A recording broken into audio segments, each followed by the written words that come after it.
I'll say by defense, and I think the defensive lines for both of be a high-scoring game. You have a chance to go up 2 scores at home in an AFC championship game, and you don't take advantage of that. That was a big-time mistake, especially going against a team that was having a tough time moving the ball up and down the field. And so I think you have to understand circumstance. I think you have to understand situation. And I thought yesterday Sean Payton did a horrible job of putting his team in position to win and be competitive in that game by not taking the 3 points at that point in time. These are championship games, and this isn't a Sunday in October where you can go around and do this kind of stuff and recover later on in the year. These are championship games, and one mistake by a head coach gets so magnified. The same thing with Sean McVay. You're down 4. I thought you should have kicked the field goal instead of trying to go for the touchdown with 5 minutes left on the clock. Go out there, make a defensive stand, get the ball back. You don't have to drive that far down the field. Put yourself in position to win the game with the field goal at that point in time. And so I think both of those coaches yesterday, kind of let their team down by making some of these bad decisions, along the sidelines, and it came back and bit them both. And so I can't sit here and say I'm upset for Sean Payton. I'm glad that happened to him, but that's the arrogance in Sean Payton that we've seen over the last couple of weeks. I'm going to do whatever I want, and I don't care. And then the storm came in yesterday and really showed him that you probably need to take the points and you need to be paying attention, because if you have good people on your staff, they're telling you, hey, Sean, we're getting a blizzard here in the second half. We need to get the points. Like, that should have been something that was prepped ahead of time. Baseball teams do it all the time when they know they got a short window for 5 innings because rain's coming. They tried to speed the game up and whatnot. And for whatever reason, Sean Payton failed to do that, and his Denver Broncos are now sitting at home with their thumb up their ass. And I don't, Mag, maybe you can correct me or Bob if you want, but I don't think that I'm out of line for saying that you can't really use hindsight in this situation, because if hindsight was that nobody knew a storm was coming, then yes, you can't use it. But you mean to tell me that not one staff member, not one coach, not one guy, not Bo Nix sitting up there with his ankle wrap going, hey, Sean, by the way, I just got on like my weather bug app. Have you seen what's coming west? Like nobody, which means that lets me know that he did know that it was coming. So if so, it's so beyond you that you didn't know that this was coming and you should have gotten the points. This was Sean Payton. Is this where he sounds really odd talking about going for it on 4th down? Yeah, I just felt like, man, we had momentum to get up 14. It felt like we had a good call. And where were we at yard line wise there? Around 20. Yeah, I think the feeling was, man, let's be aggressive.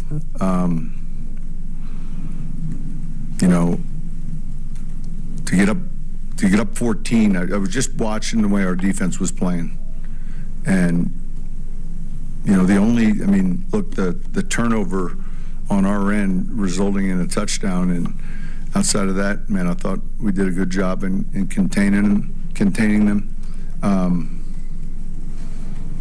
There'll be a number of things when we watch the tape I'll look at and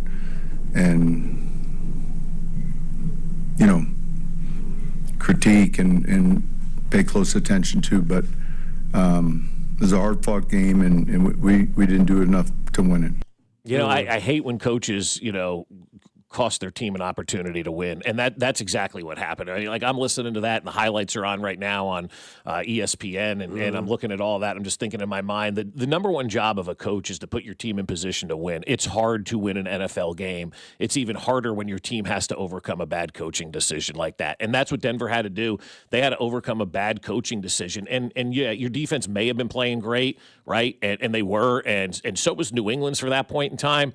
But you were also dealing, dude, with a backup quarterback at that point in time who hadn't played in 740 days or whatever it was.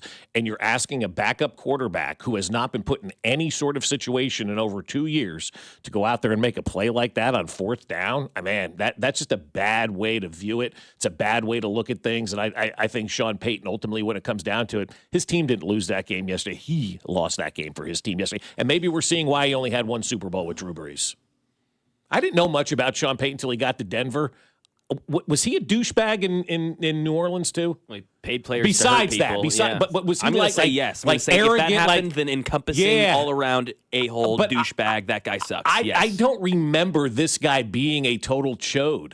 I honestly don't until he got to Denver. I guess we didn't cover New Orleans or hear a lot about New Orleans now that they're in our division. Like, I don't like I want to beat their ass now. Like, it's great for the rivalry. But, man, that if I'm one of those players on that team, that dude cost us an opportunity to win the AFC yesterday by making a bad coaching decision. Beat that ass. I think the world knew he was a bag the minute him and Greg Williams put that master class of destroying people's lives on the football field together. Also, if your defense is playing as well as you said it was, which it was, then that's when you take the points. Yeah, you trust your defense. Trust your defense. Yeah, go up 10. Go You know up 2 what that scores. remind me of? That remind me of the old Dusty Likens conundrum. Do I cash out? Because he said I wanted to go up 14. Our defense is great. Okay, so what really is the difference between 14 and 10? Are they both not 2 scores? Yeah, it's both 2-score right? game. Yeah. I don't know if it gets to 60. I'm at 54 right now. What's $6, Dusty? Yeah. Run downhill. You know what run downhill means? Yeah, okay. You know what take the points means? You know what blizzard means? It's not Dairy Queen, Sean Payton. It's called your face. Suck it, Denver. We'll dive more into what was championship week yesterday, what it means moving forward, and all things football, because this is the week that everybody relaxed before the big one. Here on 96.5 The Fan, your home for Kansas City sports. Kegs and eggs and football. Let's go. You're listening to Bob Fescoe I'm surprised nobody punched him in the jaw yet. and Dusty Likens. He's a hoe, and I want that known. Brought to you by Golden Oak Lending. Do you need extra cash? Golden Oak Lending can convert your home's equity into cash in as little as 14 days. Let Golden Oak Lending cure your blues. Your home for Kansas City sports. 96.5 The Fan. Men, it's the new year and it's here, and improving your health may be one of your big resolutions. But when you're tired, low on energy, not sleeping well, or not seeing progress in the gym, staying committed can be tough. Heartland Men's Health, my people over there are great, and they can likely help you with that resolution because those symptoms are often signs of low testosterone. But this year, Heartland Men's Health is also helping men go further with 4 targeted body composition plans featuring GH peptides, NAD+, GLP-1, PDA, and more, designed to boost energy, support metabolism, enhance recovery, and accelerate fat loss. They've successfully treated many men for low T, and men have seen the amazing differences that those treatments can make in their life. Most men wait a year or longer. There is no need to wait. Don't go another year with low T. They have 3 locations: Overland Park, Kansas; Independence, Missouri, between Blue Springs and Lee Summit; and North Kansas City. So call my people over at Heartland Men's Health today at 844-447-6600 or visit them at heartlandmenshealth.com. Speech therapies are compounded and have not been evaluated nor approved by the FDA. Provider prescription required. See website for details. This is Kevin Harlan, and I'm here with Rob Seid of Rob Seid Ford. Fresh off a record-breaking year and a successful run at Ford's 2025 Top Volume Award. Rob, how did you do it? Kevin, it's simple. We pulled out all the stops on price, on trade values, on inventory, and made sure our customers got an experience they couldn't find anywhere else. Well, the race isn't over. 2026 is here, and you're back in the chase again. That's right, and we're going even harder this year. More inventory, more aggressive trade-in values, and a buying experience other dealers just can't match. Well, you're not just talking, you've got the receipts. Kansas City's only top-rated Ford dealer on Google, 4.8 stars with nearly 3,000 reviews. Voted best car dealership in Kansas City by KC Magazine. The recognition matters, but what actually matters is how you feel when you call or visit Rob Seid Ford. Inventory, value, transparency, and no pressure. That's why people keep coming back. Come see us at 135th and State Line or visit us online at robsight.com. Rob Seid Ford. Buy right. Drive happy. It's the last call for football on FanDuel. One final Sunday, one last kickoff. The final chance to place your bets before the NFL season closes its tab. This is Super Bowl 60, and FanDuel's making sure you're in on it. If you're a new customer, bet $5, get $200 in bonus bets if you win. So whether you're backing the favorite, riding with the underdog, or you're building one last same-game parlay, make it count. Because after the Super Bowl, the season's over, and football is officially done. Last call for football on FanDuel, an official sportsbook partner of Super Bowl 60. Visit FanDuel.com/local to get started. That's FanDuel.com/local. FanDuel Sportsbooks, the official sportsbook of 96.5 The Fan.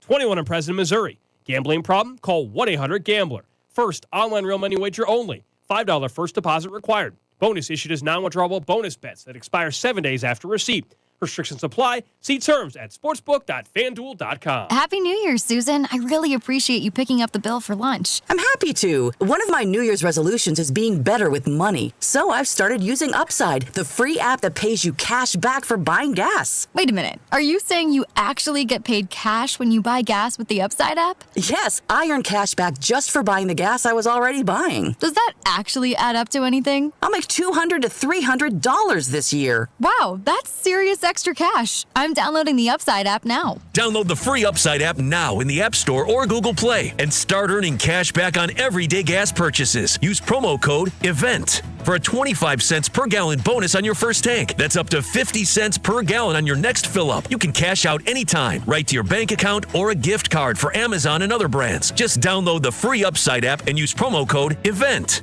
for a 25 cents per gallon bonus on your first tank. That's code EVENT. Code EVENT. Offers vary by user and location. Go to upside.com for terms and conditions. And Doug.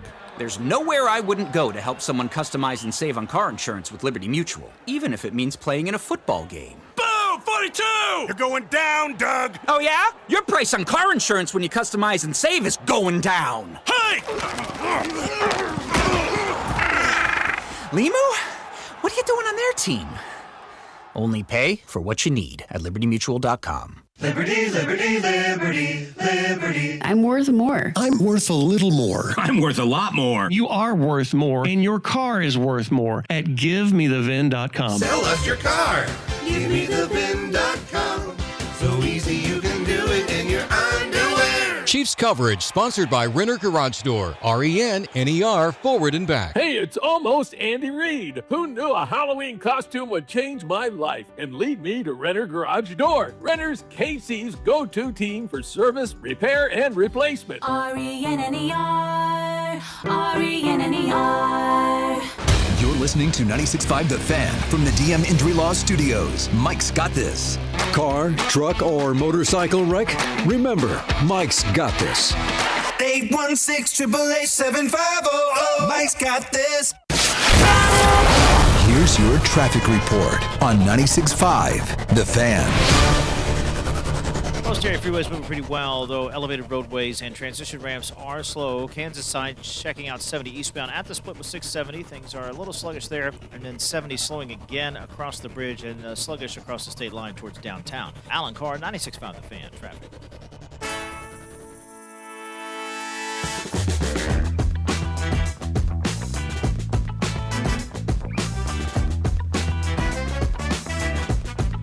Just a little stat nugget. This comes from Opta Stats on X. Drake May, 17 wins. Sam Darnold, 16 wins, have combined to win 33 games as starting quarterbacks this season, including regular season and playoffs.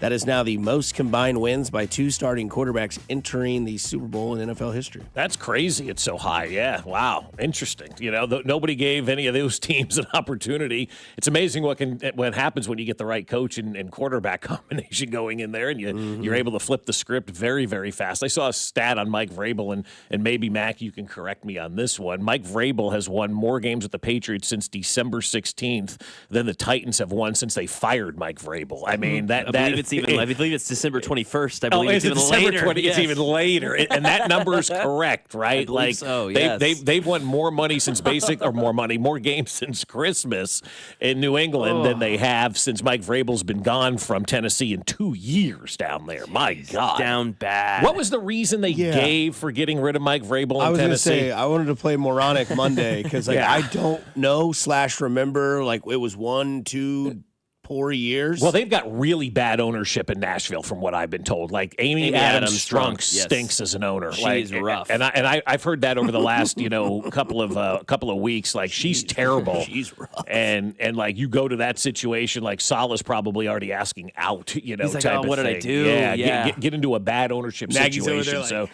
Yeah, it's like, get mixed up with that because you fired Mike. There was no reason to fire Mike Vrabel. Let's call it what it is. Mike Vrabel wasn't fired because he wasn't good at Tennessee. Mike Vrabel was fired because ownership didn't allow him to be great in Tennessee. And then what did they do? They just gave A.J. Brown up for like a Kleenex and a bag of chips? Yeah, gave A.J. Brown up before that. They were ass. And they're like, oh, why are we ass? We got rid of our best player, got rid of a lot of our defensive players. What's going on? Mike Vrabel's like, yeah, this is what's going on. Bad ownership. I don't have any players. I don't have a quarterback. I don't have all these things. I think they lost. I mean, I can't remember. I'm pulling this out of my ass, but it was something like 18 losses in a row happened for Mike Vrabel, and they blamed that obviously on Vrabel, whereas we know there's many issues going on that are not the cause of that. There's so many. I mean, J.J. Watt had a tweet like, Signetti winning, Mike McDonald doing his thing, and then Vrabel doing his thing, and he goes, man, owners and athletic directors are going to be asking, why not us? And I quote tweeted, I said, because the owner's the problem. I mean, it's not that hard to figure this out. It's not that hard to see when you have an organization that never wins or hardly wins.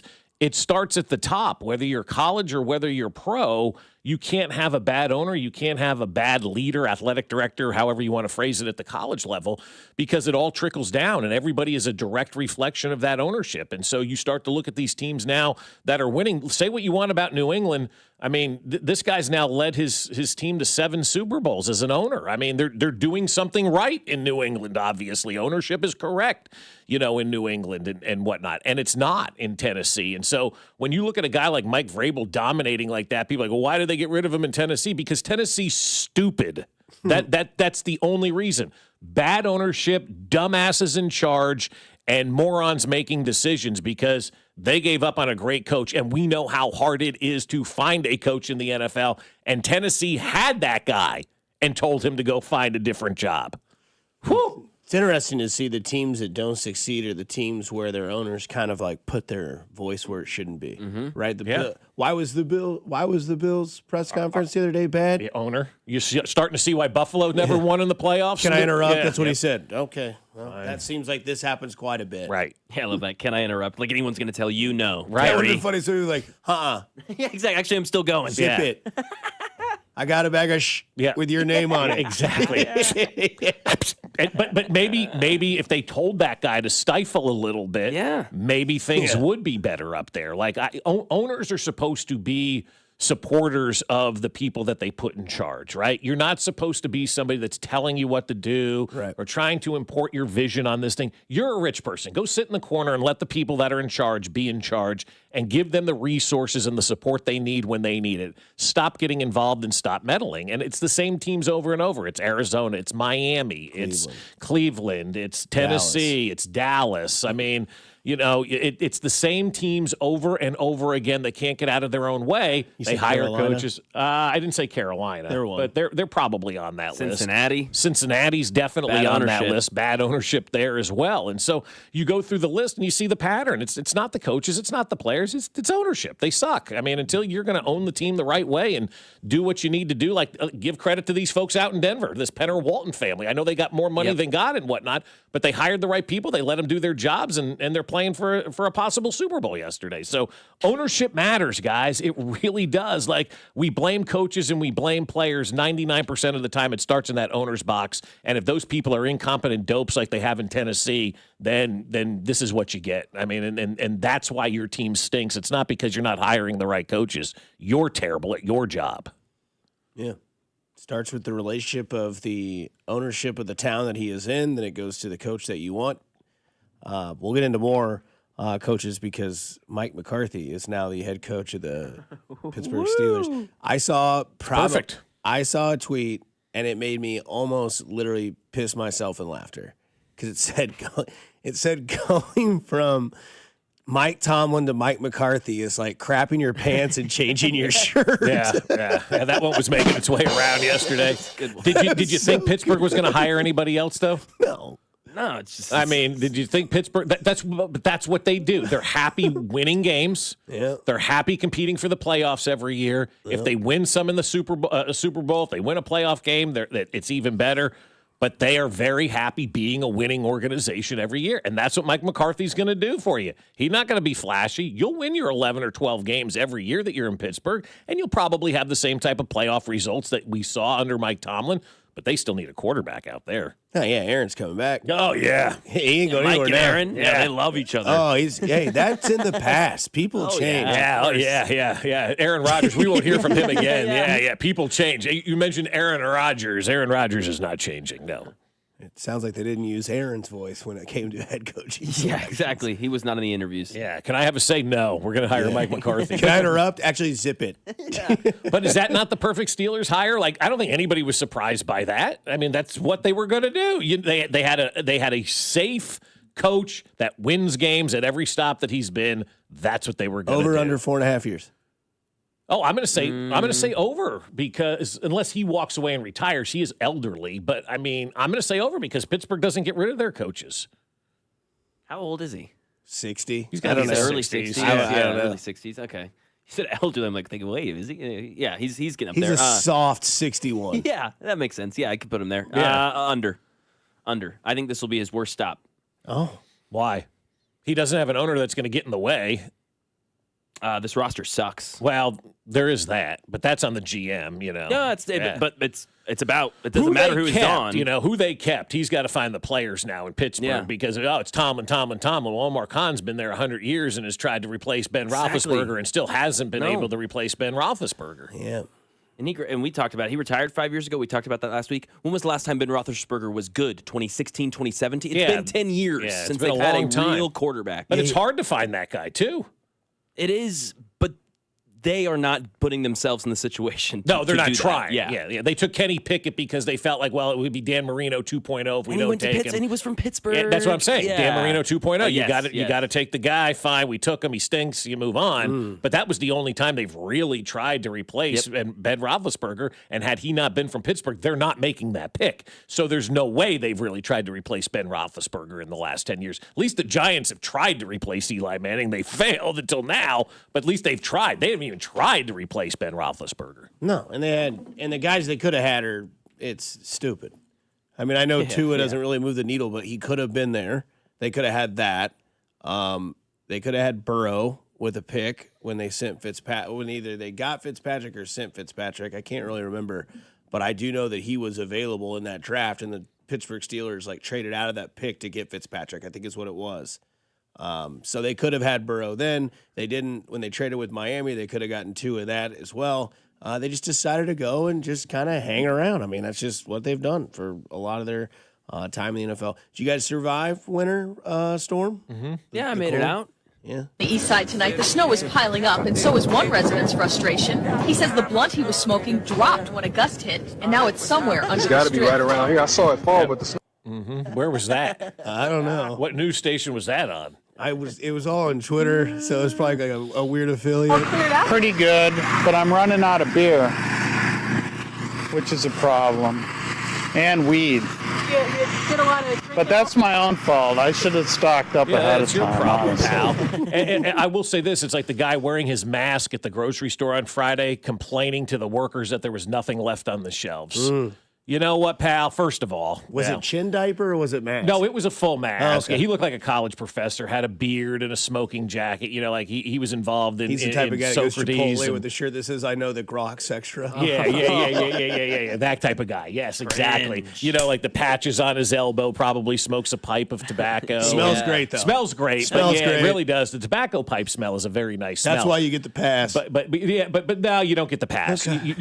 You're rolling around the grocery store 10:30 on Friday morning ahead of this big storm, wearing your mask, complaining to the workers that there's stuff in the aisles as they're trying to put stuff back on the shelf and that there's nothing on the shelves, and he doesn't understand where all this stuff is. Sir, there is a major storm coming. Why don't you get your bread and get out, okay? And stop complaining to the workers who, by the way, God love you to the folks at Hy-Vee who worked their tails off all weekend to make sure we all got what we needed. This guy's in here complaining about this kind of stuff? Come on, man. I mean, nobody's better than Donnell from New York, though. And venture out indoors, but of course, some people still feel the need to come out and venture out here. So we found my friend Donnell. What brought you out here today? I'm just loving the snow. I'm from New York City. This ain't nothing to me, you know. Brooklyn finest, I'm here, baby. I love it. It feel good. And so I see you had to come get your cup of coffee. Oh my God, it's good. Had to. You're not wearing gloves, nothing. You just. I'm born and raised in New York City. This ain't nothing. But it's going to get worse, so I will advise y'all to stay home and stay safe. I can be out here. That's my favorite. Do not come out in all of this weather. It is terrible out here. I was watching a bunch of like the news on the box over the weekend, Tulsa and Oklahoma City, because yeah, that's fun. They were involved in a lot of this stuff, and the reporter's like, on my drive in this morning, and then she's like, stay home. I'm like, yeah, exactly. Wait, what? But you're okay. You're out here driving around telling everybody to stay off the roads. Exactly. It's the ultimate, right? It's the ultimate. Well, it is Tuesday. It is? I mean, it's Monday. It's time to do an overreaction on a Bob Monday. got excited. Yeah, no doubt. Yeah, because you said Tuesday, one day closer to Friday. Like, yeah, that's right. Oh, it's true. Overreaction is what we do at this time. I can start because it's probably going to bore a lot of people, but I believe this to be true. Maybe it's not an overreaction. I think it's time we start watching Scotty Scheffler the way that we did Tiger Woods. Fellas, I mean this with everything that I have. I was locked into this golf tournament this weekend in California, the 3 different courses that they played this tournament on, because there was an 18-year-old who tied the course record with a 60, almost got the course record with a 59. Yes. Had it. To the Lord's name himself, his name is Blades Brown. That is a golfer at 18 whose name is Blades Brown. But Scotty Scheffler, fellas, first tournament of the new year, and it's like he never went anywhere. Had surgery in this offseason, doesn't matter. Has a weird swing, doesn't matter. He's wickedly awesome, wickedly talented, and he just tied Tiger and Jack with 20 wins before 30. He's now made over $100 million in his career in just winnings. I'd walk, man. Actually, I try to beat Tiger and Jack and be number 1 in majors is what I would do. I believe he's still 29 years old. This is going to be another one of those years where it's like, can somebody do it? And some of the narratives that we heard with Tiger was, who can go there toe-to-toe on the tee box and hang 18 with Scotty? Can you do that? We saw this 18-year-old. He got to hole 5, which was a par 5, and double bogeyed it, and we never saw him again. Yeah. We saw other guys do it. And then Scotty Scheffler goes out there, birdie, bogey, par to start his first 3 holes, birdie, birdie, ends up pulling away from the competition. I'm almost able to say that I think Scotty Scheffler is more dominant in his sport than anybody in the major sports. The closest thing I can compare it to is he's as dominant as Shohei Ohtani. Shohei Ohtani can strike 9 guys out and hit 9 home runs in a game. To me, that's the greatest thing I've ever seen in baseball. But what Scotty Scheffler does in golf on Sundays, Saturdays, Fridays, and Thursdays is separate himself from everyone. It's insane to watch. He just dialed in so well. Like, to give you reference, like, if I see a shot from 115 yards, chances of me of putting that ball within 10 feet are very low, 10%. Scotty Scheffler, 90% of the time. I'd still take the 10%, though. That's pretty damn good, dude. Like, seriously, like, And that's awesome. This is a nerd golf stat, but on Thursday, when they opened up the round, Scotty Scheffler only hit 3 fairways. Right? There's 14 fairways in a round of golf. Pros want to be at around 11. That's like pretty solid. He was at 3. He only missed 1 green in regulation on Thursday, and the one that he missed, he chipped in for birdie. Scotty Scheffler is the most dominant athlete of his sport. That's my overreaction of any sport out there right now. There's not an NFL player that's more dominant than everybody. Shohei's there in baseball, but I mean, you could have a conversation really about Aaron Judge and Bobby Witt Jr. There is no conversation when it comes to golf. It's Scotty Scheffler, and it is massive, massive gap between everybody else. He's that damn good. Mac, you want to go next? Yeah, sure.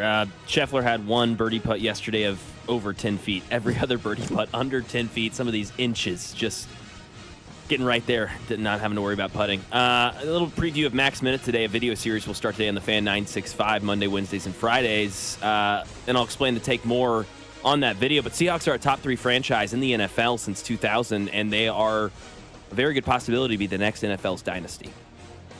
Okay. That's just the way it goes. Yeah, I don't know. At today's point, probably not an overreaction. More on the internet for Mac later on, the Instagrams, the Facebooks, all of that good stuff for you. I can't wait to watch those. Those are going to be a lot of fun. Thank you. Finally, my overreaction. This is the only week of winter that we're seeing in Kansas City. So if you are a fan of winter, Get your ass out there now and enjoy it, because once Monday rolls around next week, 40, 43, 42, 47, 52, 51, Whoa. 41, 47, 49. Now there's a little 11th, 12th, and 13th of February in the 30s.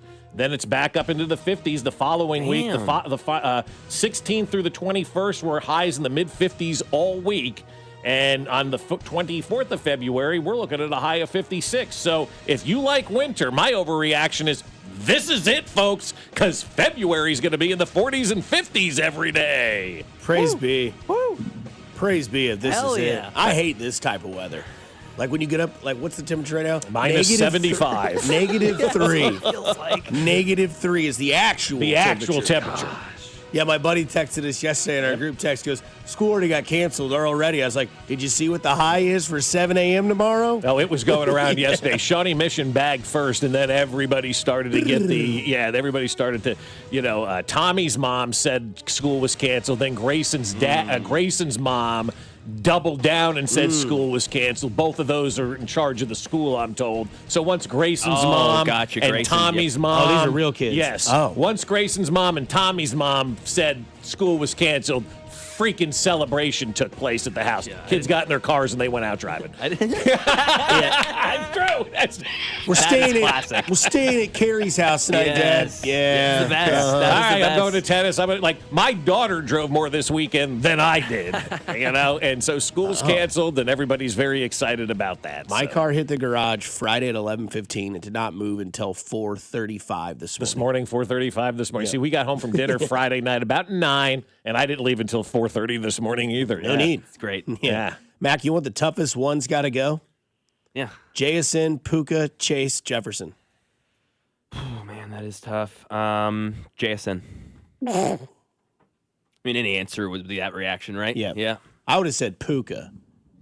I don't know. That catch for that touchdown on his ass in the corner of the end zone was pretty special. Yeah, you could argue he has the best hands out of any of those four. The JSN catch on the JSN, sideline. yeah. I mean, they're both. I mean, Tipped it with the cone. Incredible. I'd take either of them here. I would trade Jalen Royals for Puka Nacua right now. Hot take.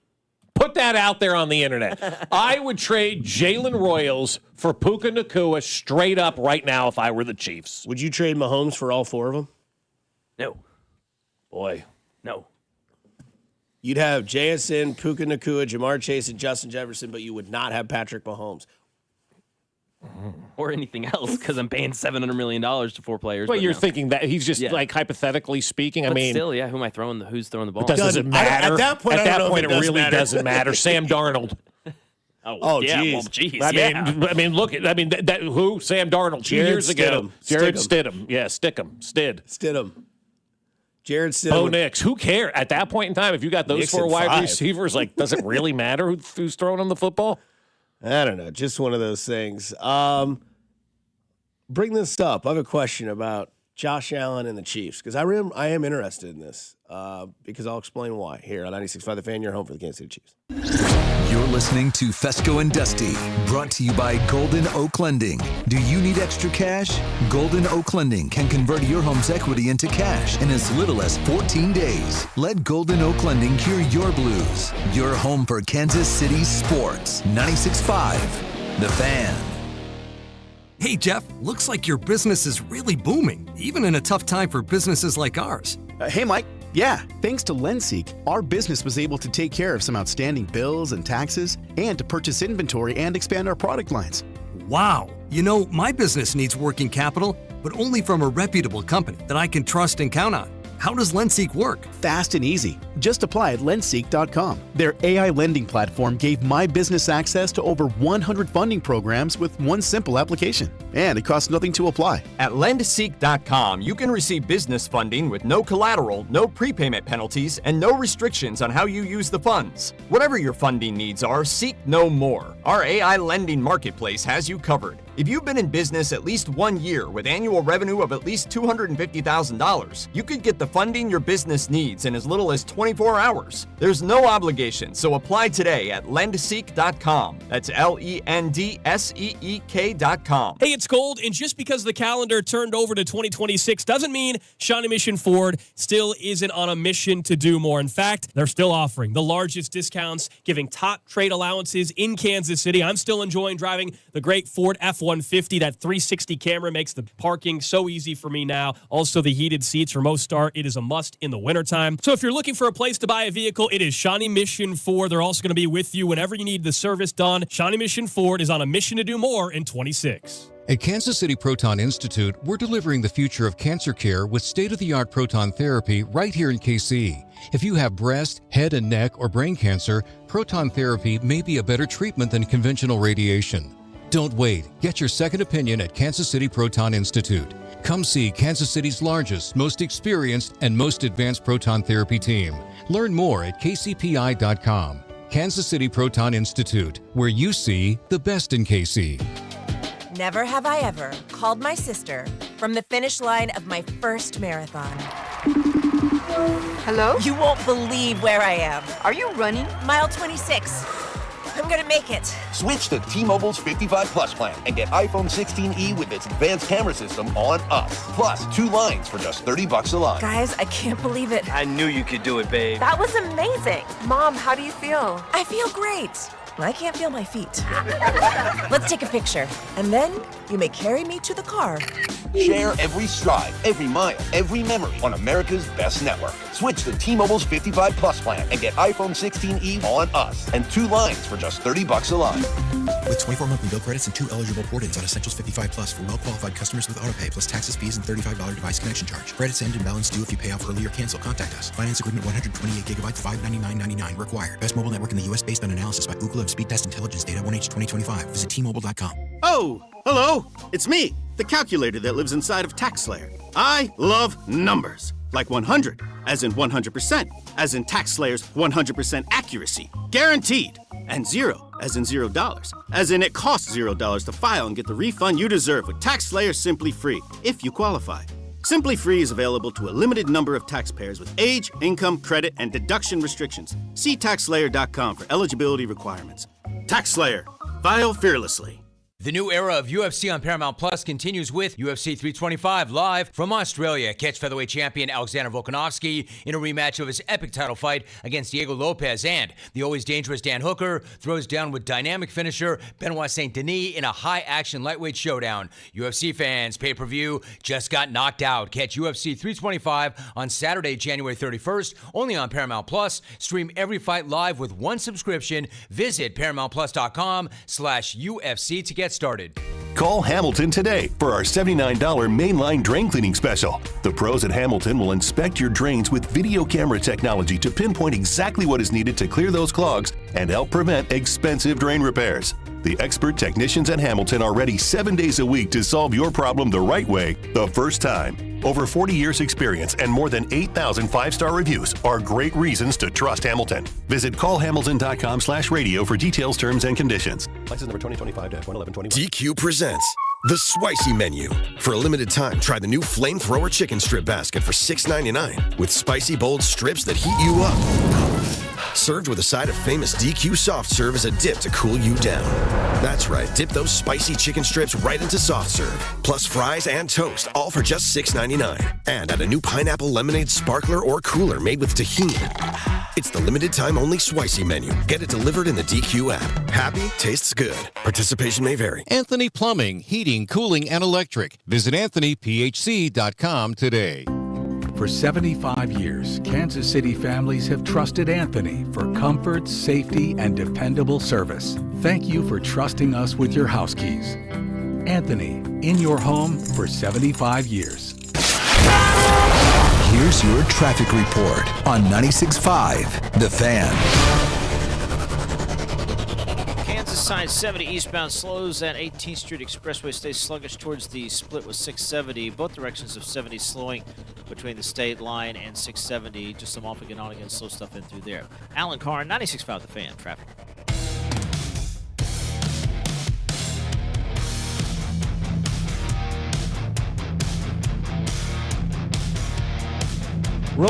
on a Monday morning.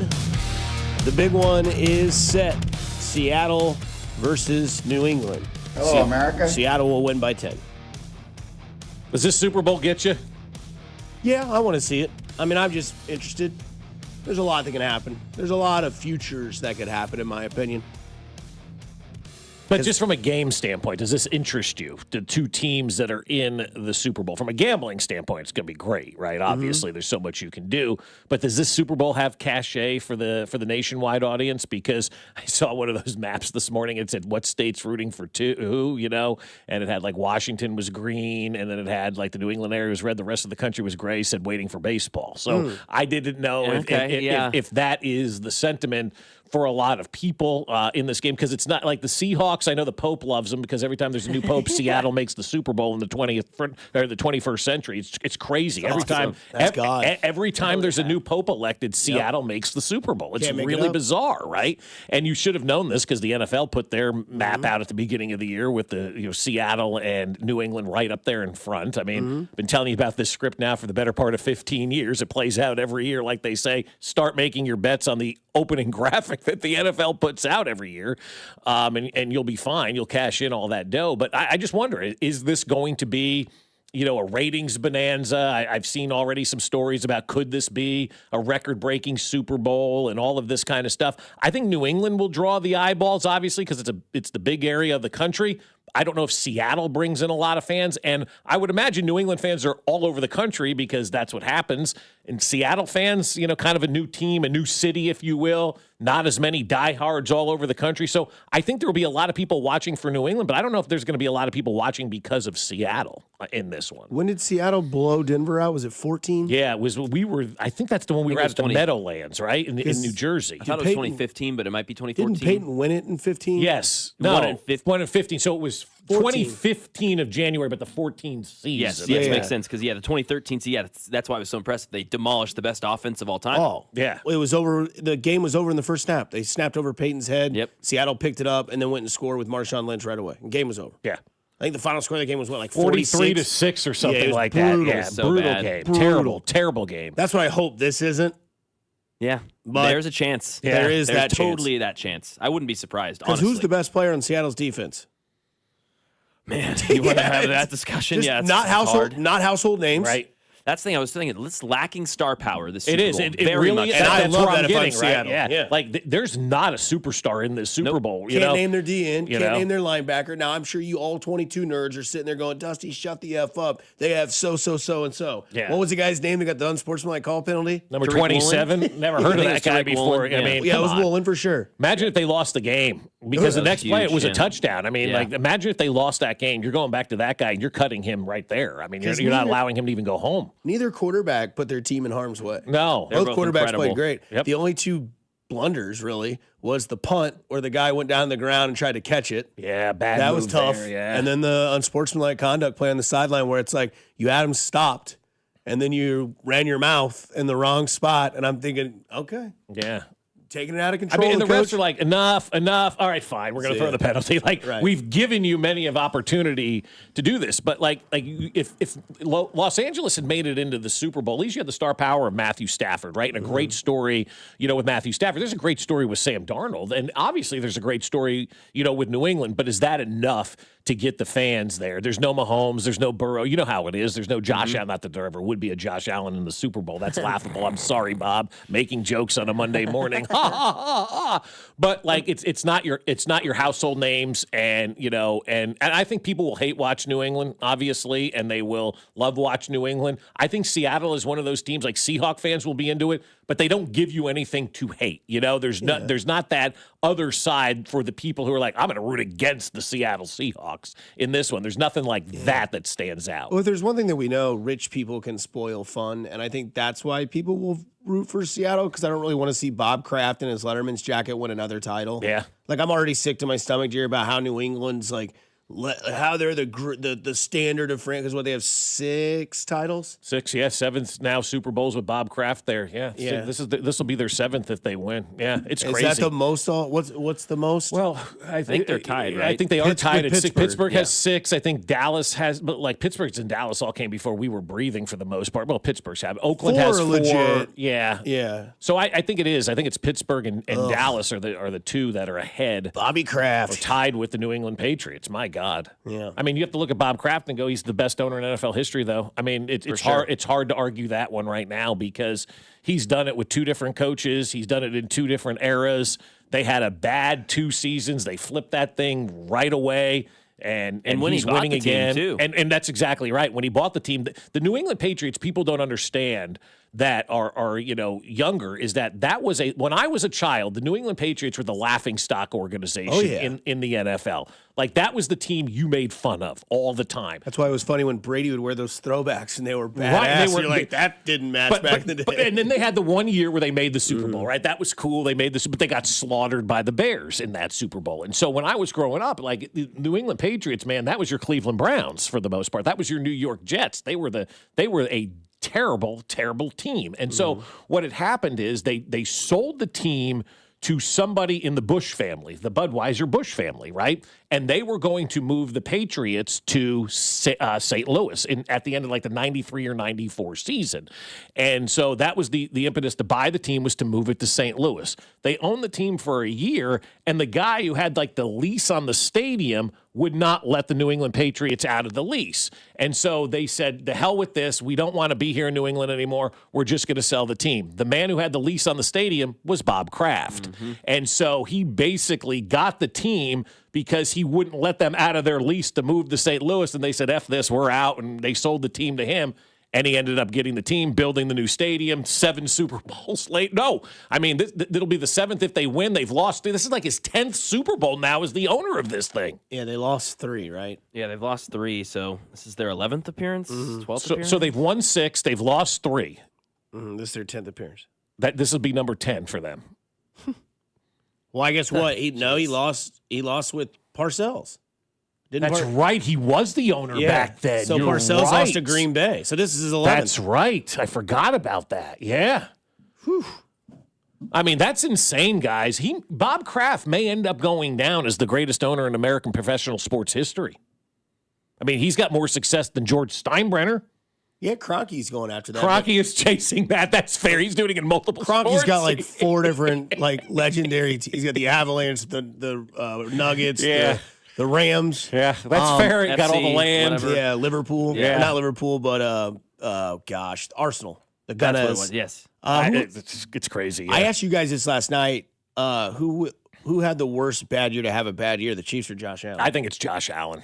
Because you look at that AFC side this year, man, and I got to think, if the Chiefs just could have found a way and found their little spark like they had in years past, they might have a chance to be in San Francisco. Absolutely. And you talk about a frustrating sort of way. Because I will say this, what we saw yesterday in that blizzard, I just feel like Mahomes would have thrived in that. I've seen him play in the snow that was coming down heavily against a Broncos team. Now, granted, Snow game guy. Yeah, he could spin it in anything, is what he said. Now, again, that was a blizzard, but like, just imagine the advantage you had in that game having Drake May in New England against Jared Stidham, the Broncos. What that advantage would have been if that was Mahomes and you were going against him. It would have been insane. And then there's Josh Allen, who like, if he's in that game, I feel like Buffalo's in San Francisco, but they're not. But they're not. And they weren't. This was a year where like the Chiefs didn't have to be that great. They just had to be decent, and they would have had an opportunity to walk to San Francisco. And if Josh Allen can just win a game when it matters, he can walk to San Francisco. And now it's Darnold versus May for the big one. Yeah, I mean, and then you got Josh Allen sitting around wondering what could have been. But I think it's a bigger disappointment for him because look, if Patrick Mahomes and Andy Reid walked out the door today, their legacy is done. Josh Allen walks out the door today, you're like, there's a lot left. I guess the word isn't disappointment that I was using. It's just bad timing to have a bad. Yeah. But for Josh Allen, I think it was because this was the opportunity without your nemesis in the way, and you still didn't get through. I didn't know if you had a take on it. You're just kind of nodding. I didn't know if you were. Yeah, I mean, I would go Chiefs. Yeah, I mean, you're talking about chasing to being the GOAT and you actually have a real shot at it and you wasted a year of the most talented quarterback to touch the earth. Yeah, it's the most disappointing thing. It's more than Josh Allen. We know he chokes. Choked again. All right. But who's got a better opportunity to get back? If I give you $1,000, who has a better opportunity to have more success for the next 5 years, the Chiefs or Josh Allen? I don't know. Yeah, I don't know the answer to that question. I don't know. I do not know the answer to that, Bob. I would go Chiefs based on head coach and quarterback. Buffalo doesn't have a head coach right now. Yeah. Or did they hire somebody? Did they hire Dayball yet? No, apparently Not they're gonna hire. What I'm hearing is they're gonna hire some random dude, like his name's like Udensky or something like that. Oh, He's Josh this young Allen's guy, like Grant Yuldinsky or whatever. Yeah, he's like who? He's yeah, like 33. He used to make car parts for the working man because that's who he is and that's who he cares about. Who are they hiring? It's like was it his college quarterback? It's something to do with like Allen's like. Oh, that's a hire a guy that's a quarterback. Well, that's going to go over well. Oh, I love this. Hire Udinski? Well, that's what the Chiefs did. They hired the guy the quarterback wanted. He's 30. Yeah. Grant Udinski. Never heard of the guy. No one has, except for Josh Allen and Mac Morey. He was the Jags OC. That's right. Okay. So is Phillip Rivers out of the running? No, he's still there. What a joke that is. I mean, you talk about a guy who just wants to get the hell out of the house, man. That's a dad who's had enough. Put himself in that situation. Coming up on the other side, a lot of times. There's two things that we continue to see to learn from when it comes to the Kansas City Chiefs. Bob will discuss next on 96.5 The Fan, your home for Kansas City sports. You're listening to Fescoe and Dusty on your home for Chiefs football, 96.5 The Fan. Fescoe and Dusty is brought to you by Golden Oak Lending. Do you need extra cash? Golden Oak Lending can convert your home's equity into cash in as little as 14 days. Let Golden Oak Lending cure your blues. Well, I'll tell you what, it is that time of year where we're getting set for the biggest football game of the year, and it's right around the corner, and you can get in on all of the action with Underdog right now in Missouri. And if you're not on Underdog yet, then you're in luck because new customers score $75 in fantasy bonus entries when you make your first $5 fantasy entry. And playing on Underdog is easy. Just head on over to the app and make entries on if a player will go higher or lower on stats like touchdowns, rushing yards, receptions, and more. And once you get them all right, you could win up to 5,000 times your cash. Plus, there's new promos dropping daily in the app, so if you like making entries and winning money, then Underdog is the best place to be for the big game. So what are you waiting for? Download the app today and use that promo code BOB to score $75 in fantasy bonus entries when you play your first $5 on fantasy with promo code BOB. Underdog, make plays, win money. Must be 18 and over and present in Missouri. Terms apply. See assets.underdogfantasy.com/web/play and get terms. _DFS_.html for details. Concerned with your play? Call 1-800-GAMBLER or visit www.ncpgambling.org. The new era of UFC on Paramount Plus continues. Live from Australia. Featherweight champ Alexander Volkanovski. He is an animal. Defends his belt at home in an explosive rematch against Diego Lopez. You gotta be kidding me. And the always dangerous Dan Hooker. Yes. Throws down with powerhouse Benoit Saint-Denis in a high-action lightweight showdown. Oh! There's never been anything like this. Let's go. UFC 325, Saturday, January 31st, only on Paramount Plus.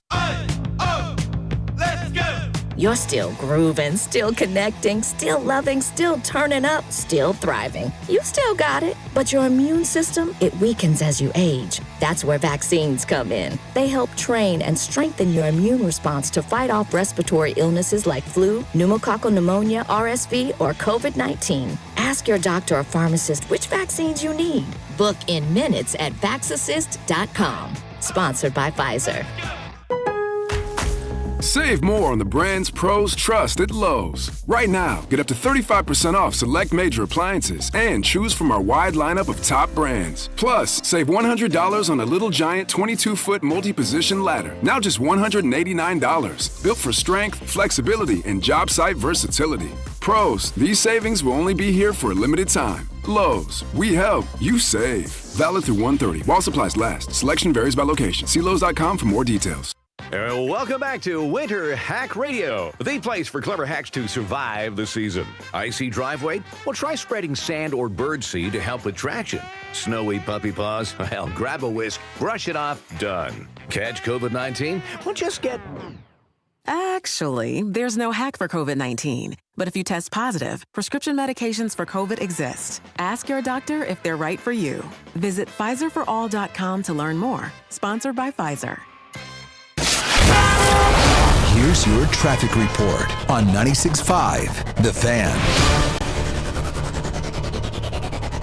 Traffic for DM Injury Law, Missouri signing Graham Valley, 70 westbound, heavy around the Buckner exit with an accident blocking the right lane. Past that, things move well into downtown. Give me one good reason why I should call DM Law. How about 3 great reasons? 1, it's easy. 2, it's fast. 3, the results. Mike's got this. 816-888-7500. Mike's got this. The choice of a lawyer is an important decision and should not be based solely upon advertisements. Alan Carr, 96.5 The Fan. Traffic. Hey, Royals fans, it's Vern. I'll be broadcasting live from Royals Rally on Saturday, January 31st, starting at 9 a.m. as I sit down with the biggest names in the organization before they head off to spring training.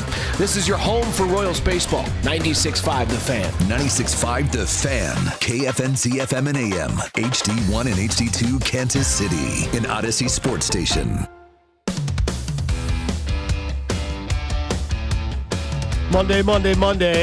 Good to have everyone involved here today. Bob and Mac. Everybody got here safe and sound, survived the weekend. Hello, America. Shout out to MoDOT, KDOT, weather, meteorologists. Everybody got it right, did their job, did a great job this weekend. The only thing they couldn't do was get rid of this ice cold that is in the forecast for today, but that should be out by, tomorrow or so. Kids will be back to school. No doubt. So don't forget, you got Royals Rally, January 31st. Vern will be there. Thank God it wasn't this weekend. But Vern will be there, broadcasting live, starting at 9 a.m. as you heard in that promotion. Don't forget either, the Chiefs off-season show is Tuesday, February 10th. That'll be here before you know it. That'll be 2 weeks from tomorrow. Let's go. And we'll talk to Vern today, too. That's right. But Royals Rally is January 31st with Vern. Chiefs off-season show is going to be Tuesday, February 10th. It's got Bob, myself, Cody, Alex, and C-Dot all in studio from 9 a.m. to 11 a.m. I know that I'm hard. Going to be a very interesting offseason for the Kansas City Chiefs. Probably one of the most anticipated seasons that I've ever been since I've been alive. Yep. I think season 1 with Andy was interesting because they had brought in Alex Smith, and it was like coming off of like the worst franchise ever. Seeing Dick Vermeil come to Kansas City and bring Trent Green in, kind of see the common theme there, right? New coach, new quarterback. See if that changes things. Both did. And now we've seen a coach and quarterback probably in their most vulnerable state we've ever seen. Yeah, that's the word maybe that I was looking for, because I wrote down when you were talking about like Andy's first year. That was a fun time because we got Andy Reid to be our new head coach, right? Like that's how the Giant fans are feeling today. You got that guy that brings credibility back to your organization. Now we've gone 13 years, and while that was all fun and awesome, I was going to use the term like maybe scared this offseason, but I think you said vulnerable going into this offseason.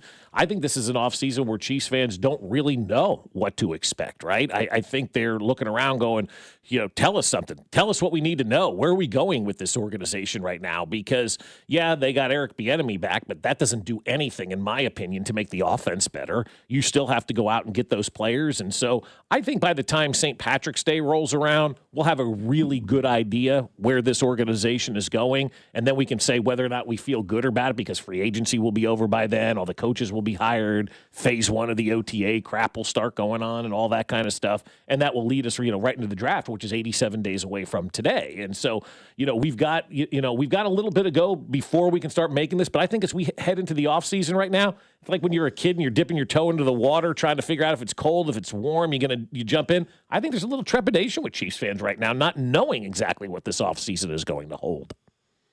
Because we've seen a lot of, at least maybe I do this more than it's probably healthy to do, but I watch games and I think to myself, okay, what would your situation be if you had Mahomes in this, right? Like, I think that's one thing that we do when we watch these games is you're like, gosh, dude, like, I get it. It's the playoffs, but I mean, there wasn't really a scary team in a playoff situation where I think maybe Buffalo, but I mean, even still, like, I'll take my chances against Josh Allen in the playoffs because I've seen the Chiefs do it, if that makes sense. I still think Josh Allen is great, but I think that, like, that would be your biggest obstacle, and you might have, like, avoided that.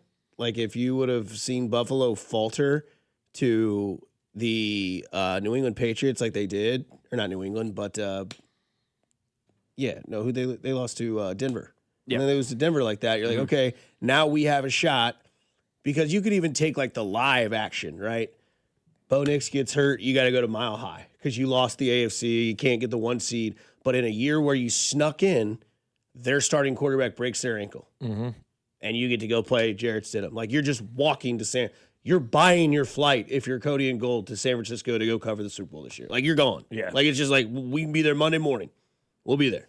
Well, I think when I watch games, I do that from an angle of, how does this affect the Chiefs? How does this impact the Chiefs, right? And how can this be used to talk about the Chiefs and whatnot? And I don't know about you guys, but I walk away now that the playoffs are complete and we just have, obviously, the Super Bowl left with 2 main topics. Number one, Patrick Mahomes is really effing good. I think these playoffs have shown us, in my opinion, I don't think anybody's had their legacy helped more in these playoffs that wasn't playing than maybe Patrick Mahomes. We have realized just what an effing good quarterback, Patrick Mahomes is good. Other than Matthew Stafford, no one in the playoffs less is even close to Patrick Mahomes. None of these teams would say, I'm keeping my guy and not going to Patrick Mahomes. Matthew Stafford maybe was that guy, but this is not a who's who of quarterbacks. And the other thing that I took away from these playoffs and I've learned in this postseason, the Chiefs defense is a dinosaur, guys. I mean, how many defensive lines now am I going to have to watch where they fly all over the place like they're the speed of wide receivers? I mean, you take the fastest guys in the world and now put them in 6'5" bodies, and they're playing defensive line with not an ounce of fat on them, and they're getting after quarterbacks. I mean, the 2 defensive lines in New England and Denver yesterday, those quarterbacks didn't stand a chance. They were eaten alive right away. The quarterbacks may not have been the best, but those defensive lines have shown our defense is a dinosaur, man. We need a lot of speed on that defensive side. And so what I've learned in these playoffs is Patrick Mahomes is effing good. He's clearly the best quarterback in the NFL, and it's not even close. And our defense is a dinosaur. And the more I think about it, everybody wants running back, wide receiver, all this stuff. This team's got to get faster, younger, and much better along that defensive line than where they are right now, and that leads to everybody else being better. So that's what I took away from the playoffs. Mahomes is effing good, and this defense is a dinosaur. Yeah, he was hiding deficiencies. Mahomes, in my opinion, was a lot of the season. I think that's becoming more clear to more people. And then when it comes to the defensive line, that is one of my biggest things I'm looking at, observations this offseason. Spagnuolo has to change who he is when it comes to the defensive end position. Guys who are 260 to 280 pounds, who have a little bit of bend and bull rush moves, that's not where it is anymore. The league has moved on. We're 220 to 245 pounds. We're Will Anderson. We're Micah Parsons. We are moving. We are fast. We run 4.4s. We're defensive ends. We're 245 pounds. I run a 4.5. Yeah. That's what it is. That's what David Bailey is going to run, and I hope he drops to 9. I really, really do, because that's what he is. But Spagnuolo's got to have to say, I'll take him, because Karlaftis is not the prototypical edge anymore. That's 2010, dude. We moved on. We've also moved on, too, from, back in my day, you have fat guys on the defensive line. That's not the case anymore. There's no room for overweight defensive linemen. No fat guys. You had better have no body fat and speed to play on the D-line now. Is Vita Vea, is he considered fat? Yeah, I guess, he's an anomaly. Yeah, he's an anomaly. But there's an anomaly to everything, though, right? I mean, there's an anomaly, there's an exception to all of that. Nothing is black and white. But what I've seen, all these defensive lines, in the playoffs, whether it's New England, whether it's Houston, whether it's Denver, they all have speed, they all have length, they all get after the quarterback, and they all don't give the offensive line a chance. I mean, those defensive lines are so good that these quarterbacks do not stand a chance. And that's where the Chiefs need to focus, I think, everything, this offseason is you've got to have a defensive line that is athletic, that is fast, that is nimble, that is quick, that can get after the quarterback. Because the way that they collapsed the pocket yesterday in Denver on both sides of the ball was unbelievable. Neither quarterback stood a chance yesterday. No, and Mike Vrabel knew immediately once they started adding pressure to Stidham, it was over. Yep. Because that first pass that he threw over the top to Marvin Mims Jr., that was just there because they just, for some reason, were we're just going to play good zone coverage defense. And then they showed the stat of Stidham versus pressure, Stidham not versus pressure. And it was they're just blitzing guys on the outside edge the rest of the game. And it's if you can stop it, we just trust him to make some horrific pass, which he ended up making later on that game with a backwards pass that New England would pick up. And the reason why, so that my friends are out there, why are they not letting me get the touchdown? Because they blew the whistle. And once you blow the whistle, you have to stop it. It's then why they? And then the follow-up question was, why they blow the whistle then? I don't know. Because they thought it was an incomplete pass. Exactly. And, it's the fairness of the game. But yeah, I agree, man. You look at these games this weekend. You might not have missed the Chiefs if you're not a Chiefs fan, but the Chiefs missed the playoffs, and their fans missed it because of, like you said, Mahomes is just that great. And it's not just because we're sitting here glazing. It's the fact that, like, he's great when the moments are greater, right? Yep. Like, everybody's entire effing narrative for the last 3 months were put to bed yesterday of, can Sam Darnold win a game that matters in a big moment? Hold my beer yesterday is what Sam Darnold did. Yep. 346, 3 touchdowns, no turnovers. It outplayed, if you can imagine, Matthew Stafford. Yeah. And who was great yesterday, too. Fantastic. I mean, he ran the ball. It was fantastic. That was awesome. That was like the dude who couldn't throw over to first for Oakland, and then the Royals were running on it like he's not going to do it. Lester. Yeah, John Lester. That kind of reminded me of John Lester. He never throws over, so we're going to steal all the bases. And then the one time in his life that he ran, he got that first down, and that was a hell of a run, too, by Matthew Stafford. It's like when Billy Butler stole second, then hit the Zoom sign. Like, whoa, you can do it. But no, I mean, I think that's why Mahomes is so good. Like, you look at all of Mahomes' regular season stuff, and it's awesome, right? Like the 4th and 9 play against Baltimore, that's a regular season throw. But then you look at, like, what he did in the playoffs, and that's kind of what Darnold did yesterday. Like, that's why performing like that in that sort of game gives you the length of not eternity, but for a while. Gives you at least a year, right? Because the a-holes will say, okay, well, now can Sam Darnold win a Super Bowl? Well, I don't know. Like, how many quarterbacks in the back of your head do you think can honestly win a Super Bowl in the NFL? It's not many, but he has an opportunity. And, like, that's the thing is, like, Sam Darnold, like, I am at the point now where I'm like, dude, good for you, man. Like, you've done it. Like, you now have the respect from, I think, people that respect the game. There will be people like, well, see if you can do the Super Bowl. That's actually the biggest game. Stop drawing the line on Sam Darnold. The biggest game is not the Super Bowl. No, we just keep pushing the goalpost back for Sam Darnold. I think that's done. Yeah, it should be over. And I think that the other side of the conversation, we're running out of time. We can bring this up a little bit and on the other side, is that we're moving him back for Drake May because we are. You have to. Sam Darnold's been in this league. He's been with the Jets, the Panthers, the Vikings. The Vikings didn't even want him. They said, nah. We had 3 quarterbacks in Minnesota. Just don't choose. Oh, you chose the wrong one. They chose 9. They chose 9. But everybody would have done that. That's because you drafted that guy. You wanted to give him an opportunity. Everybody should take a page from Seattle. Just because you sign Matt Flynn doesn't mean Russell Wilson can't be your starter if he earns the job. Belichick in the news, and I have a take that's going to get a lot of people pissed off because they just maybe don't understand it. But listen to me. I got a way to defend myself here at 96.5 The Fan, your home for Kansas City sports. This is Fescoe and Dusty on your home for Royals baseball. 96.5 The Fan, brought to you by Golden Oak Lending. Do you need extra cash? Golden Oak Lending can convert your home's equity into cash in as little as 14 days. Let Golden Oak Lending cure your blues. I'll tell you what, my friends over at Park and Go, on a day like today, they're going to have a covered parking spot ready to go for you, and you are going to love it because Park and Go does so many great things. And number one is having all covered parking at the airport, so when you're out of town and winter weather hits like this, your car is protected because when you get back, you don't have to worry about scraping off the car, dusting off the car, any of that stuff because it didn't get any snow and ice on it when it was parked at Park and Go. And when you're going to book a reservation, do it immediately. As soon as you book that flight, go to bookparkandgo.com and make your parking reservation. That way, you've got it taken care of, and you're going to prepay as well because you're going to save money and get their lowest rate out there. Then show up on the day of your flight, give them that reservation number. They'll direct you right to that covered parking spot that's reserved for you. The van meets you and takes you right to the airport terminal in no time at all. And when you get back, the van is there, jump on it, and it's right back to the trunk of your car. So do what we did and join their frequent parker program and earn points towards free parking. Reserve your spot today at bookparkandgo.com. The best deals in parking. Bookparkandgo.com. Park and Go, family owned and operated.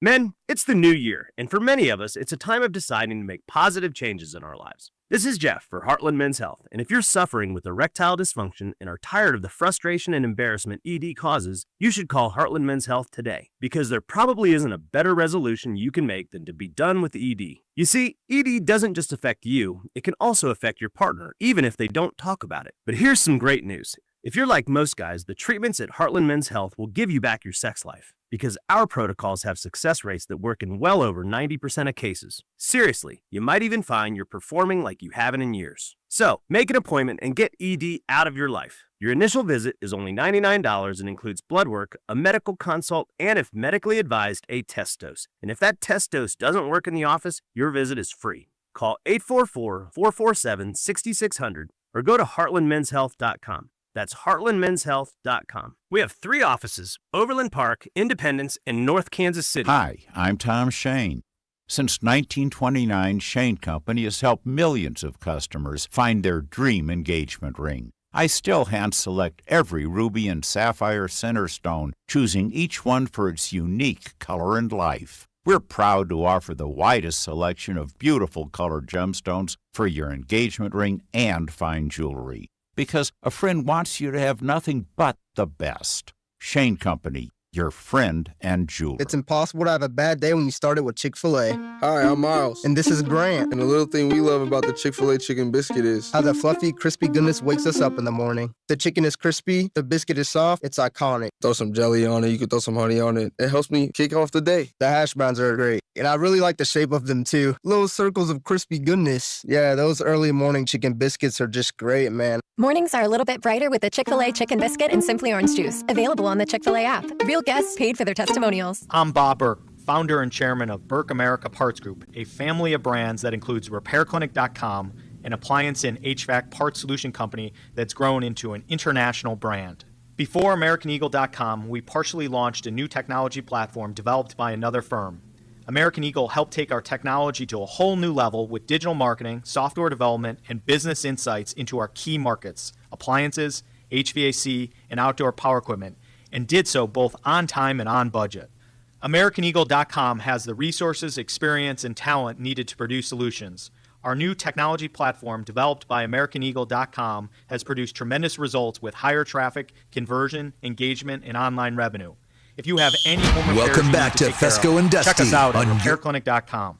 If you need a world-class website or technology project, then I would highly recommend AmericanEagle.com. Call AmericanEagle.com at 773-NETWORK. That's AmericanEagle.com, 773-NETWORK. Need to sell your house in Kansas City but not sure what the best option is? Selling a home, especially when dealing with foreclosure, divorce, job relocation, or an inherited property, can feel overwhelming. That's why I don't just make offers. I help homeowners understand all their options so they can make the right choice with no pressure and no obligation. I'm Rex, a local homebuyer and resident right here in Kansas City. Whether you're looking for a fast cash sale or just want to explore your choices, I'll walk you through the pros and cons of selling to me or listing with an agent. If selling directly is your best move, I'll offer you a fair cash price and a closing timeline that fits your needs in as little as 7 days or on your schedule. No repairs, no commissions, no hidden fees. Just a transparent, hassle-free process so you know exactly what to expect. Let's talk. Call 816-330-6000 or visit rexspyskc.com for a free, no-pressure consultation. Rex Spies KC, helping homeowners make informed decisions with confidence. You're listening to 96.5 The Fan from the DM Injury Law Studios. Mike's got this.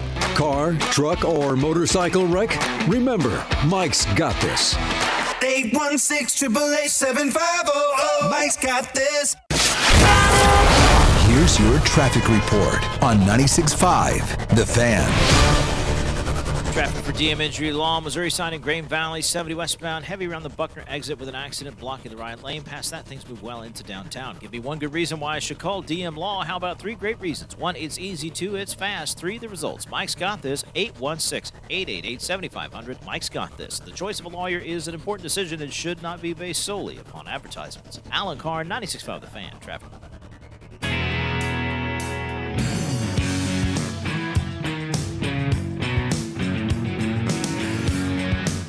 Happy to have you on a Monday. It looks identical to Fargo outside. I know you guys have yet to watch the show.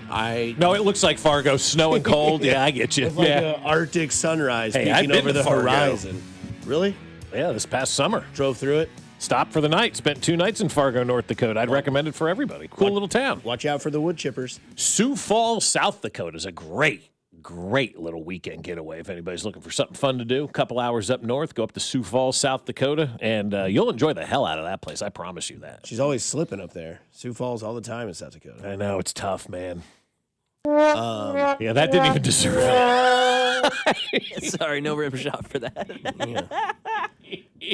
Go back to your house, Dusty. That or not kicking a field goal on 4th down yesterday by Sean Payton, right?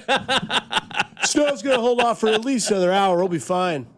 Could you imagine somebody asking him about weather in the press conference? What do you know about weather? What are you, a meteorologist? I know more than you do. I knew it was coming. Hey, Sean, we got this major storm moving in. We're not going to be able to see the field, and the field's going to turn into a green screen, and then we won't be able to see the players because they're going to put the field over the players, and so it's going to look really bad.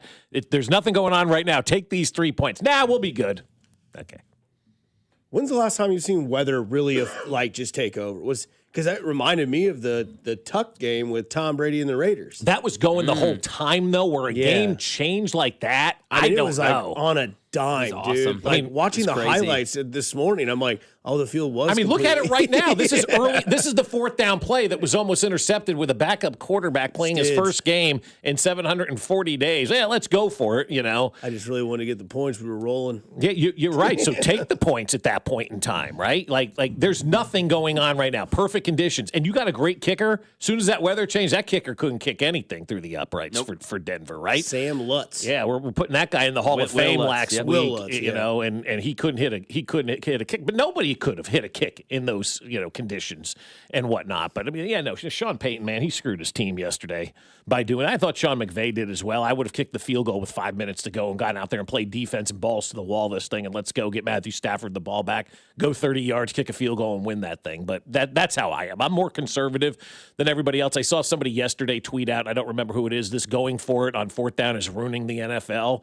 And, it cost teams games in the postseason yesterday. It cost the Denver Broncos an opportunity to get to the Super Bowl. I'm not against going for it on 4th down at all, but every situation is different. It can't be a black and white situation that the book says to do this, and so we're doing it because the book said so. I don't give a what the book says. You got to understand circumstance and what's going on in the game. And what was going on, every AH sitting on their couch yesterday drinking a beer knew to kick a field goal there, except the arrogant coach. That's why I like to see him lose. When arrogance gets muffled like that, that's a joyous time for me. The stat on the bottom says the Broncos did not run another play inside New England's 25-yard line after that failed. No kidding. Wow. I got the, oh, my God. That's crazy to think about, too, man. I didn't sniff the 25 the rest of the game. That play happened in the second quarter. Yeah. That's right. Yeah, that play happened before the blizzard came in. But even Romo yesterday was saying, he goes, I've never been a part of a game where the weather changed like that on a dime. It was crazy. Third quarter was 6 minutes left because they showed the time lapse. There was nothing on the field. By the time the fourth quarter started, you could, all right, snow's happened. By the time fourth quarter, 6 minutes left, you can't see the field. And snowstorm. Hey, Larry, did you bring that snowblower? Yeah. Why? You'll see. Yeah, and then all those guys with the snow blowers, they're God's winners today, man. Yeah. Blowing the line so we could see. That was awesome. And then Nancy's like, I have no idea where the ball is. I'm guessing, where it is. Did you see the meme the guy created? Just showed Michael Irvin's head going down the side. I missed that. I don't get it. That's Why? Great. Does he like the snow? But it's great to see that team lose yesterday the way that they did in grand fashion with the coach being the reason why. Heavy is the head that wears the crown. It is, yeah. Be the guy that lost that game for him yesterday. So screw you, Denver. I will say with the Rams, Bob, they did basically what you said, because let's just say they did kick the field goal. They couldn't stop the Seahawks. Let's say it was 34-33. They didn't stop them. I think it changes the game. I do. And how so? Well, because I think it gives everybody an opportunity. You play better. You play different. All right, we're only down one. Let's go out there and get the ball back. You had a disappointing fourth down play. You turned the ball over. The shoulders dropped. The body language is down. All of that kind of stuff. I think if you kick the field goal there, the defense has probably got a little bit more of a pop in their step. And the offense knows they're going to get the ball back, and they only have to get a field goal. You're sitting over there on the sidelines now going, now we got to get a touchdown. We got to hold them, and now we got to go out there and get a touchdown. I think if you kick that, you don't know you're going to get the ball back. That's the whole point. I think you play differently. That's just my mindset. I feel like I would have played differently. Like knowing that they missed that touchdown, I kind of felt at that point in time, boy, especially with the way the teams are kind of moving the ball and whatnot and doing their thing. Both quarterbacks were on yesterday. I would have taken the points there, would have sent my defense back out there and tried to make a play and get them off, because they did have them in third and long a couple of times. Yeah, football's just so of the moment. I just thought and they're both, to me, they're completely different. If I'm McVay, I'm happy with the way he's going for it because I think that that's just kind of like his thing. Whereas like with Denver, I don't really see that being Peyton's thing, especially hearing how he described it, how he said my defense was rolling. Okay. Like McVay's not going to be like, well, our defense is rolling. No, your defense was getting carved up by Sam Darnold in that offense. Like they were doing it. So you had to do whatever it took at that moment. I understand that side too. Yeah. Denver did not need to do everything to keep the momentum going. New England was not moving the ball. Your defense was the most dominating presence in that game until Mother Nature stepped in. Mm-hmm. And even so, they love each other. Mother Nature and defense go like peanut butter and chocolate, baby. Like when those two meet each other, you don't really split it up. It's going to work in your favor. And to say that you were chasing 14 points when you could have had 10 is the analogy I gave it earlier, is when I'm chasing $65 and I get cash out at $59. What is the $6? What are the 4 points? It's still a 2-possession game. You're also not getting the ball back in the second half, whereas like when the Rams do it, you're running out of time, and you're not stopping the other guy. So whereas Denver shouldn't have done it, I am okay with the Rams trying to do it because at that point it was like, dude, all the arsenal I got to throw at this other guy because he's doing everything that to me, and neither one of us are real. To be fair, neither one was stopping either one. Like Stafford did what he wanted. Darnold was doing what he did. Puka was doing what he wanted to do. Jason was doing the same exact thing, and ain't nobody was getting anybody's way. So the only way to kind of riff that up is to go out there and get it. And then to the same thing, to your momentum, if you're the Rams, you get that, then all of a sudden does that Sam Darnold show up that you were always asking about? All right, you're only up 1. Can you protect the ball and take your team down the field? Fortunately enough for him, they didn't need to see that because they didn't convert. And the other thing, too, though, if you're in that situation, they got the ball back with like 25 seconds, right? Changes the whole dynamic of what you need to do. Instead of needing a touchdown to win, a couple of sideline passes down the field, the Puka out of bounds, you got the thicker kicker out there, and you go out there, and then maybe you win by 2. So you make a great case the other way. You can make a great case either way. I'm just more of the guy like, I'm more in the moment of what's going on. I'm seeing what's going on. It's 4th down. We need some points. We got 5 minutes left to go in the game. Let me kick the points. Let me get the points here. Let me send my defense back out there. They had him in 3rd and long a couple of times on that drive. Could not get off the field. You get off the field on those situations, you get the ball back. Now you're just down 1, and now all of a sudden Matthew Stafford and Puka Nacua have the ball. They can run the clock out, kick the field goal, and win by 2.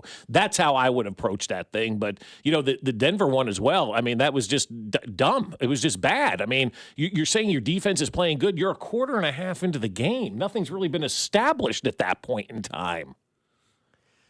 Nothing established either with when it comes to Bill Belichick. I don't think he's going to coach in the NFL ever again. No, I don't think he is. And I think the days of everybody praising Bill Belichick have to be over now. Bob Kraft has been to the Super Bowls without Bill Belichick.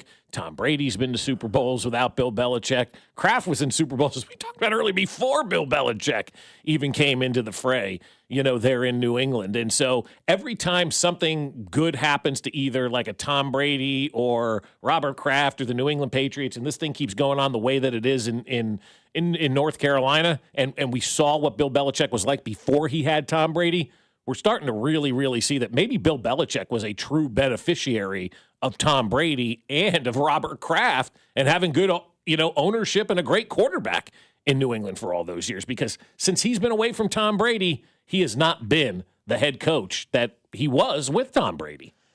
Yeah, I'm just interested to see how Drake May does because I think there's an opportunity for him to kind of create something in the NFL that maybe nobody wants to hear, but we'll get to it a little bit later. This real quick, Sam Darnold is the man from Jeff Sunday. Not Jeff Saturday, Jeff Sunday. Starting quarterback at 21 years old, gets Adam Gase, gets mono, sees ghosts, goes to Carolina, has an idiot coach. Number 2, Matt Rule, gets benched, goes to San Francisco to learn ball, shines in Minnesota. Vikings say thanks, but no thanks, playing in a Super Bowl. And by the way, he's 28 years old. One word. I didn't know he was 28. And he goes on a cruise. Like he goes on a Caribbean cruise. Katie Holmes. No. Ah! Are you listening? What's your least favorite thing about working with yourself? Body odor. You get one word. On the count of 3, name your favorite dinosaur. 1, 2, 3. Velociraptor. This is one word on Fescoe and Dusty. 1, 2, 3. Oatmeal raisin. I think 2 years left on his deal after the season. They should extend him in the offseason. Mike Macdonald, head coach of the Seahawks, another guy who should probably be extended just in his second year, young head coach. And, man, he has got his guys flying around on defense. That is his specialty. This was him after the win. Well, let's put the audio on here. Give me just 1 second. I can get it. I got it. Coming into the season, you were an afterthought to the Rams, to the 49ers. How did it feel to go through both of those teams to earn your trip to the Super Bowl? We did not care.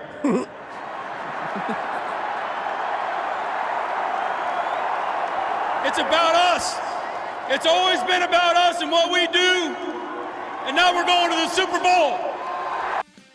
One word, we did not care. Yeah, the word that I would use is inflection. You can say anything, but if your voice inflects, the crowd cheers. We love to eat poop on rye! And the whole place goes nuts because you said it that way. We do not care. Okay.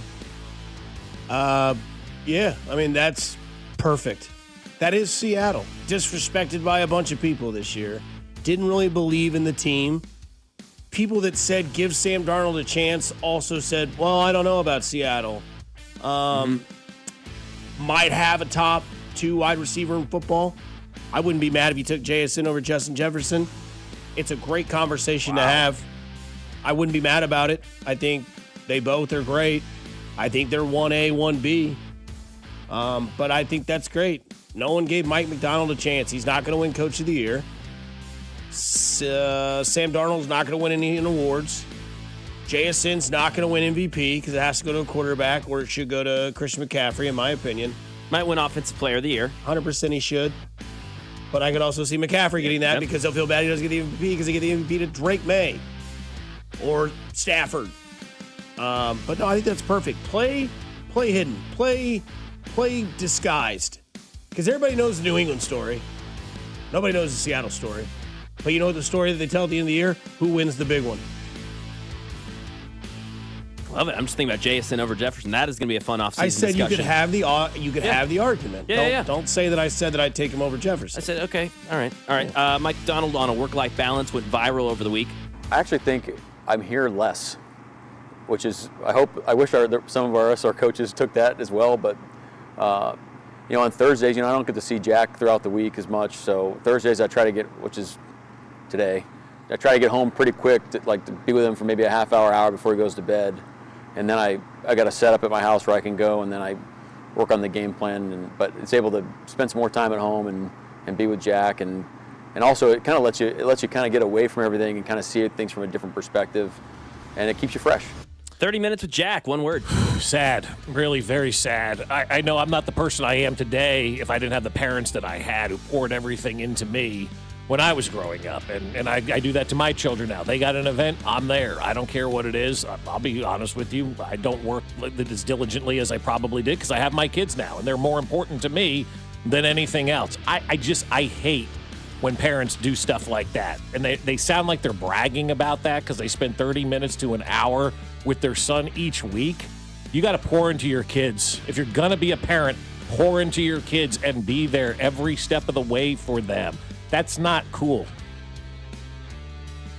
Yeah, I guess I just don't understand the context of what they're asking.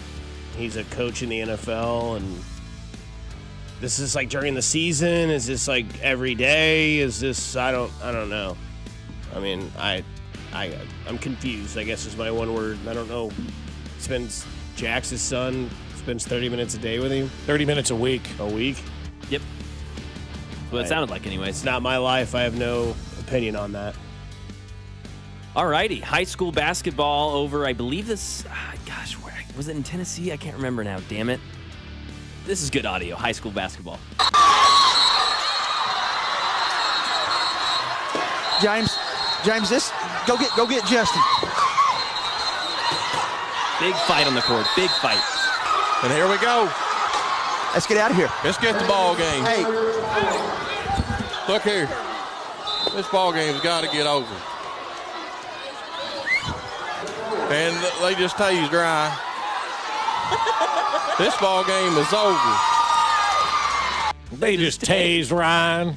I think it's Kentucky is the state you were looking for. There it is. Yeah. I think it was Kentucky. It was. Definitely It was in the mountains. southern. It was in the mountains. It was in the Kentucky. hills of Kentucky. Yes. Up there where the ding ding ding ding ding Oh, ding yeah. ding. Cold out Where the today. family tree is a stick. They just tased Ryan. They just tase Ryan. Like they're talking about Ryan like everybody knows who he is. Yes, He's the only Ryan in town. That was like an 8th grade basketball game. Literally middle school. Brouhaha breaks out on the court. Cops get involved. They tased Ryan. They tased Ryan. Oh, Ryan. Oh, man. Classic. I mean, those guys probably had never seen anything like that. And the way that they're like described it, got to get this game over with quick. Get it over with. It's a ball game. Everything's better in like that accent, too. Oh, it's always, yes, everything. I would need to know, like, if they did hockey, could you imagine? No. I didn't understand it. That's save right there, man. I tell you what, man, I down, and then we're going to get gravy on that. Here comes a power play right there, man. Check these out. Man, I can't believe you got all them there teeth in your mouth. A couple of mine fell out the other day. I brushed them, tried to glue them back in with that Elmer school glue. You ever put that Elmer school glue on your hand and peel it off and you got skin? What the hell was that? Let's go over to baseball. You know that guy has peeled the glue off his hand as an adult. Ryan had glue on his hand right there. They tased Ryan. This was on Friday or Saturday morning. I can't remember. Jose Ramirez and the Guardians have agreed on a new 7-year extension, $175 million to our nemesis, the Guardians. One word. Smart. I mean, Jose Ramirez is one of my favorite players in baseball, one of the best players in baseball. You got this guy locked up now for the next, 7 years? So, yeah, good job by the Guardians to get their players locked up. I love it. I like every team locking up their own players. Don't let the Dodgers get them. Yeah, heartbreak if you're a Royals fan. This guy absolutely shreds the Royals constantly. And I guess one thing you could say is legendary. I think this guy, Jose Ramirez, will probably go down as the greatest player in Cleveland's franchise history. Damn. Tommy played for a lot of teams. Manny kind of got lost with a lot of teams. He's better than Vizquel. He's better than Sandy Alomar. Yeah, I mean, I think if you asked a lot of Cleveland fans who the best players in their franchise history, I bet a lot of people, recently biased though, would say Jose Ramirez, but I bet he's in there. Albert Bell was good, but he was there for a hot minute. He was also a jerk. He was mean. He was mean. But yeah, I don't know. It's not good for Royals fans. That means that guy's going to be sticking around for quite some time. I mean, I would think Bob Feller is probably number one, but he's also a guy that nobody liked back in the day. I mean, who else? I mean, there's not the huge list you'd think. There's not. No, they got Jose Ramirez as 8 on this list that I found right behind Tommy. And it's a bunch of guys from, they're all black and white pictures. You know, Shoeless Joe Jackson, he played for the Indians. I didn't know that. Tris Speaker, Knapp, LaJoy. I mean, people you've never heard of before on the list of the greatest Cleveland Indians. Yeah, I mean, Jose Ramirez, obviously. I was like, Jose, News that got buried, probably fortunately for Pittsburgh. One word on Mike McCarthy. Safe. Yeah. I mean, it's just a safe Pittsburgh hire. That's all it is. Nothing flashy or anything like that. He'll go win you double-digit games every year, and Pittsburgh will be happier than a clam and, whatever they say. Yeah, I still go back to that tweet. That was so amazing. Going from Mike Tomlin to Mike McCarthy is crapping your pants just to change your shirt. So that's not one word, but that's one sentence. I mean, but he's a Super Bowl winning coach. He's been good in every organization he's been in. He wins. He is the perfect Pittsburgh coach. Who would you have hired for Pittsburgh? I don't know. Young guy, new guy, offensive mind. Yeah, anything. Yeah, anything. Switch it up. You're going to fire Yeah. Tomlin, then switch it up. Don't fire Tomlin if you're going to hire a worse Tomlin. To me, anything's better than purgatory. Yeah. And I mean, But that's what Pittsburgh's like. They would have kept Tomlin on if he wanted to stay there. You win 10 and 11 games, fine. Stay around. yeah, I don't know. If I was a Pittsburgh fan, I would not be happy. My Pittsburgh friends are very upset, yes. I wholeheartedly could understand that because you kind of do want the new young mind. You want your team has been stale. Like you're eating stale popcorn for 8 years. Like you just keep eating the same Topsy's can of popcorn every Christmas. You're like, still cheese, still caramel, still butter. Just doesn't have the right texture. But Or it's every there. other coach looked at the job and went, you don't have a quarterback. Correct.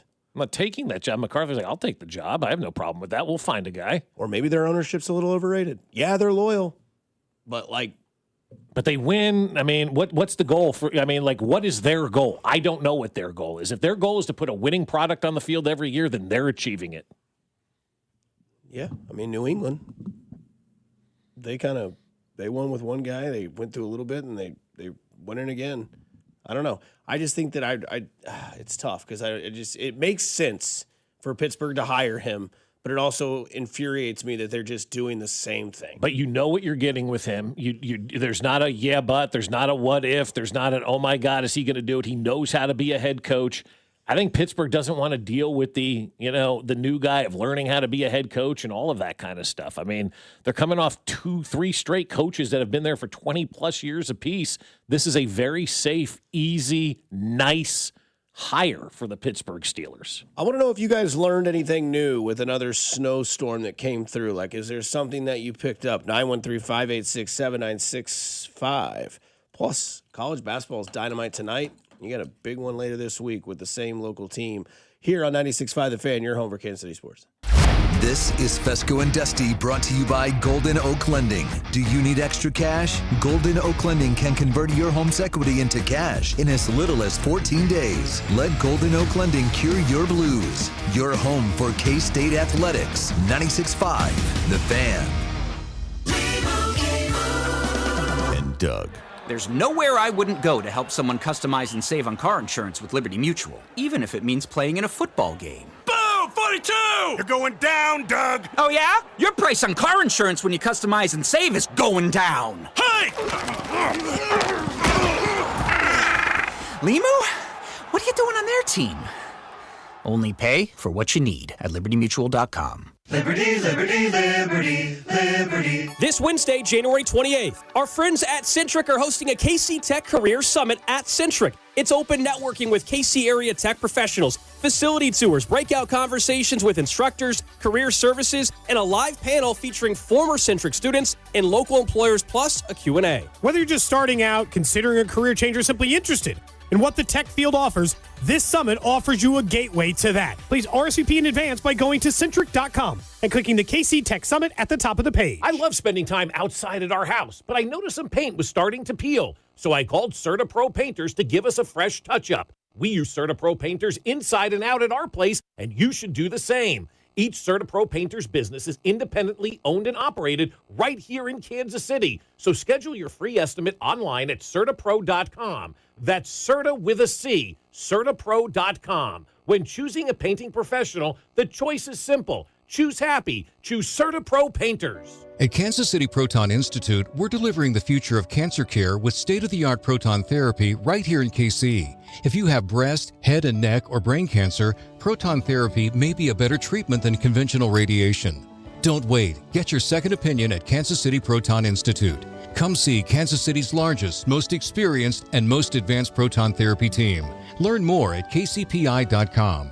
Kansas City Proton Institute, where you see the best in KC. At Uline, they know firsthand the road to success is an uphill climb. Uline started in the family basement, and through hard work is now North America's most trusted shipping and industrial supplier.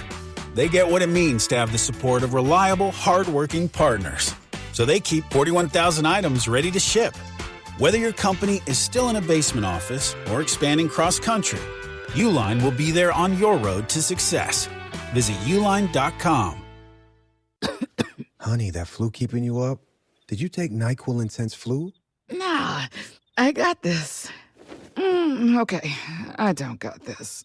Yeah, you need NyQuil Intense Flu. Undo your flu with NyQuil Intense Flu. NyQuil Intense Flu provides powerful relief of your flu symptoms so you can sleep. You do got this. NyQuil Intense Flu. The nighttime sniffling, aching fever. Best sleep with the flu medicine. Use as directed. Keep out of reach of children. The second I see that Chick-fil-A text in the group chat, I'm throwing my shoes on and running out the door. Hey, I'm Layla. And I'm Kaylin. And a little thing we love about the Chick-fil-A chicken biscuit is how it feels like an easygoing morning. The chicken adds the most flavor. It's juicy and seasoned. The biscuit is just very light and airy and fluffy, just like a cloud. I also love to put jelly on mine so it's sweet and savory. It's a good start to to the day. Mornings are a little bit brighter with the Chick-fil-A Chicken Biscuit and Simply Orange Juice. Available on the Chick-fil-A app. Real guests paid for their testimonials. Earn an accredited MBA in as few as 16 months for about $21K at University of Maryland Global Campus. Explore 10 specializations, including finance, HR, cyber technology, and more. Plus, showcase the value of your MBA with a comprehensive learner record and digitally demonstrate in-demand skills and credentials to employers. No application fee if you apply by February 11th. Learn more at umgc.edu. Certified to operate in Virginia by Chev. Hey, it's Gold, and just because the calendar turned over to 2026 doesn't mean Shawnee Mission Ford still isn't on a mission to do more. In fact, they're still offering the largest discounts, giving top trade allowances in Kansas City. I'm still enjoying driving the great Ford F-150. That 360 camera makes the parking so easy for me now. Also, the heated seats for most start. It is a must in the wintertime. So if you're looking for a place to buy a vehicle, it is Shawnee Mission Ford. They're also going to be with you whenever you need the service done. Shawnee Mission Ford is on a mission to do more in 26. At Casey's, when someone asked for a cup of coffee that wouldn't put them in debt, but still had freshly ground beans, rich flavor, and a price that starts with a 9 and ends with a D9 cents, we were too nice to say no.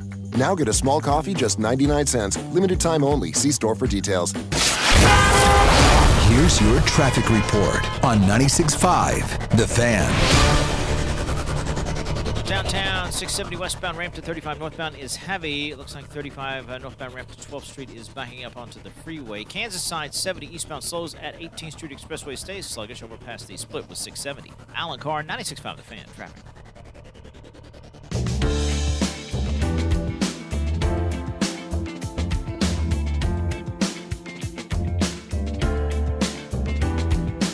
Dan Orlovsky's on ESPN right now. Get Up. I wonder if he's saying that Mike Vrabel and Drake May have a chance to be the new Belichick and Tom Brady. Oh, I can't imagine what's being said on that show today. I mean, we've got to scour the internet. They got Rex Ryan on, so you know something is going to be yelled about. Damian Woody's on there. He's really good. I actually like him. Then you got Orlovsky. I'm sure there's something that's going to happen from Orlovsky today. Had the Patriots now have unseated, Patrick Mahomes as the greatest dynasty of all time. I don't know. There's going to be something out there today, I'm sure, that's going to be said. It just needed to be said. Schefter's on his phone like he's getting the breaking news of who's going to coach the Browns. Does anybody care? Yeah. I want to see who coached the Browns. You're not going to know who it is. That's even better. I mean, they're going to hire somebody that nobody's going to know to coach that team. They like that young guy, too. Udinsky.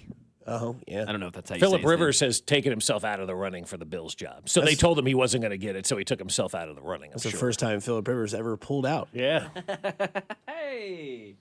There you go. That's a good one. Thank you. Yep, well done. JSN is the fifth player. Hello. JSN is the fifth player with 10 receptions, 150 receiving yards, and a touchdown in a conference championship game. He now joins Julio Jones, Pierre Garçon. Ooh, he had the cool mouthpiece. He also had the cool apostrophe below the C. Yes. LSU's own. Did love that.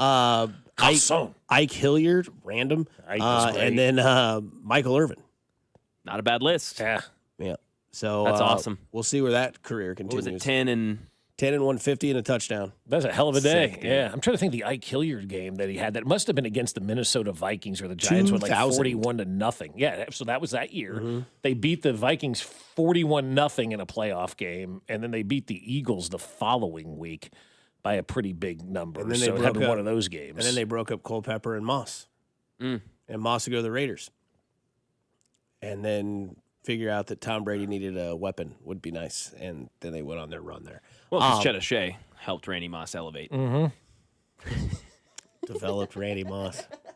Nobody's claiming that's unfair though, because I do think Chad O'Shea is a good coach. He is. But you throw that Randy Moss stuff out there, it's like that got Dusty good on Friday. But who's claiming? Like the Chiefs didn't put something out there that said that, did they? Okay, good. Thank God. It was somebody that just tweeted and said, "This is his resume." For those of you that don't know who Chad O'Shea is, developed, and it just went names, and the first effing name, Bob, they put was Randy Moss. That's ingenuous to that guy. I mean, that's just. The GOAT. Second greatest ever. But teams do that. Look at our new coach. He coached Randy Moss. Hey, Chad, I could have coached Randy Moss. Chad, what'd you teach Randy in New England? Nothing. You know when he got open, he threw that hand up? I told him when you get open, just put that hand up. Tom will see it. No, if he's smart, what he'll say is, I didn't do anything. I didn't want to mess him up. Vermeil used to say that a lot, too. What do you tell that guy? Nothing. I don't want to mess the guy up. That's a good answer. That's the coaching answer. in itself, too. But that is coaching in itself. For It sure. is. And it's also understanding that these athletes are just better than you. Like that's another thing that these young coaches don't realize. These athletes are more gifted at what they do than you are at what you do. Let them go out there and do their thing. Who cares? You don't have to have the pulse on them all the time. No, I'm just I sidetracked us. Sorry. No, I just wonder if the Chiefs put that out there that he coached like Randy Moss. I said, come on, you got to do better than that. No. I didn't think they would, but was Ike Hilliard better than Victor Cruz? Or is I that don't kind of know. like the same? It's kind of the same Because guy. Victor took over the world with the salsa for like 3 years. Yeah, he had the salsa dance, but He was balling. You know, my Awesome, dad dude. always loved Ike Hilliard because I like Ike, like Eisenhower, but he's so from Kansas. Yeah, he was. Yeah, dead now. But Ike Hilliard was good. He was a good football player. About the same as Victor Cruz. Yeah, about the same type of guy. Good- yeah, you would have good given player. like a Victor Cruz or an Ike Hilliard in their prime this year for the Chiefs would have been great. So who's the heck greatest yes. Giants receiver of all time?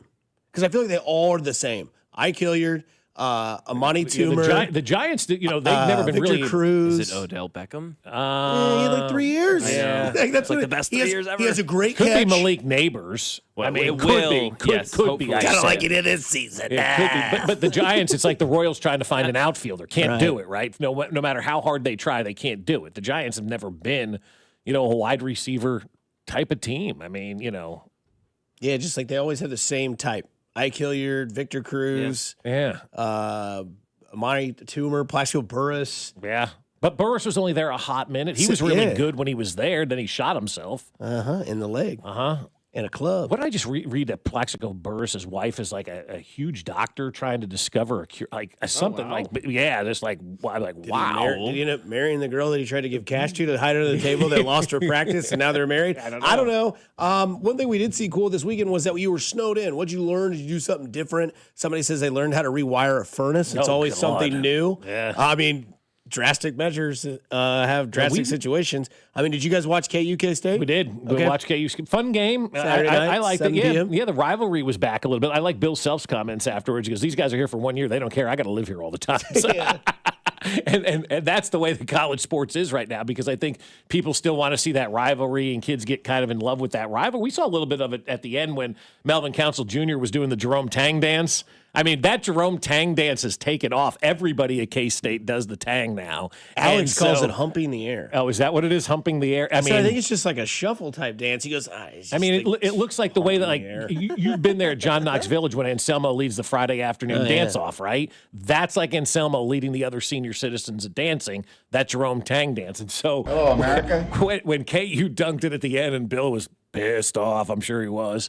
And then Melvin Council did that Jerome Tang dance. I'm like, all right, the rivalry's back, baby. I like that right there. And so they mocked the coach.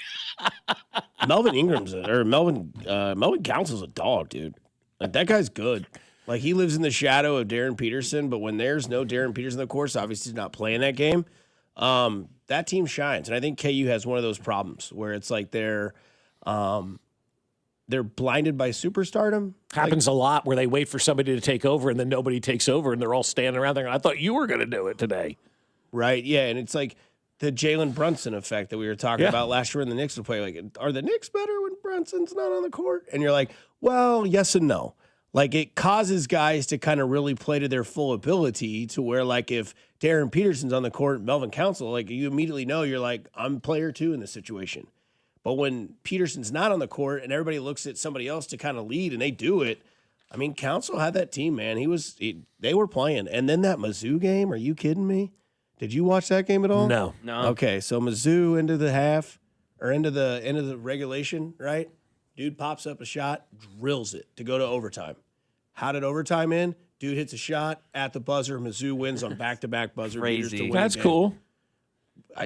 Who they beat? Yeah, it was a SEC team. I can't remember. They weren't great, right? Was it Mizzou? Arkansas? No, they Well, don't. Arkansas or SECs, that's an afterthought conference as you see in the Big Ten owns football. I mean, basketball, there's some solid teams. I mean, Michigan, Nebraska, they're all pretty good. What's the SEC No, they done played, other than baseball? Mizzou played Oklahoma on Saturday. Oklahoma's Trying not to get great. me over here, Bob. You know I'm right. Yeah, you're not But right, I wonder how many people watch college basketball on Saturday. And I watched the KU K-State game. I didn't watch anything else. because tonight you have Louisville Duke, number 23 at number 5. So you have Cameron go. Boozer playing tonight, which he obviously has a brother as well, but he's better and he's fun to watch. And then you have Arizona BYU at 8. That's the number 1 team in the nation, I think, playing against the number 1 kid in college basketball. Mm-hmm. I think DeBans is the best player in college basketball right now. And I think that could obviously change, right? Like Peterson can come back. He doesn't play enough right now. Like I can't put him in the top. No, you can't put him in any category. No. The guy doesn't play. No. That can change so quickly. Correctly. Like we can get to March and all of a sudden Peterson's healthy and he plays 6 games in a row and K's in the Final Four. And you're like, why are they so good now? Because that man took over. They got their guy back. Yeah, it happens. Right. But yeah, KU BYU 3:30 this Saturday. KU at BYU at Lawrence 3:30 this Saturday. That place will be rocking this weekend. That's for sure. I know that I'm hard. No football or anything like that. So, yeah, we'll see what happens. I don't know. College basketball when there's no sports kind of gives you a little bit of light. Yeah, it's great. Yeah. This is a great year for it, too. I mean, most tonight, years I'm with you, but this year has been different for some tonight reason. will be fun. Yeah. Tonight, if you want, it starts at 6 o'clock, ESPN. Watch Louisville and Duke and watch Cameron Boozer play basketball. It is so awesome. Dude, he's just so smooth. It's like this level is not high enough for him. I don't know what his floor or ceiling is in the NBA, but right now where he's at, it's crazy. Like he's just so much better than everyone on the court. And then he's got his brother out there being the point guard, knowing exactly what to do. Knowing exactly where he's going to And be. then you get DeBanza tonight at 8 o'clock against number 1 team. Big 12 matchup, Arizona BYU. Who had that 5 years ago? Who had that 5 minutes ago? Yeah. But that's what college That's the Big sports 12. is schizo. It's a schizo league. It's a schizo world that we live in right now. I like the fact that Arizona's won or BYU's involved or in football. Vanderbilt owns the state of Tennessee and the SEC can't get out of their own way. It's marvelous. Coming up on the other side, the Patriots What did I are say back. that was wrong? I don't know. I'm staying out of this. I plead the 5th. Coming up next, Patriots are back in the big game, and there's bad coaching decisions all of the time. Here on 96.5 The Fan, your home for Kansas City Sports.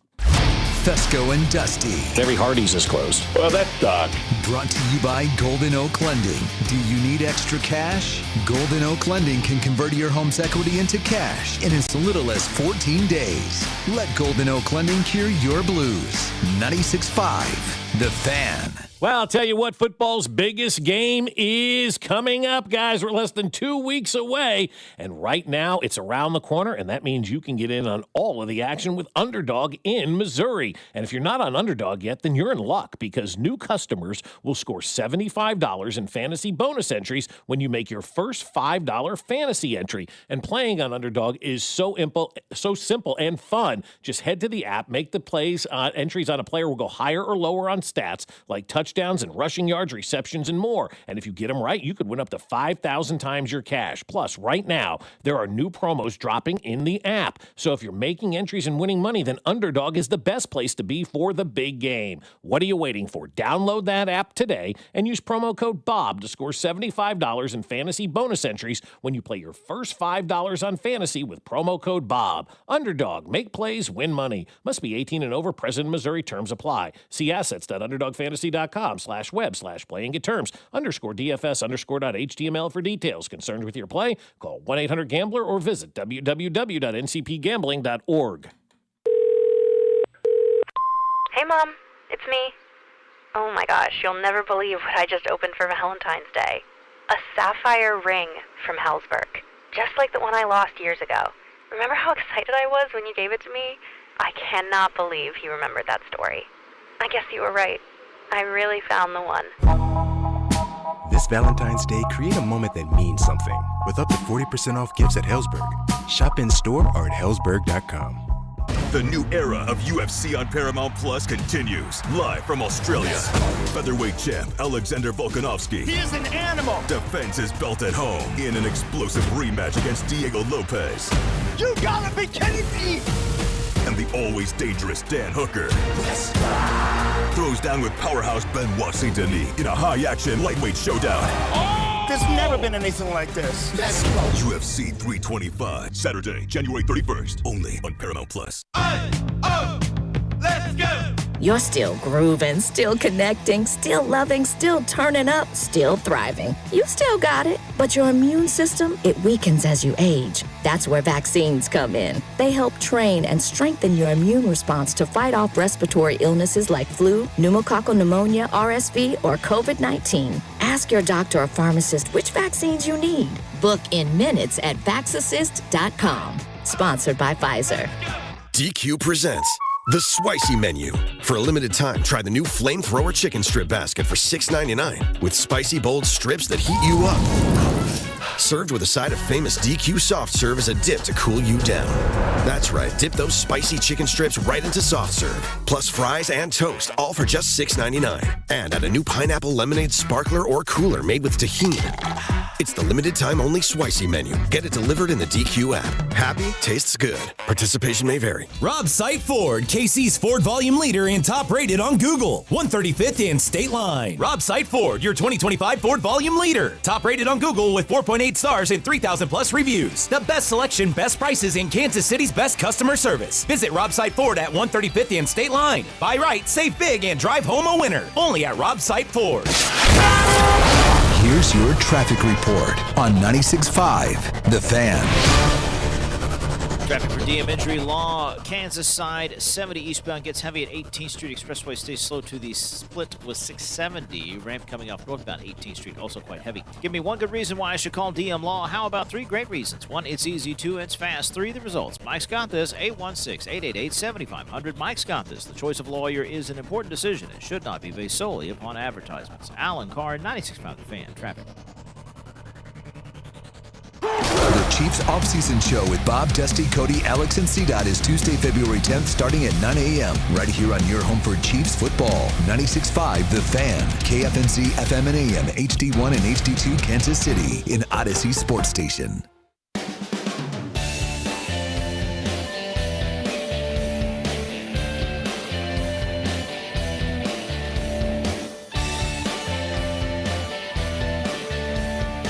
Did you guys go out and shovel the drive? Yeah, we did it. You know, I did it just to get out. So I think we shoveled about 3 times over the weekend, twice on Saturday, once on Sunday, get it all kind of taken care of, get outside. It was nice out once the sun popped, you know? Yeah. It looks very beautiful outside. Yeah. Now it's like cold. It still says on my watch, -2, so it's heated up. It's going to get to a ripe 11 degrees at noon. So we're going to climb 13 more degrees before this sucker's over. But again, like I said at 6:30 this morning, enjoy winter. It's this week only, because after this week, guys, we're in the 40s and 50s for the next 30 days after this week gets done, which is going to be great. It's going to feel obviously very warm, and the sooner we can get the spring, the better for everybody. But if the sun's out on a day like today, I'm good with a day like today. It's when it's cloudy and gray and nasty. I don't deal well with that at all. When it's a mush color, when the snow's the same color as the sky, you're just like, ugh. I guess I'll hang out in the garage.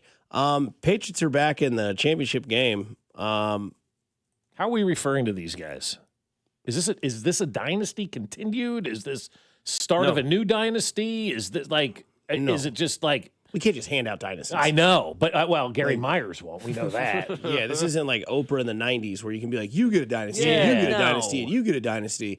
I do think, and I mean this, I think if Drake May wins it all, I think that's who Mahomes' target is. And you may not that's think, a good point. And I want to bring this up. This is not from your perspective. This is not the perspective from Carl, who watches the Chiefs and sits in section 354 and goes to every game since 95, right? This will be the story, because think of the 2 quarterbacks that, I guess there's 3 quarterbacks that have gotten Super Bowl rings since Mahomes has had this run. It is Tom Brady, who is now announcing games on Fox. It is Matthew Stafford, who is on his way out. And it's Jalen Hurts, right? And no one in their right mind is saying, well, Philadelphia, Kansas City, that's the story going forward, because you can't. It's NFC, AFC. Not a lot of people you can't really have a rivalry with Brady. The rivalry with Brady is just the ring chasing. You're just chasing air at this point. And Matthew Stafford, we all know Mahomes will go down. It's better than Matthew Stafford. It is what it is, right? Stafford, you talk about missed opportunities. Stafford yesterday not getting back to another Super Bowl is a missed opportunity. And he'll be 38 next year. They're going to bring the band back together. That Rams team will be the exact same team. Maybe not Devontae Adams. Maybe Devontae Adams. By the way, heartbreaking. He was distraught in that locker room. Now 0-5 in championship games. Could you imagine that, though? Think about that. You get so close First of all, you're not supposed to play more than 3.5 years on average in the NFL, right? So he's already beaten that. Mm-hmm. To go to 5 conference championship games and to lose every single time and to never get to the Super Bowl, that's got to sting. And your quarterbacks have been Aaron Rodgers and Matthew Stafford. Yeah, it's not like you're playing with Josh Allen. And so if New England wins it all, and May has one, in his second year as a starter, he would have won a Super Bowl. When did Patrick Mahomes win a Super Bowl? Second year. Okay. As a starter. And now where people that don't see it from where the Nationals will take it, they'll say, well, Mahomes, he beat X, B, Y, C, F, J, all these guys, right? Beat Deshaun when he was in his prime. Yeah. Beat Ryan Tannehill in an AFC Championship game. That's the weakest He one. had himself a playoff still leading up to that game. Yeah. And then, he lost to Tom Brady, beat Andrew Luck in his first year running through the playoffs, right? And so now Drake May's got a title. He's 2 behind Mahomes. He's in the AFC. By the way, they play each other next year. And that will be the story. Drake May will now be the guy because he has the If the Patriots win this thing, do you think it's Chiefs, Patriots, and Foxborough to open the season on Thursday night? Sign me up. Ooh, yeah. Sign me up. It would absolutely be that, dynasty right? to dynasty, right? You have to go, and then the Chiefs go up there and slaughter them like they did that year with Kareem Hunt as a rookie. And that's what it's going to be because the youth that May has and the longevity that I think people will see what Vrabel has turned that franchise into and what the Patriots have been, it'll be, can May be the new arm and the new guy moving forward in the AFC? And it'll say, well, everyone will say locally, well, he hasn't really beaten anybody that's a weak. It is a weak resume. It is. But it's a resume nonetheless. You beat the teams that are on it. He's though, he's in a Super Bowl. Josh Allen hasn't gotten there. Burrow's kind of been off and on the last couple of years. Lamar, we don't know what's going on with him in Baltimore in their situation. Hasn't been there. Been to one AFC Championship game. Geno Smith hasn't been. And now Drake May is there. And I think that will be the rivalry that they will set us up for. And to me, I'm okay welcoming that rivalry because Mahomes spent time trying to chase Tom Brady, and we loved it. And it was the Patriots, now it's the Chiefs. Well, now the Chiefs are out and the Patriots are in the big game. Now it's like, okay, are they going to be the team that everyone's going to fall in love with now in the AFC? And I think the answer would be yes, especially if they do win it all. And now you have that storyline that is developed with Drake May and Patrick Mahomes. And that, my friends, is a rivalry that gets created in sports. Are you going for that rivalry because you're bored, it's better, or it's now? Because I think a lot of people will push Drake May into that rivalry category because we've tried with Josh Allen. It's not going to do it, okay? We've tried with Joe Burrow. It happened once. We've tried with Lamar Jackson. Just not going to happen. Do you think if Drake May and the Patriots win it, do you think they'll push this narrative because it is new or because they think it can be better as a rivalry? Because Mahomes really hasn't had a rival with anybody. He's kicked everybody's ass. Do you think Drake May is going to be somebody that can give Mahomes a little bit of the business, if you will, and challenge him? Because no other quarterback really has challenged Patrick Mahomes. Are they hoping this could be one that where Drake May challenges him? I like the coaching matchup with Vrabel and Reed a lot in this one. When they start going head to head, I'm not ready to say if I'm crowning Drake May as the new guy, but you're right, Dusty. Nationals will. I mean, it will be, has Drake May overtaken Patrick Mahomes as the best quarterback in the AFC or the NFL if they win the Super Bowl? And so I think they'll push that narrative to us, but we'll see. As long as Patrick keeps winning, they can push everybody else that they want out there. And I'm wondering if they're going to push it because it really is the rivalry or because it's new at this point and different. And I think it leans towards new and different at this point. It's also relevant. I mean, they are the team before the Chiefs, and the year the Chiefs aren't in it, the Pats get right back to business. So there's that. They've yet to play each other, so the unknown is still there. They will play each other next year, and we'll get that matchup, we would hope, because I kind of, going back to your point, I don't know if I want it to be week one. Because I don't know 100% if Patrick Mahomes would be ready by week one. And the NFL will probably think that way too. Yeah, right. Or if they do think that way, Mahomes doesn't play and Drake May, again, wins against the Chiefs against another quarterback that's not the quarterback that fits the resume that people want. Or you play that game later in the season because it has meaningful consideration for the number 1 seed or something like Christmas that. Christmas Day in New England, Chiefs, Patriots. Christmas is on a Friday this year? Why not? Right? Yeah. It's going to happen, it's going to happen. They're going to be playing. Kansas City's Christmas's team. Yeah. Until it's New England. They stole Christmas from us, too. Yeah. They're the Grinch. I'm hoping this year they kind of scale back a little bit, but they won't. I mean, like, who's the marquee team still in the NFL? When it's all said and done and March comes in and the league year starts on St. Patrick's Day, who is going to be the premier team that people are talking? It's still going to be the Chiefs, man. Like, there's not a lot of cachet with Sam Darnold. There's not a lot of cachet at this moment with Drake May. If he wins I think Drake May has so much more to gain than Sam Darnold does with a Super Bowl victory. There's no question in my mind. They'll start calling him the next Tom Brady and all this other kind of stuff. So I think he has a lot, to gain by winning that Super Bowl. I think with Sam Darnold, I think a lot of people, they've made their minds up about him or whatever. Oh, it's Sam Darnold. You know how people are. Drake May has an opportunity to really grow his legacy with a win, and to Dusty's point, would actually help the rivalry if he wins that Super Bowl. It'll help the NFL. They need that. Yeah. They need another Peyton Manning. Because where have you been pining at? You want that Peyton Manning-Tom Brady matchup. They need it. They do We not have the it. Tom Brady. We don't have the Peyton Manning. They don't have the other guy. They don't have the other guy. Pushed Josh Allen. They've tried. Can I ask you guys, 4 times. 2 weeks before the Super Bowl, who are you rooting for? Seattle. No question. My cousin lives in Seattle. I'll go with Seattle. Because it's funny that both teams are on the opposite of the map. Yeah. New England's here, Seattle's here. Yeah. And where are they playing? California. It's just I can't root for the Patriots. You just can't. No. I think I'm rooting for Seattle. Seattle's Hell yeah. a 4-point You've been on 'em, favorite. you should. But let me caution you by this. I'm going to take you back to the first Super Bowl I ever covered was in New Orleans, and it was the New England Patriots taking on the St. Louis Rams at the time. Mac, are you old enough to know that St. Louis had a football team? People in St. Louis know they had a football team. Dude, they left 10 years ago this last week. They've been gone a decade now in St. Louis. And so it was the first Super Bowl I covered. It was right after 9/11. And it was the Patriots versus the Rams. And, of course, the Rams were the greatest show on turf. They were coming off the 99, the 2000. Oh, my God, the Rams, the greatest team ever. The New England Patriots are here. Who are the New England Patriots? We still have everybody at that point in time had in their minds the New England Patriots of the red jerseys in the 80s and the early 90s. Oh, they're just an afterthought. It's a blip on the radar, not a big deal. They'll be gone in 5 minutes. It's a cute little story. But the real story is the St. Louis Rams. And they were a huge favorite. I'm one of the biggest favorites in Super Bowl history, I believe, that year. And I think this was like on Thursday or Friday of the week. And so you'd been there all week. And there's this reporter by the name of Vito Stellino. Look up Vito Stellino. He looks just like what Vito Stellino would look like, right? He makes sandwich. He does. He's got this cracking voice. He's covered the league for 1,000 years. He's probably one of the original reporters in NFL history, right? He's been ever in a day, has seen everything. And all week, like, everybody was just talking about how dominating the Rams were going to be and dominating the Rams were going to be. And this guy, in like the last press conference, said to Bill Belichick in his crackling voice, nobody's giving you credit to me here. Do you think you have a chance to win? I mean, and that was the question, just like that. And everybody laughed. No, they don't have a chance to win. There's no chance to win. And what did they do? The Patriots went out there and they won the game. They took down the Rams. And it was the most pointed question that I think I'd ever remembered from a press conference.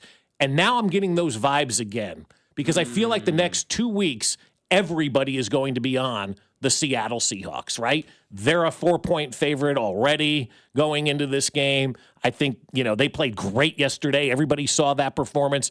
I feel like New England's going to be going down there in the next 13 days. They're going to be told why the Patriots really don't stand a chance and why Seattle is going to win this game. I just get that feeling right now. And I'm not rooting for New England, but what I'm saying is based on stuff that I've witnessed over the years, man, you can't count anybody out, and especially Mike Vrabel. I mean, we all ought to be rooting for New England, though, because if they win, he has to cut his penis off. Men's wieners. Go Seahawks. So everybody's going to be rooting for the Seahawks. They're the big favorite, but stranger things have happened. Yeah, the nobody believes in us complex that will grow. I agree. Yeah. Coming up on the other side, we get to be joined by Josh Vernier. Snow on the ground, but baseball is right around the corner as we talk to Vern, who has back Thursday nights. Last Thursday, he had J.J. Piccolo on a show for Vern's Hot Stove. Who's up this week? We'll talk to Vern next here on 96.5 The Fan, your home for the Kansas City Royals. This is voice of the Wildcats, Wyatt Thompson, and you're listening to Fescoe and Dusty on your home for K-State Athletics, 96.5 The Fan. Brought to you by Golden Oak Lending. Do you need extra cash? Golden Oak Lending can convert your home's equity into cash in as little as 14 days. Let Golden Oak Lending cure your blues. Well, I'll tell you what, my friends over at Park and Go want to make it easy for you to park at the airport, and that's exactly what they do, and especially times of the year like this. Look outside. You got that snow all over the place, right? How would you like to come back from a trip and have all that on your car? You don't want that, so you park at Park and Go because they have all covered parking for everybody, and their customer service is off the charts. You make your reservation at bookparkandgo.com. Your reservation is made. Also, prepay when you make that reservation because you get the lowest rate and you save money. That way, you're good to go. Show up on the day your flight, give them that reservation number, and they will direct you to that covered parking spot they have reserved for you. And then you jump on the bus that meets you as soon as you pull into that spot, and you're right to the airport terminal. When you get back, the van meets you, takes you right back to the trunk of your car. All you got to do is grab your bags and walk outside, and that van is there waiting for you. So do what we did and join their frequent parker program and earn points towards free parking. Reserve your spot today at bookparkandgo.com. The best deals in parking. bookparkandgo.com. Park and Go, family owned and operated. Dane and Hughes here, and it's playoff time, and there's no better place to bet the chase for the championship than Circa Sports. It's sports betting the way it should be. Whether you're betting championship or conference futures, sides, totals, or prop bets for every round, there's no better place to make your bets throughout January all the way to the big game. Circa Sports, with high app limits, player-friendly pricing, and exceptional customer service. Download your new bookie today at circasports.com. Must be 21 or older. Gambling problem? Call 1-800-GAMBLER. And Doug. Oh, what a horrible call. Hey, ref, open your eyes. Ref, you're really not going to call that? Come on. Hey, ref, why don't you customize your car insurance with Liberty Mutual and save money? I don't think you get what we're doing. Sure I do. We're all just giving him advice. You guys on sports, me on saving money. Nope, that's not it. Only pay for what you need at libertymutual.com. Liberty, liberty, liberty, liberty. Make Gates Barbecue your go-to for the Big Game Watch Party. Whether you're the host or a guest, the Big Game Watch Party won't be complete without Gates Barbecue sauce and seasonings. Gates seasonings go great on popcorn as a fun topping for dips or sprinkle on chips for that extra flavor pop. Nothing says the big game like a Gates party tray. Stop by any of their 5 locations and pick one up. You'll be the hit of the party. Spice up your Big Game Watch Party with Gates Barbecue. We still do it the old-fashioned way. When the cold sets in across KC, AB May is the trusted name for keeping your home warm, safe, and secure. From furnace repairs to system replacements, we deliver reliable solutions in unmatched care and professionalism. Whether it's a sudden breakdown or routine maintenance, AB May is here to help. Trusted by generations of Kansas City homeowners, we're committed to doing things the right way every time. Call AB May at 913-732-9993 or visit us at abmay.com. Call your serviceman from AB May. Another app for inventory, one for CRM. Oh, don't forget accounting. Wait, which login was that? Or you could use Odoo, one fully integrated system that does it all without the hassle. Ditch the app overload. Get everything your business needs on one platform. Try Odoo free today at odoo.com. That's ODOO.com. DQ presents The Spicy Menu. For a limited time, try the new Flamethrower Chicken Strip Basket for $6.99 with spicy, bold strips that heat you up. Served with a side of famous DQ soft serve as a dip to cool you down. That's right, dip those spicy chicken strips right into soft serve. Plus fries and toast, all for just $6.99. And add a new pineapple lemonade sparkler or cooler made with tahini. It's the limited time only Spicy Menu. Get it delivered in the DQ app. Happy, tastes good. Participation may vary. What if sports were traded like markets? Now you can test your sports IQ in real time with Robinhood Prediction Markets. It's not you against the house. It's you participating in a live market. You can buy or sell your positions all game long. You know the game. Put it to use. Trade every play with Robinhood. Download the app today. Futures and cleared swaps trading involves significant risk and is not appropriate for everyone. Event contracts are offered by Robinhood Derivatives LLC, a registered Futures Commission merchant and swap firm. In a world in need of a hero, one man rises to the challenge in style. He is... just driving the kids to soccer practice. Make every day feel epic in the all-new Hyundai Palisade Hybrid with up to an EPA estimated 619 miles of range on select trims, advanced tech, and class-leading interior space. Visit HyundaiUSA.com or call 562-314-4603 for more details. And hey, come on, no cleats on the seats. Wouldn't you like to take a vacation from your bills? Well, you can. The new year is here. Home values are up, and you have more home equity than ever. Now is the time to put that home equity to work for you. This is James Hawkins, president of Golden Oak Lending. Credit card balances are at an all-time high. Why pay 25 to 30% interest to them when you could be saving thousands of dollars after a simple phone call? Golden Oak's mortgage rate is 4.5%. We have no fee to apply and no out-of-pocket costs. And if you call today, you could make no payments for 2 months. But don't wait. This rate won't last forever. Imagine how good it will feel to have those bills paid off. At Golden Oak Lending, we can make that happen in as little as 14 days. And if for any reason your loan doesn't close, we will pay for your appraisal. Call today and take advantage of our 4.5% fixed rate. Call 913-890-GOLD. Golden Oak Lending, cured my blues. 5.442 APR, FHA 15-year, 20% equity, qualified credit, additional terms apply. NMLS 114937. You're listening to 96.5 The Fan from the DM Injury Law Studios. Mike's got this. Car, truck, or motorcycle wreck? Remember, Mike's got this. 816-888-7500. Mike's got this. Here's your traffic report on 96.5 The Fan. 29 southbound briefly sluggish at Armour with an accident reporting 35 south of downtown, slowing approaching 20th Street. Kansas side 70 eastbound slow at the 18th Street Expressway area, stays sluggish to the split with 670. Alan Carr, 96.5 The Fan, traffic.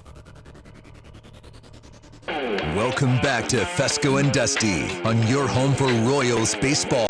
96.5 The Fan. Long-time listener and supporter of you because you tell it like it is. Here's our Royals insider, Josh Vernier. We'll get to Big Daddy Vern in just a second as the Royals offseason continues, because he did have JJ Piccolo on his show last Thursday on Vern's Hot So. You can get that every Thursday night at 6 o'clock on 96.5 The Fan. Kind of a fun little stat here. Sam Darnold had 20 giveaways in the regular season. That was the most in the NFL. He is the first quarterback since Eli Manning in 2007 to make the Super Bowl in the same season that he held the NFL in giveaways. Manning's Giants defeated the Patriots in Super Bowl 52. That's awesome. Don't make mistakes when they matter. Yeah, seriously. That's essentially what they're telling you, right? Don't make mistakes when it matters, and you'll be okay. And Sam Darnold, he was great yesterday. He's playing big when they need him to play big. And so now the line has moved, guys. I was just telling you, like last segment, it was a 4-point line for Seattle. They're now 5-point favorites in the Super Bowl. So overnight, the line has moved. Everybody's trying to cash in, I guess, and make their money early, on this one. But to see the spread move an entire point in the first day, man, that's crazy to me. That is a big-time spread now that Seattle has going into the Super Bowl. Super Bowl 60 is set. Seahawks versus Patriots. Sam Darnold, former number 3 overall pick. Drake May, former number 3 overall pick. Both head coaches are named Mike, and both come from defensive backgrounds, and neither team made the playoffs last season. So congrats to you two, Bob and Mac, saying the Patriots would go from worst to first. I don't know how much more first there is than being the last team standing in the AFC. Yeah, right. I mean, you went to the Super Bowl, for God's sakes, right? And congrats to you on being on Seattle by week 6 or whatever it was. We can all win. I think what this tells you, though, like if you're a team like, Cleveland or Arizona or one of these, basement dwellers, or even the Chiefs for that matter, this is a New England Patriots team that was 4-13 for the last 2 years. 4-13, fired Bill Belichick. 4-13, fired Gerard Mayo. Now in the Super Bowl because they went out there and they flipped the script. They hired the right coach. They've got a good quarterback in there right now. They're really nice on defense and whatnot, and they're doing a great job on the defensive side of the ball. Every other fan base right now that has a team that's never any good or missed the playoffs this year, there's no excuse for why next year can't be your year. And what we're watching right now and what we're witnessing right now is what the beauty of the NFL really is about. Just because you were down and out one year doesn't mean it's going to take you, and it should take you an eternity to flip it around. The New England Patriots did exactly what the NFL is designed to do. Take a team that's been down, give them the higher draft picks, give them the easier schedule, let them find a way back to the top. They accomplished exactly what the NFL is set up to do. And we spend so much time complaining about the Chiefs and the Patriots and all these teams that find a way to stay on top, or maybe they take a step back, but they get back on top. We spend more time criticizing them like the Dodgers as opposed to holding these other teams accountable. And if you're the fan base of Cleveland, does it really matter who your coach is? I mean, does it really matter who your coach is? Answer that question, Cleveland. You're all sitting on pins and needles waiting for them to hire somebody, A, that you probably never heard of, and B, won't be allowed to do whatever job it is. They fired Kevin Stefanski. He was the hottest name on the coaching circuit until John Harbaugh got fired. And then obviously he usurped him as the hottest name out there. So does it really matter who Cleveland hires? Does it really matter who Arizona hires as their head coach? Does it really matter who these teams like the Dolphins hire? No, it doesn't matter at all who the head coach is of these organizations, because they all have the same issue, and it's that ownership that gets in the way. Say what you want about Bob Kraft and going to Miami before he came to Kansas City and all that. Guy knows how to put a winning product on the field. He knows how to run a winning organization, and there's nothing you can say to take away from that. These other owners right now, again, Cleveland, does it really matter who your head coach is? You got a dip poop for the owner and an idiot that won't get out of the way. Doesn't matter who you hire as your head coach. Guy's going to fail. I can tell you that right now.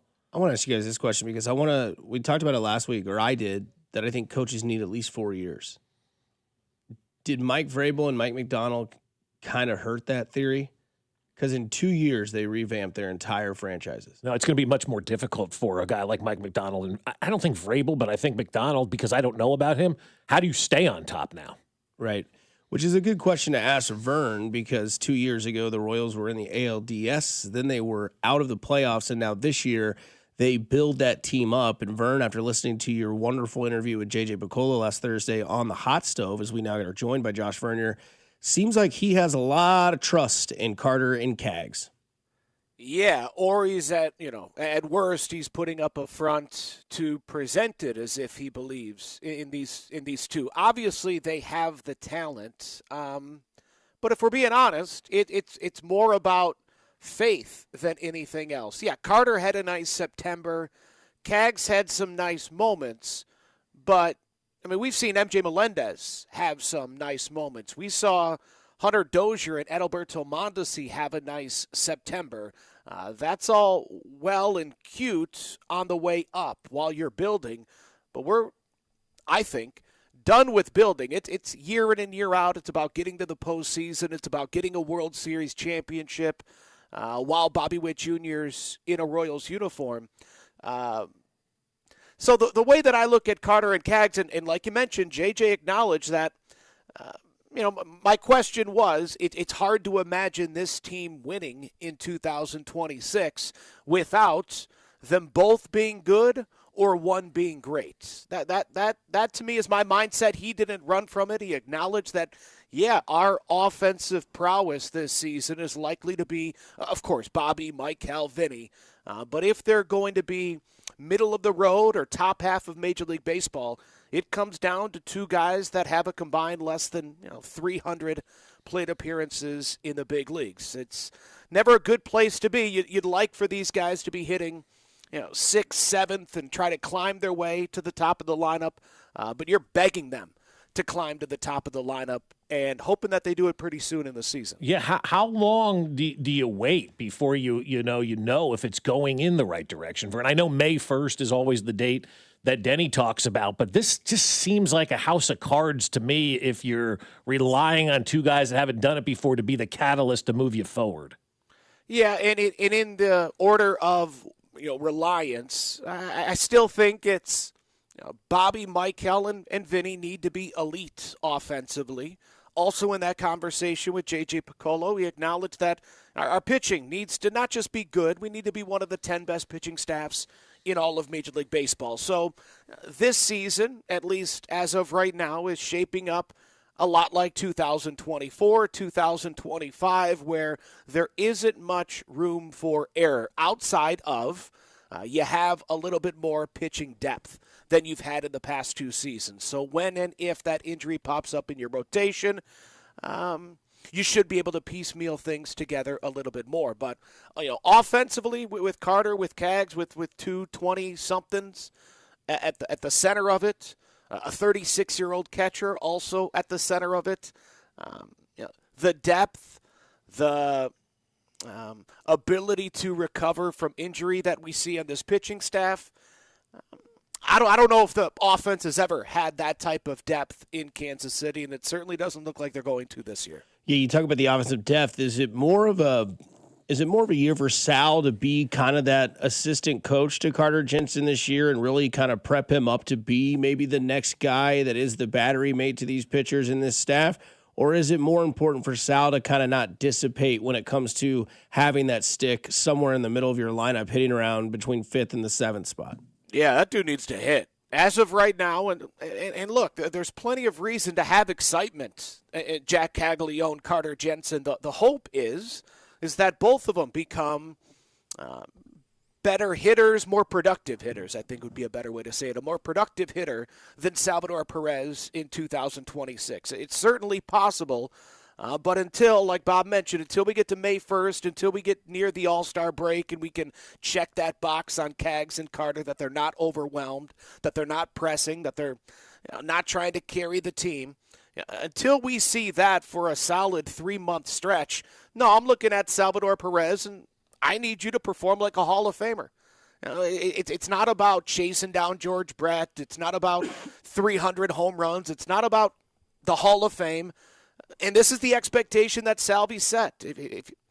If you're not showing up to the ballpark every single day expecting to win, preparing to win a championship, and setting yourself up to be a Hall of Fame candidate, that's how Salvi's talked forever. So I'm going to hold him to that standard. I need an all-star type of first half of the season from Salvi. Not necessarily that he makes the all-star team, but we could at least have a conversation and continue to throw his name out there as one of the best catchers in the American League. It might be unfair at the age of 36, but with the roster construction, with the lineup looking like it does, man, you just can't open up the season putting that type of pressure on Caglione, on Carter Jensen, because Lord knows they're already going to put enough pressure on themselves. No, I agree with you. That's why I look at this and I go, I don't really like this. The Royals are bottom 5 in spending this offseason. I don't know if that's by design or just based on, not being able to get the certain guys they wanted, whatever the case may be. But what you're saying there, Vern, really does concern me. All right, guys, you got to go do it. This is what we're banking on this year. And in a year where I think you can steal the thunder a little bit away from the Chiefs by going out there and playing some really good baseball, I'd like to have a few more, just even a Todd, not a Todd Free, but an Adam Frazier type guy, in that lineup that you can rely on, as opposed to having to rely on two guys that have never done it before. I mean, 2/9 of your lineup, you're relying on guys that have never done it before.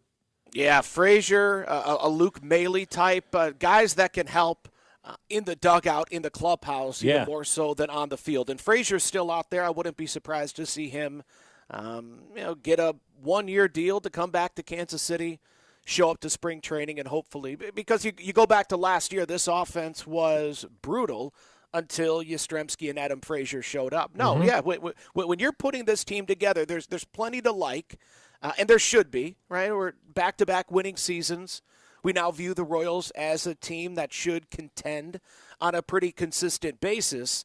But most teams, I think, have hope right now. You better have hope at this point. So there's reasons for optimism. Again, I think it's led by the rotation. I think this could be the best in the division and one of the best in the American League. And again, like JJ said, it just might need to.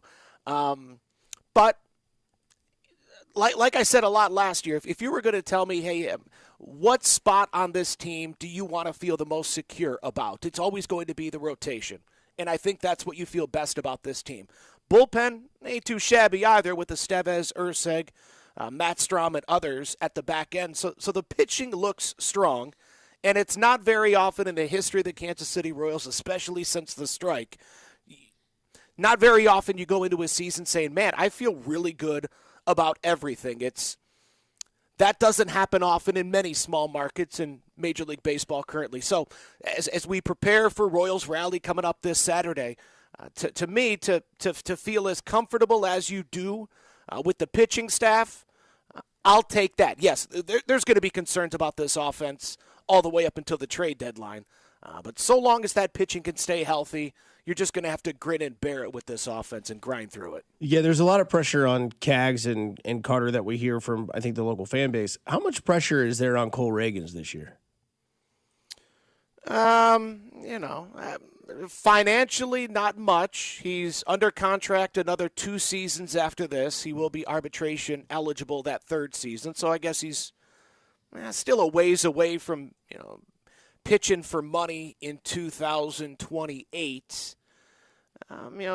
Does he need to improve his trade value? No, because I'm not trying to get rid of him anytime soon, especially since you believe Chris Bubic is going to leave in free agency after 2026.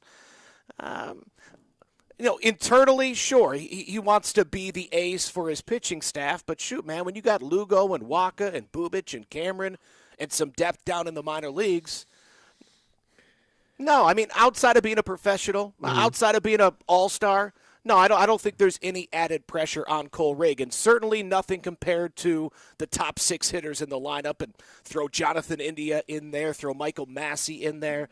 There's almost 10 hitters, in my opinion, that have more pressure on them than Cole Reagans does. I also like the way that we're having this conversation today, Vern. I don't know. There's something is not sitting right with me. Like, you want to sell the farm to bring in that bat. I do. I don't care about the farm anymore. Yeah. I'm to that point now where I don't care about your minor league prospects. I really don't. I don't care about 2029. I don't either. What JJ had to say, it's that tough balance of right.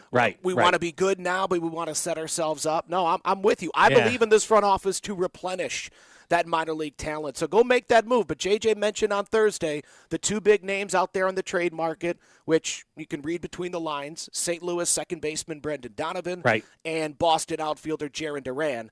The price is a touch too high. Who cares? I mean, at the end of the day, Vern, like, look at what you gave up. But you don't want to give up Reagans. No. If Boston's saying you want 3 years of Duran, I want 3 years of Reagans. I wouldn't do that. That one I understand. I'm just talking about minor leaguers. All those cats we gave up in 14 and 15. I think we traded like 27 players out of the system, and one guy, Sean Manaea, did something once they left Kansas City. So I just don't have the patience anymore for we've got to hang on to prospects. That's basically telling your boss, we're going to be good in the future. Like, that's just buying time for front offices around baseball. Go out there and be aggressive. Sell those guys in the minor league system. You hired that guy from Atlanta who's supposed to be a good talent advisor last year to kind of reshape the minor league systems. That's what the good teams do. They trade their prospects, they get big leaguers, they win at the big league level, and they rinse and repeat, and they hype up prospects that nobody's ever going to see again and trade them for big league players. And so that's kind of where I would be, because a lot of the stuff is concerning to me, Vern. Like, the rotation, it has to be good. Well, I mean, that's not exactly positivity, and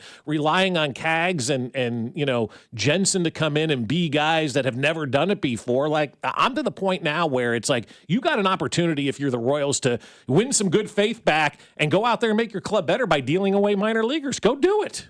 Go take it. Go take the division. Yes.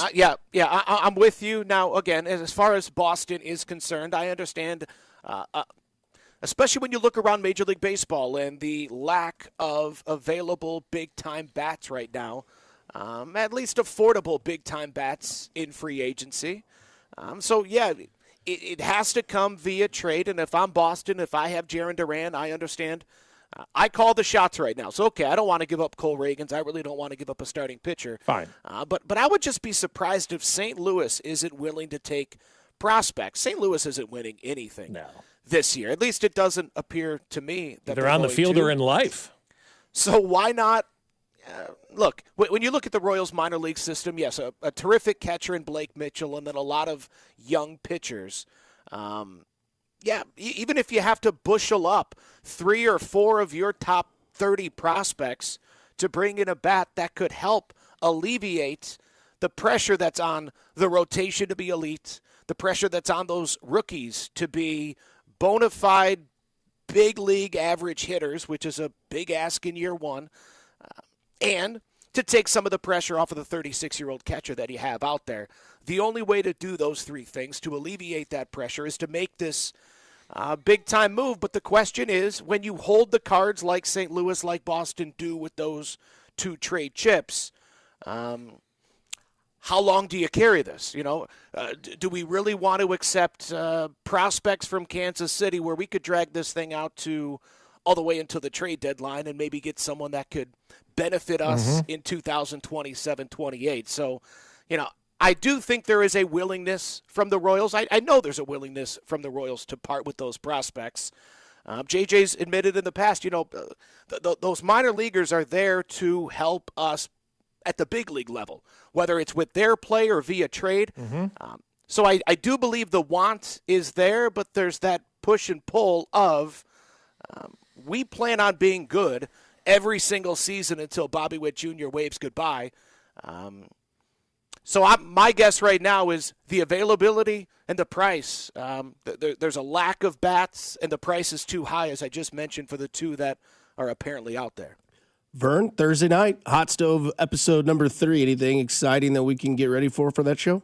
Well, we're getting ready for Royals Rally, and believe it or not, I've been very long-winded. So, man, I might be able to handle this show Thursday all by myself, and then getting everybody ready for Saturday 9 to noon at Kauffman Stadium. Let's go. Coaches, the front office, ownership, the players, everybody going to be stopping by. Dusty Likens is going to be in the building. It's going to be one heck of a time at the K. You better believe it, Vern. Thanks for the time. We'll talk to you again next Monday.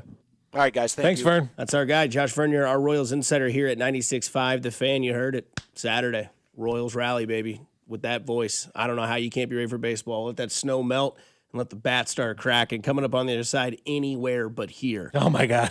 Anywhere but here. I'm so happy. 96.5 The Fan, your home for Kansas City sports. You're listening to Bob Fescoe. I'm surprised nobody punched him in the jaw yet. And Dusty Likens. He's a hoe, and I want that known. Brought to you by Golden Oak Lending. Do you need extra cash? Golden Oak Lending can convert your home's equity into cash in as little as 14 days. Let Golden Oak Lending cure your blues. Your home for Kansas City sports. 96.5 The Fan.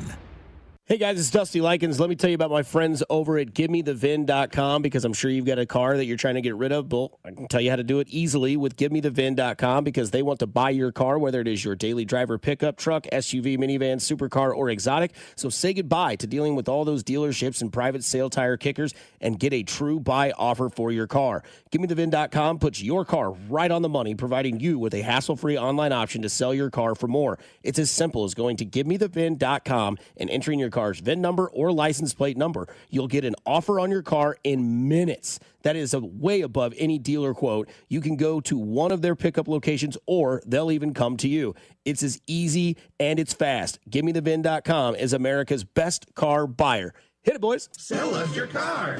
GiveMeTheVin.com. So easy you can do it in your underwear. Hey, it's Rex here with RexBuysKC.com, your local KC home buyer. If you own a property in the Kansas City or surrounding area and want to sell it fast and at a fair price, write this number down, 816-330-6000. I'm a private real estate investor, not some hedge fund or large national chain. My family and I live right here in KC. I can pay cash and close on your timeline, even in as little as 3 days. Here at RexBuysKC.com, we're improving Kansas City one house at a time.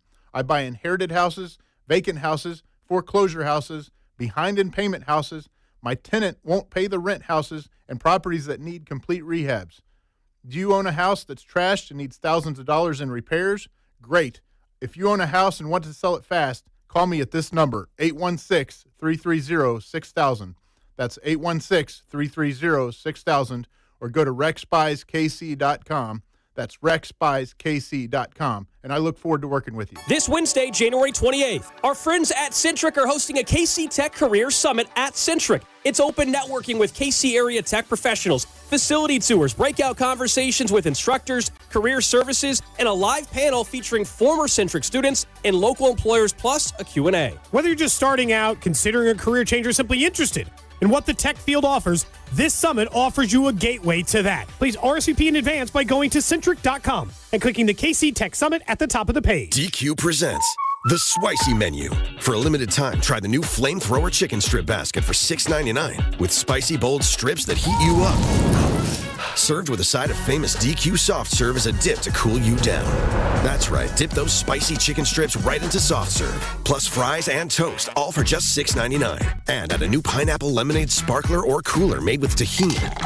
It's the limited time only Spicy Menu. Get it delivered in the DQ app. Happy, tastes good. Participation may vary. $5,000. That's the average amount of money people in the U.S. are now spending on gas in a year. $5,000. That's crazy. If you drive, you have to download Upside, the free app that gives you cash back every time you get gas. That's right. You can earn real cash back with Upside just by buying the gas you're already buying. You can literally start earning cash back today. I use Upside every time I fill up, and I've already made around $200-$300. You're putting gas in your car anyway. Why not get real cash back? If you like free money, download Upside. I'm saving the cash I earn from using Upside to help pay for a vacation later this year. Download the free Upside app now to earn cash back every time you buy gas. Use promo code FRESH to get an extra 35 cents per gallon on your first tank. You can cash out anytime right to your bank, PayPal, or a gift card for Amazon and other brands. Just download the free Upside app and use promo code FRESH for a 35 cents per gallon bonus on your first tank. That's code FRESH for a 35 cents per gallon bonus. Well, it's the last call for football on FanDuel. One final Sunday, one final kickoff, your final chance to place your bets before the NFL season closes its tab. This is the 60th Super Bowl, and FanDuel is making sure that you're in on it. If you're a new customer, bet $5 and get $200 in bonus bets if you win. So whether you're backing the favorite, maybe you're riding with the underdog, or you're building that last same-game parlay. So whether you're betting the spread, who's going to win MVP, or who you think's going to find the end zone, FanDuel's got you covered for this year's Super Bowl. Make it count, because after the Super Bowl, it's done. Finito. So it's your last call for football this season on FanDuel, an official sportsbook partner of Super Bowl 60. And visit FanDuel.com/local to get started. That's FanDuel.com/local. FanDuel Sportsbook, America's #1 sportsbook and the official sportsbook of 96.5 The Fan. 21 and present in Missouri. Gambling problem? Call 1-800-GAMBLER. First online real money wager only. $5 first deposit required.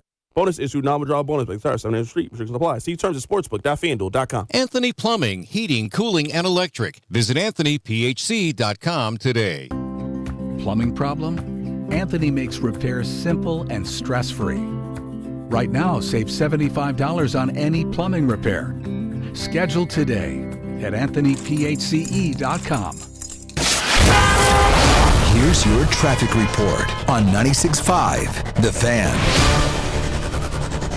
29 southbound briefly sluggish at Armour with an accident reporting 35 south of downtown, slowing approaching 20th Street. Kansas side 70 eastbound slow at the 18th Street Expressway area, stays sluggish to the split with 670. Alan Carr, 96.5 The Fan, traffic.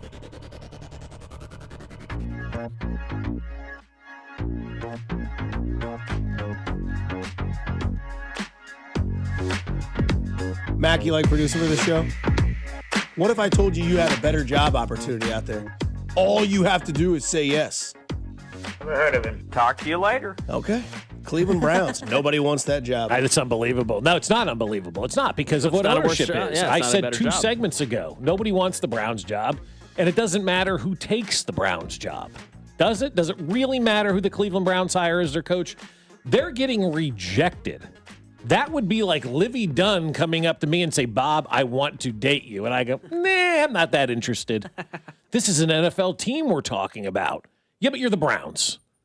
They're getting their comeuppance right now, which is unbelievable. They legitimately have an NFL head coaching job available, and some guy who's 30 years old that I've never heard of before told them no. Signed a contract extension with Jacksonville, but Jacksonville is still allowing him to interview for the Bills job.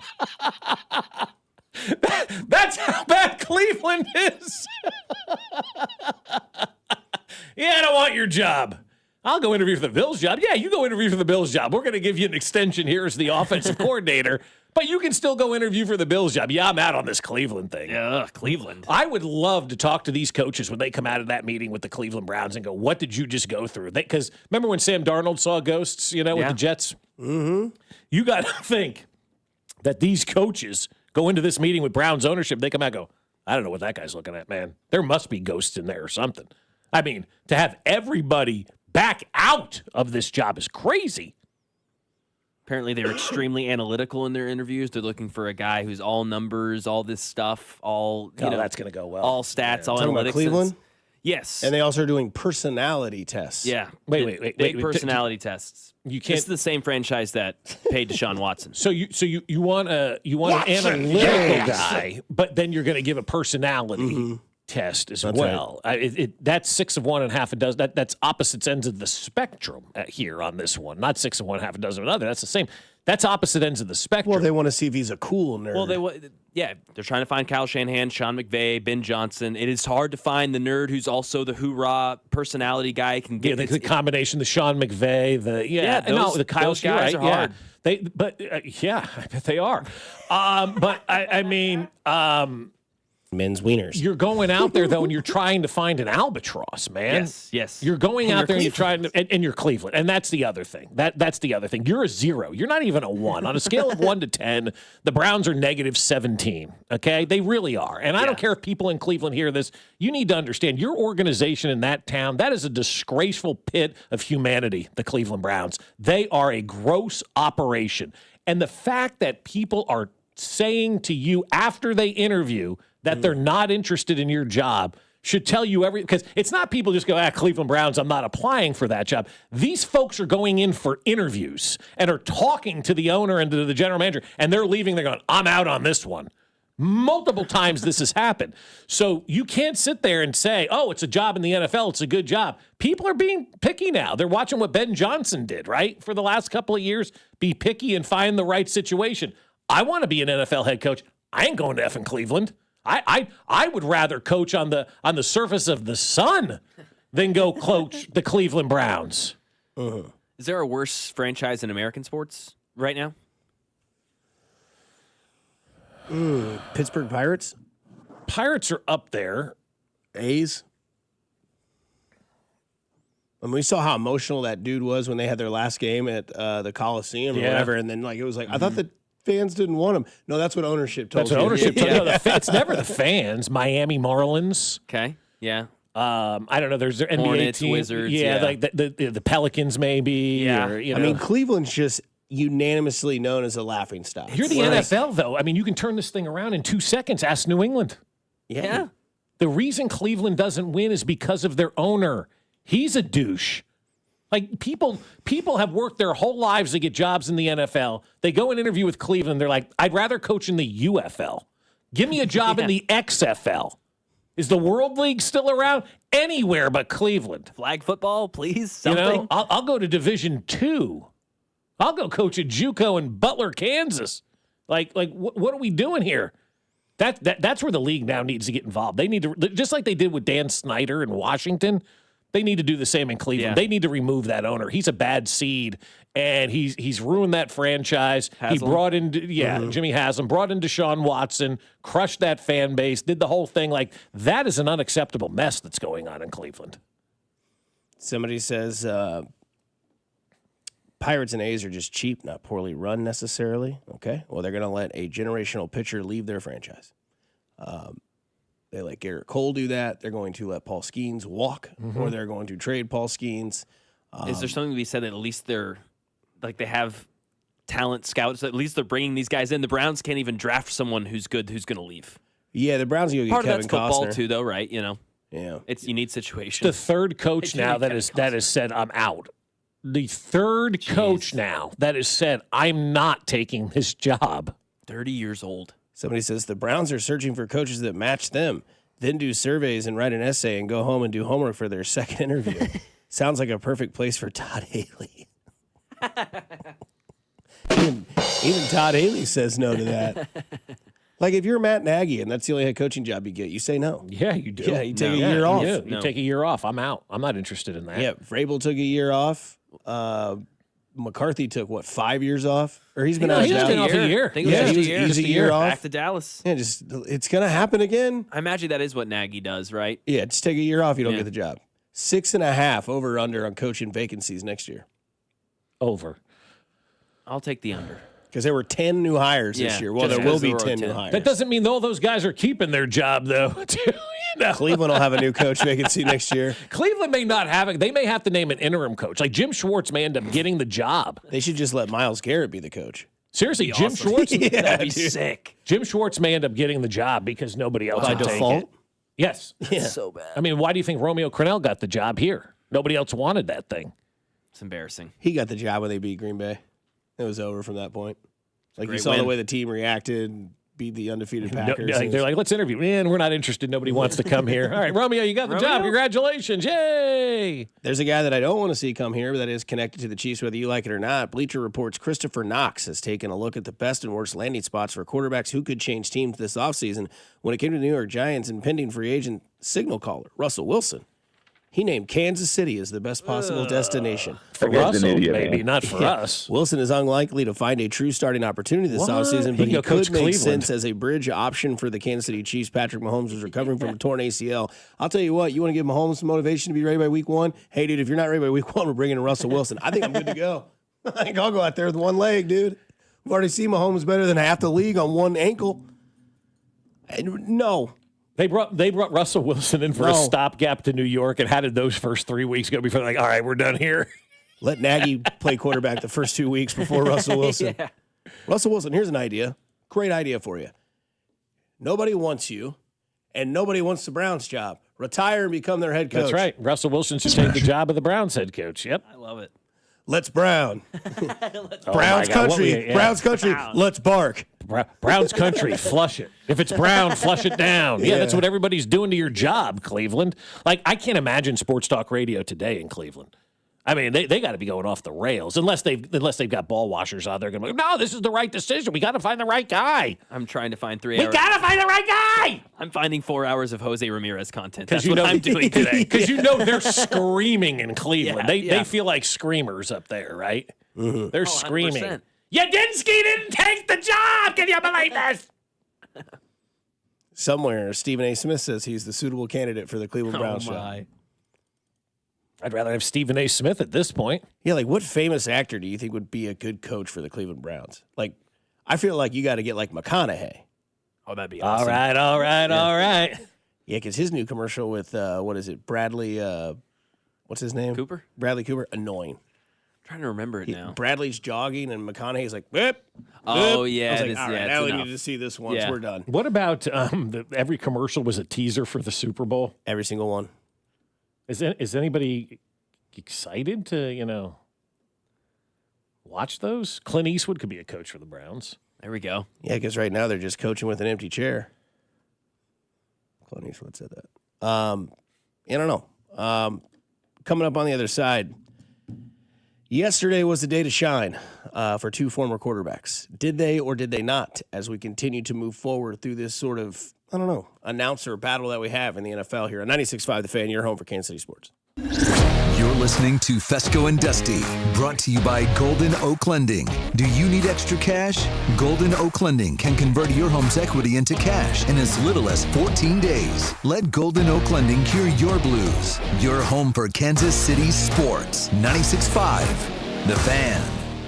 I'll tell you, my friends over at Underdog are ready for the next couple of weeks because the biggest game on the calendar is right around the corner, and you can get in on all of the action with Underdog right now in Missouri. And if you're not on Underdog yet, then you're in luck because new customers will score $75 in fantasy bonus entries when you make your first $5 fantasy entry. And playing on Underdog is so easy. Just head to the app, make entries on if a player will go higher or lower on stats like touchdowns and rushing yards received, interceptions, and more. Plus, there's new promos dropping daily in the app. So if you like making entries and winning money, then Underdog is the best place to be for the big game. It's a great place to be before the big game. You got basketball, you got hockey, you got so many things going on. Combine your selections into one entry, and let's see how good you can do. So what are you waiting for? Download the app today and use promo code BOB to score $75 in fantasy bonus entries when you play your first $5 on fantasy with promo code BOB. Underdog, make plays, win money. Must be 18 and over and present in Missouri. Terms apply. See assets.underdogfantasy.com/web/play and get terms _DFS_.html for details.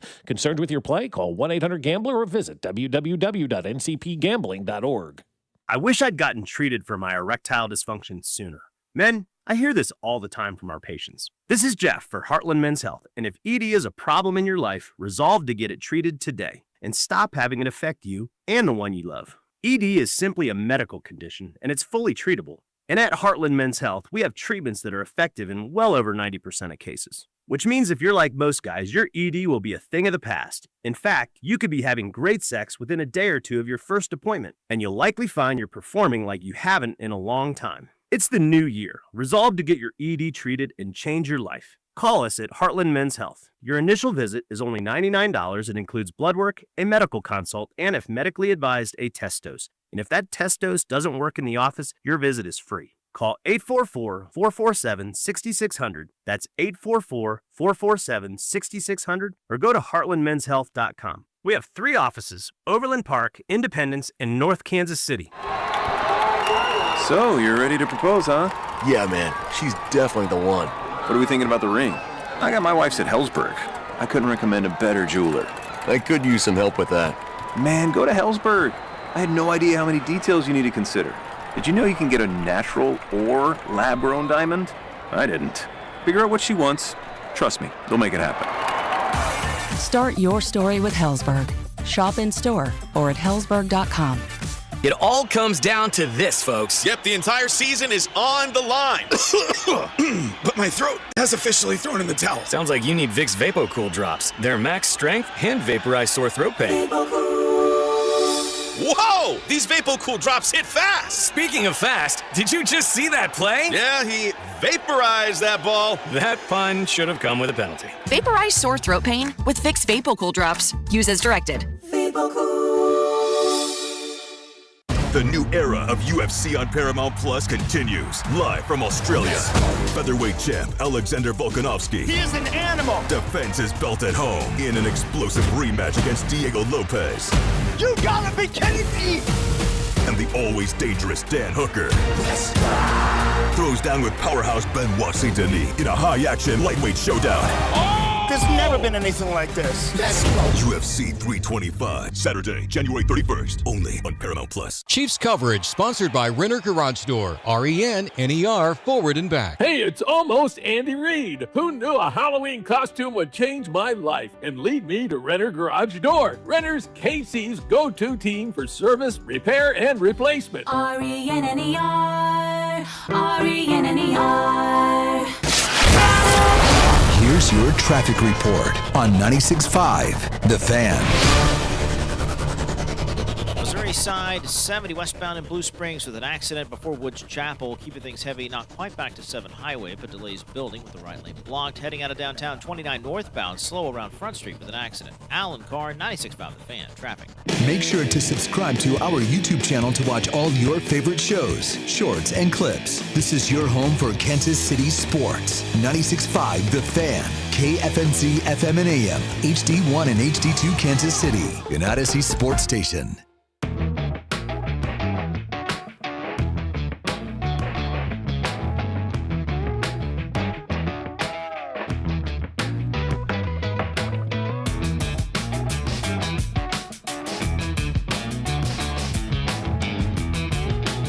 Diving back into it here on a Monday, 9 a.m., 96.5 The Fan. Damn glad to have you.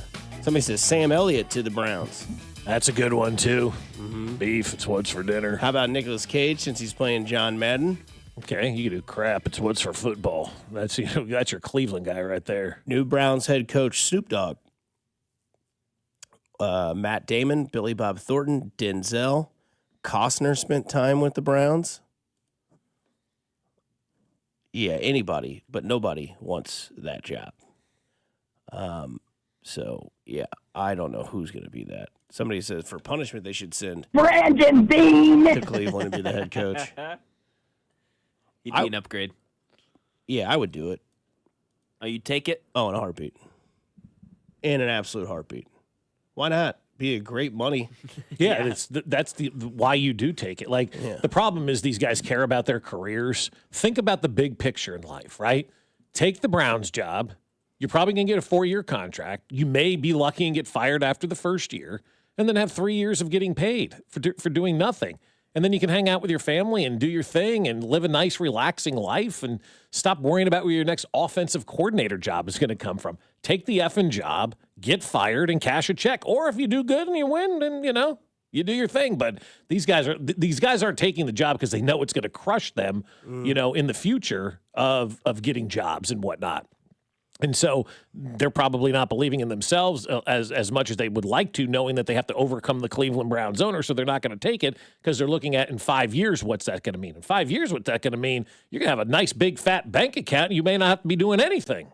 Take the damn job. It's going to be Dion, isn't it? That'd be nuts. Be the greatest thing ever. Yeah. Be fantastic if Deion Sanders was the coach of the Browns. Yeah, for entertainment. Yeah, of Yeah, course. I don't care us, about the win. yes. I don't care about development of players. That doesn't get in my way. For me, how does this affect me? Dion being the coach would be great. That guy who was 30 that resigned, if he took the job, that does nothing for me. Dion gets there and thinks the NFL still has a transfer portal. Hey, I wasn't going to lie to you. There's a lot of people here probably need to get a new job. Yeah, he's not wrong. Hit the free agent market. We're cutting you all. If you're Cleveland, unless you're Myles Garrett, you're out. First cut of the Browns would be Dylan Gabriel. Oh, yeah. See you later. Exactly. Shador is the starter. Dylan Gabriel has been cut, and the rest of you can figure it out. So we all intake, I think, games differently. This was a week where obviously both games were broadcasted on Fox and CBS, so it was their number one teams battling against each other. Romo and Brady were the commentators for the color commentators for these games. Didn't really check too much into the games. I heard a little bit of Romo. I thought he made a really good point. He kind of went back to his old ways where he's like, this is a play right here where they're probably going to run it to the right side. Nothing crazy. And he was out there saying and advocating for this, that they needed to throw the ball early. And neither quarterback was throwing the ball early. And we were finding these two teams early in the game, 3rd and 8, 3rd and 9, setting up their quarterbacks for, not the best down to pass, because then you can just pin your airbags as the front four and rush the quarterback. But he did make a good point about the weather. And he was like, if you knew this weather was coming and you're on a ticking time bomb of this destruction that came through Denver, like, you've got to throw now. And he was talking about that with Drake May. He's like, look at New England right now. They know this is not going to dissipate anytime soon. This is going to intensify. And he was advocating for them to throw the ball more and more and more on the down. As the night game happened, I kind of have that trust where, like, I just kind of let Brady roll. And I think when it comes to my, at least, sort of viewing of this, it's Tom Brady by a little bit, not by a lot, but it's still more enjoyable, I think, to listen to Brady than it is to Tony Romo after this weekend. I got 2 texts within the span of 3 minutes yesterday. One friend said to me, he goes, man, if you don't like Tom Brady, you're just a hater. The next text was, I think Tom Brady stinks.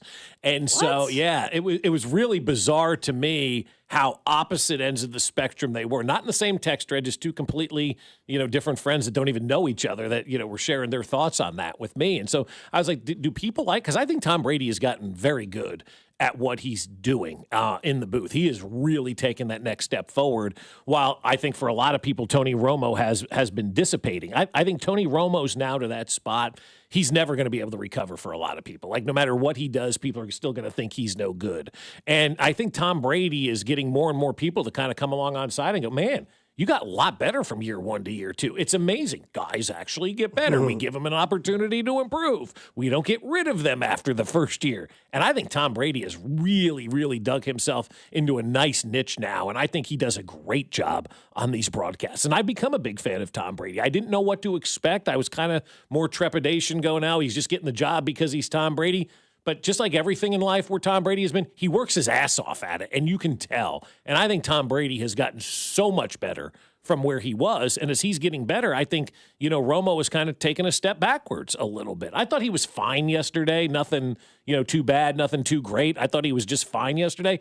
But I think Tom Brady's moving into that realm of maybe he is the best analyst right now on television. What's the job of a color analyst? To explain why things happened. Yep. Tony never does that.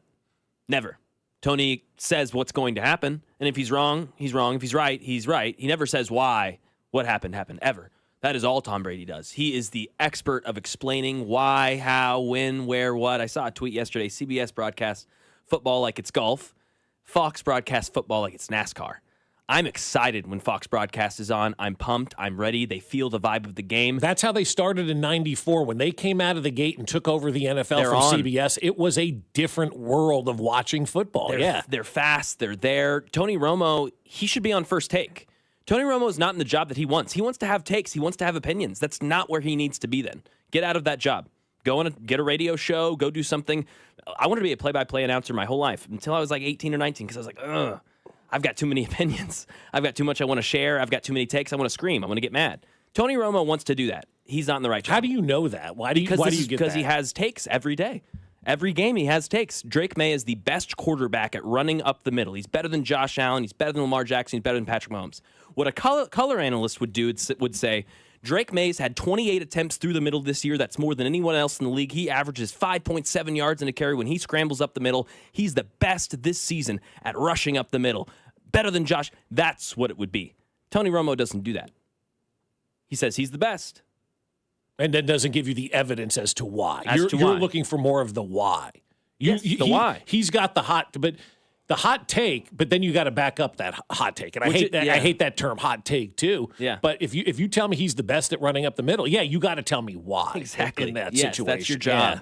Yeah. Now if you just say, hey, in my opinion, I think he's the best because when I was playing quarterback, I would start to go up the middle and it would collapse on me really fast. The speed in this level, the fact that he can get to that second level of defense, in my opinion, makes him the best in the NFL. That's good analysis. That's solid. Yeah.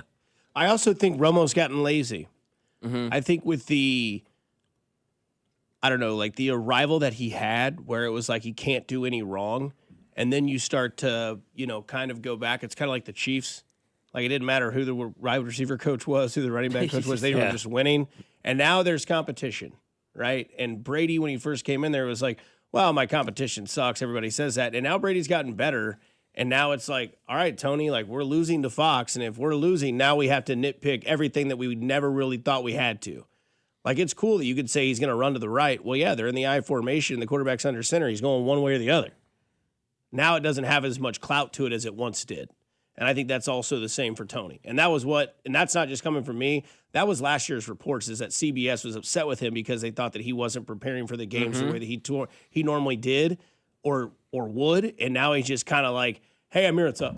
At $1 million a game, you better be getting prepared. You got nothing else to do during the week. I don't know, Jim. I'm pretty busy. You don't. You put a couple hours in every day. Seriously, man. Come on. Like, that's the dream job, honestly. Literally. Tony Romo, what do you do? I work on Sundays. I leave on Friday. I get paid $1 million a week. I have all week with my family. Go away for the weekend, come back. Got the whole week with my family. Could do that whole thing. Go away for the weekend, come back. Do the whole thing. Awesome. Kids are in school. You got plenty of time to prep and talk to coaches and do all that kind of stuff. Like, that really is the dream retirement job if you're Tony Romo. And he's going to go F it all up. Mm-hmm. Yeah, somebody says, why do we keep hating on Romo and Brady but awarding Joe Buck? Buck and Aikman are the worst duo in the game. I disagree. I think they're the best duo in the game. Good. And I don't even know who's number two, quite honestly, at this point. They're that good.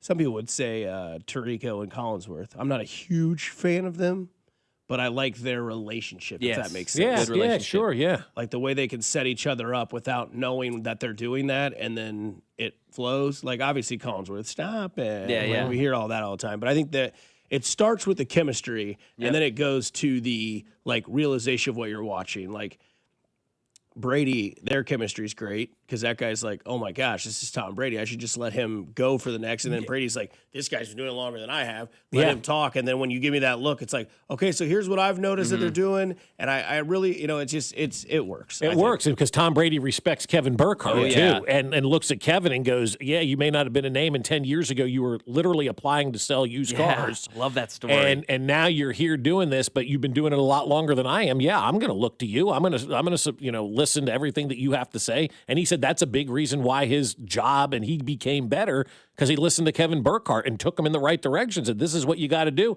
And he was willing to listen and absorb. I mean, that's why he was a great quarterback as well. Listen, absorb, work on it, practice, put it into motion, and never fail. Like Tom Brady's motivation alone is going to make him even better than he was this year. 6 years ago, we lost an iconic figure, and it changed, I think, sports for a little bit of time here in the NBA at least. Plus, we get to some things we learned about the Chiefs being out of the playoff picture here on 96.5 The Fan, your home for Kansas City sports. You're listening to Fescoe and Dusty on your home for Chiefs football, 96.5 The Fan. Fescoe and Dusty is brought to you by Golden Oak Lending. Do you need extra cash? Golden Oak Lending can convert your home's equity into cash in as little as 14 days. Let Golden Oak Lending cure your blues. Well, I'll tell you what, you got some backaches probably after shoveling, right? Your knees are barking a little bit. Maybe it's your elbows, but it didn't happen because you shoveled a little bit of snow the other day. It's happened because, well, it's getting to that point in life where you're like, everything's aching and I need to figure it out and I need to move forward without surgery, without downtime, and without putting your life on pause. That's where my friends over at QC Kinetics come in. They deliver regenerative treatments that actually help your body repair the areas causing you pain. Those achy knees and hips and shoulders, your back, wherever it hurts. Instead of facing an invasive operation that'll sideline you for months, these treatments happen right in the office and you go about your day. Simple procedures that deliver big, life-changing results. So skip the 3 to 6 months of recovery, skip the pain and the invasive surgery, and talk to my friends at QC Kinetics about their game-changing regenerative treatments. Call now for that free consultation. 816-412-6299. That's 816-412-6299. Off 435 in State Line and in Gladstone, it's QC Kinetics. That's another amazing run by Team USA. Mom, think I'll be on Team USA one day? Well, I'll take this one. what? Are you speaking to us? Yes, and to answer your question, anything's possible, especially with Xfinity. So, I can be the best snowboarder ever?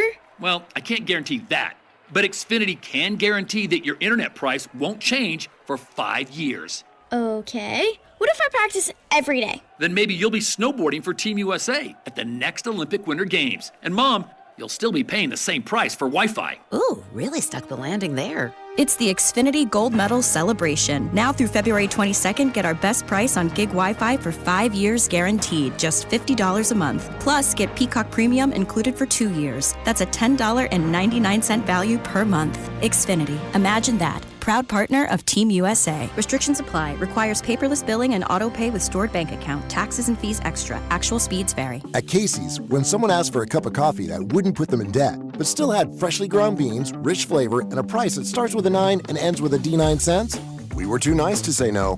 Now get a small coffee, just 99 cents. Limited time only. See store for details. When you choose CertaPro Painters, you're not just hiring a service, you're partnering with a trusted local professional with over 70,000 five-star reviews to make your house feel like home. And that's exactly why we chose CertaPro Painting for all of our painting needs and why our friends and family have done the same. Each CertaPro painter is independently owned and operated right here in Kansas City. Schedule your free estimate online at CertaPro.com. That's Certa with a C. When choosing a painting professional, the choice is simple. Choose happy. Choose CertaPro Painters. Dane and Hughes here, and it's playoff time, and there's no better place to bet the chase for the championship than Circa Sports. It's sports betting the way it should be. Whether you're betting championship or conference futures, sides, totals, or prop bets for every round, there's no better place to make your bets throughout January all the way to the big game. Circa Sports, with high app limits, player-friendly pricing, and exceptional customer service. Download your new bookie today at circasports.com. Must be 21 or older. Gambling problem? Call 1-800-GAMBLER. The second I see that Chick-fil-A text in the group chat, I'm throwing my shoes on and running out the door. Hey, I'm Layla. And I'm Kaylin. And a little thing we love about the Chick-fil-A chicken biscuit is how it feels like an easygoing morning. The chicken adds the most flavor. It's juicy and seasoned. The biscuit is just very light and airy and fluffy, just like a cloud. I also love to put jelly on mine so it's sweet and savory. It's a good start to the day. Mornings are a little bit brighter with the Chick-fil-A chicken biscuit and Simply Orange Juice. Available on the Chick-fil-A app. Real guests paid for their testimonials. Hola, amigos! It's a big noise. Brad Evans from BetMGM tonight. Listen Monday through Friday starting at 6 p.m. Eastern on Westwood One Sports as we cover the biggest sports stories from coast to coast. Get insights on the NFL playoffs, college basketball conference races, and more. Download the Odyssey app now and listen from anywhere. BetMGM tonight, live and interactive, presented by BetMGM. Tune in, Team Huevos. Welcome to Radio Rental. The scariest stories you've ever heard in your life. All told by real people. And off we go. This wasn't a human being that I saw. There's something here in this house, something not of this world. There was a woman moving through the hall. I stepped back and I was completely alone. Radio Rental is available now. Listen for free on Apple Podcasts, Spotify, or wherever you get your podcasts. Today, expect sunny skies with a high of 19. Weather brought to you by Staples. 2026 is here, and at Staples, deals mean business. Like up to $100 off custom print orders. Head into the new year looking good for less. Staples. That was easy. Ends 1/31. You're listening to 96.5 The Fan from the DM Injury Law Studios. Mike's got this. Car, truck, or motorcycle wreck? Remember, Mike's got this. 816-888-7500. Mike's got this.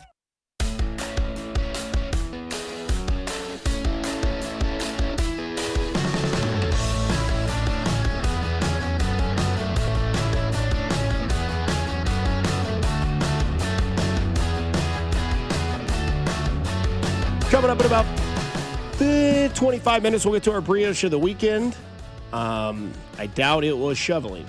But I am envious of all of you guys out there that have the snow blowers. I know you have one, but we didn't even use it. It was so light. It was like, we'll be fine. It's just awesome to see those guys out there, that just have been waiting for that one day to crank it up.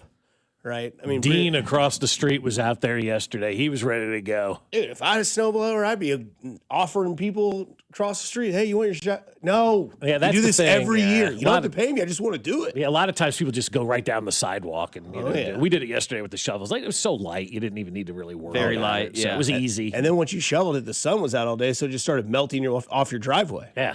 So that was fun. We're getting to some things that we learned about the Chiefs not being in the playoffs this year. But I think today, being the 6-year anniversary that Kobe Bryant passed away, it's not very often in life that athletes come along and not only change a fan base, but change a team, change a league, or whatever it may be. And for those of you that are going to be Richards here and bring up the Denver stuff with Kobe, I don't need you right now. Because in life everybody makes mistakes, so I don't want to hear from you, even though I know you're going to chime in. Mm-hmm. But I think that there are certain people in the world of sports that you just kind of always know the same things that everybody else knows about that athlete, right? Like everybody knows his nickname. We know it's Mamba, right? We know that he went from 8 to 24. Lakers, right? If you really want to be a nerd, you can be like, oh, the Lakers didn't even draft him. Well, that's fair. And you can have all these conversations about certain people, right? Like everybody knows now that Tom Brady was a 6th-round pick out of Michigan that took over for Drew Bledsoe, and the story's been written. Kobe Bryant, right? He did something that is insanely hard to do no matter what profession you are in, and that is be the next great one behind somebody who was insanely awesome. And that was Michael Jordan. And one of the best things that I always remember about Kobe Bryant outside of the 81-point game and out of, all the things that he did in basketball alone is the fact that when I watched The Last Dance, right? Came out right around the same time that Kobe had passed 6 years ago. Mm-hmm. And they go to the scene where they have Jordan talking about the opposing team and who they're going to guard. And he says, "Give me that Lakers kid." When I watched that is the All-Star game where it shouldn't matter, right? At least back then they still kind of played a little bit for fun in the All-Star game. Mm-hmm. But that was Michael Jordan towards the end of his run, understanding who the best player was on the floor amongst all the other All-Stars. And by God, you guys could all say who you want to guard, but my voice reigns supreme, and I want Kobe Bryant. And that, to me, is one of the best things that sports provides for us, is the old cliche saying of game recognizes game, Mm-hmm. right? And Jordan knew that in that moment. He's like, I want to shut this kid down. And we knew what Jordan was to Kobe, right? And all the stuff that came with that, the tongue out, the armband, wanted to do it, did the dunks, all that sort of stuff. And I think the other thing that unfortunately comes with Kobe Bryant is I think that all of us know exactly where we were when we found out the information. And I was sitting at the edge of my bed in an apartment complex in Lee Summit, freshly out of the shower, changed clothes, picked up the phone, got on Twitter. First thing I see, TMZ. Kobe Bryant has passed away in a helicopter accident. That was the reaction. Pure silence. I said, no. And then I go back to myself and I think, well, TMZ's got it, man. Unfortunately, that's the time we live in. TMZ's normally right. And I had seen that Kobe Bryant had passed away, and it sent shockwaves through my sports fandom. Like, this is not a guy that was supposed to be gone this early. This is not a guy that we should be talking about like we are today. We should still be talking about how Kobe Bryant is influencing the game of the NBA. And with Kobe Bryant's loss, we lost more than just a legendary, athletic, NBA great player. We lost what the game could have provided from his viewing point and where he could fix the game, his input to the game, where he would maybe change things because of what he was. He's an influential voice because he's Kobe frickin' Bryant. And we don't have that. And unfortunately, we lost that. And it kind of gave me similar vibes to when we found out that Payne Stewart had passed away, because I enjoyed what Payne Stewart was. I enjoyed his game. It was original. Kobe's game, kind of original. And, I remember when my dad told me about the plane crash of Payne Stewart.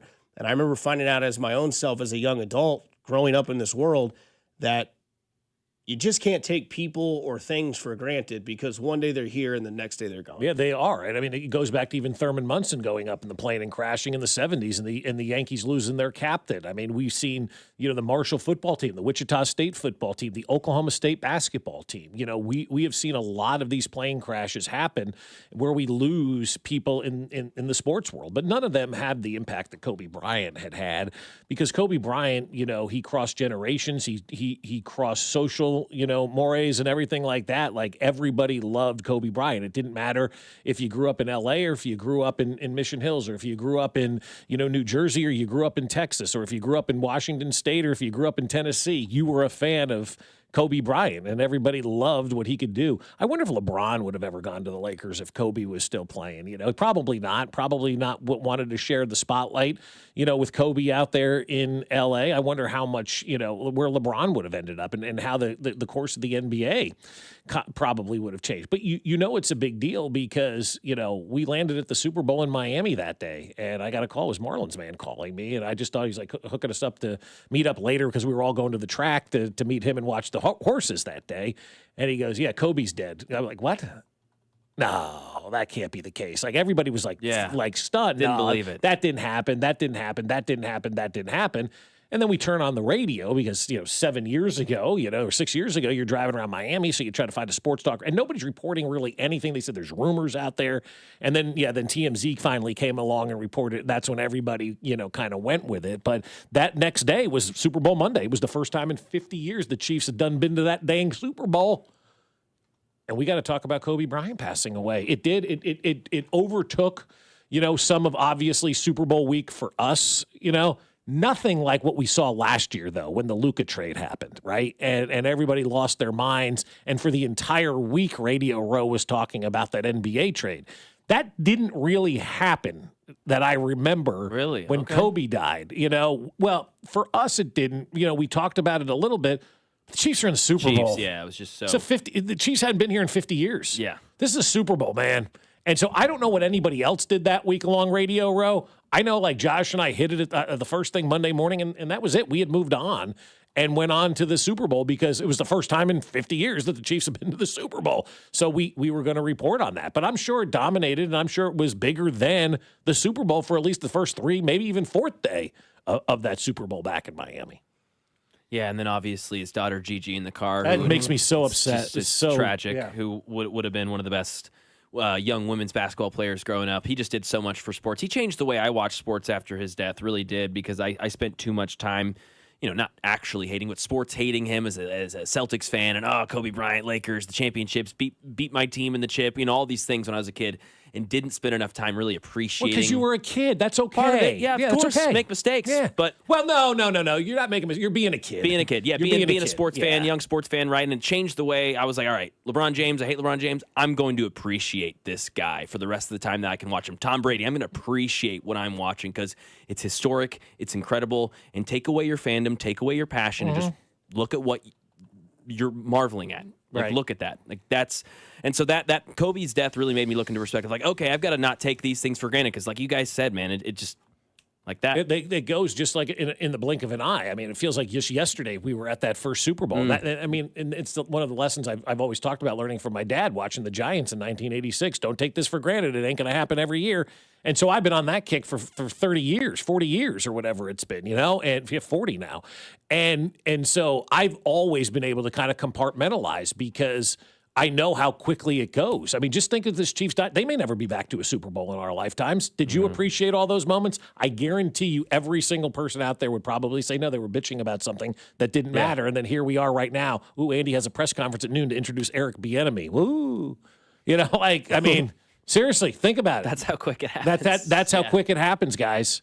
That's how quick it happens. Yeah. Appreciate every day. Appreciate every moment. Appreciate everything in sports. And we spend so much time trying to find the negative that we forget to look for the positive and what was good. That's why we kind of talked about it last week. We've been so much about what's been bad with this Chiefs team, but what'd you like? What are you willing to keep? What are you willing to give a mulligan on? Because you get too caught up in the negative. That's not good. That's not good for your body. It's not good for your mind. It's not good for your soul. It's not good for your life to have negativity. Enjoy the positive. It's okay. Not everything's going to be perfect. Doesn't mean you got to scream and rant and rave and lose your mind over it and forget what the end goal is. The main thing is the main thing. And for the last 6 years, the Chiefs have been giving us the main thing, And now we don't have it.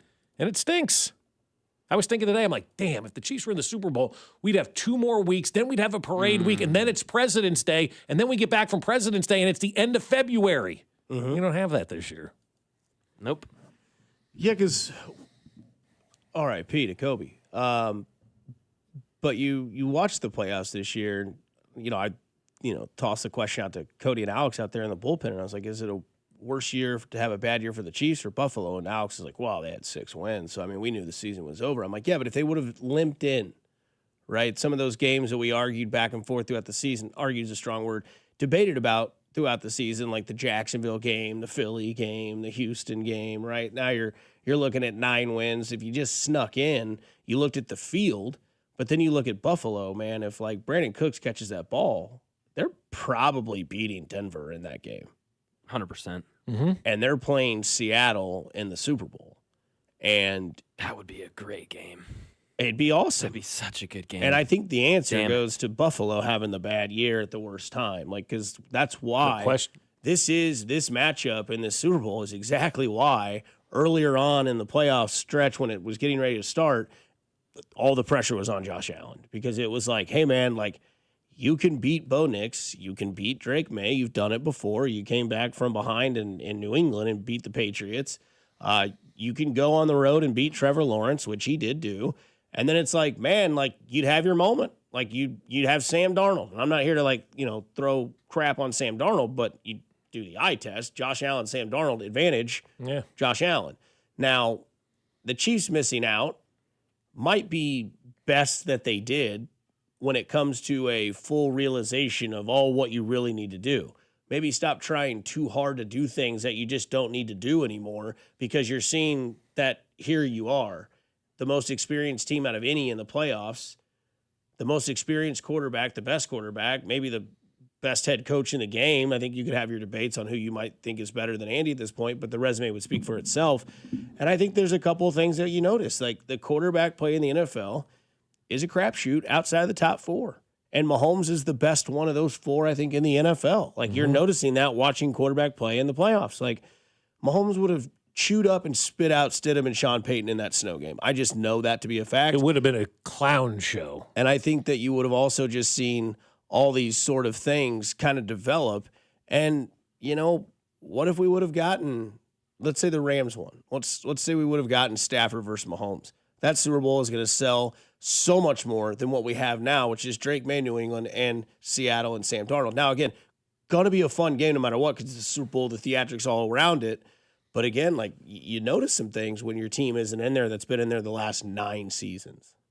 10 maybe. Yeah, right. I mean, it's been a while. I mean, how are they going to market this Super Bowl? I'm being honest with you guys because talk to the casual fan. Talk to the guy like Rob Maloney, okay? And I'm being serious about this right now. Doesn't have a dog in the fight. Don't really have a true superstar at the quarterback position. Maybe you have a superstar and the head coach in the making of Mike Vrabel, but not right now. A general unknown playing or coaching in Seattle. Not a lot of no names or names that we talked about on their defense. I think it's NBC that has the Super Bowl. Other than it being the Super Bowl, how are you marketing this? Because the numbers have come out for the prop bets for the Super Bowl. 128 million people watched last year. They've set the over-under at 117.5 million this year. That would be an 11 million drop-off from the Super Bowl last year that featured Patrick Mahomes, right? And Philadelphia and Jalen Hurts and big name stars. Saquon. How 10% decrease or so? That's pretty rough. That's a big deal. Sizable. In a league that prides itself on they put a game on and everybody's going to watch and it's going to grow and grow and grow and grow and grow.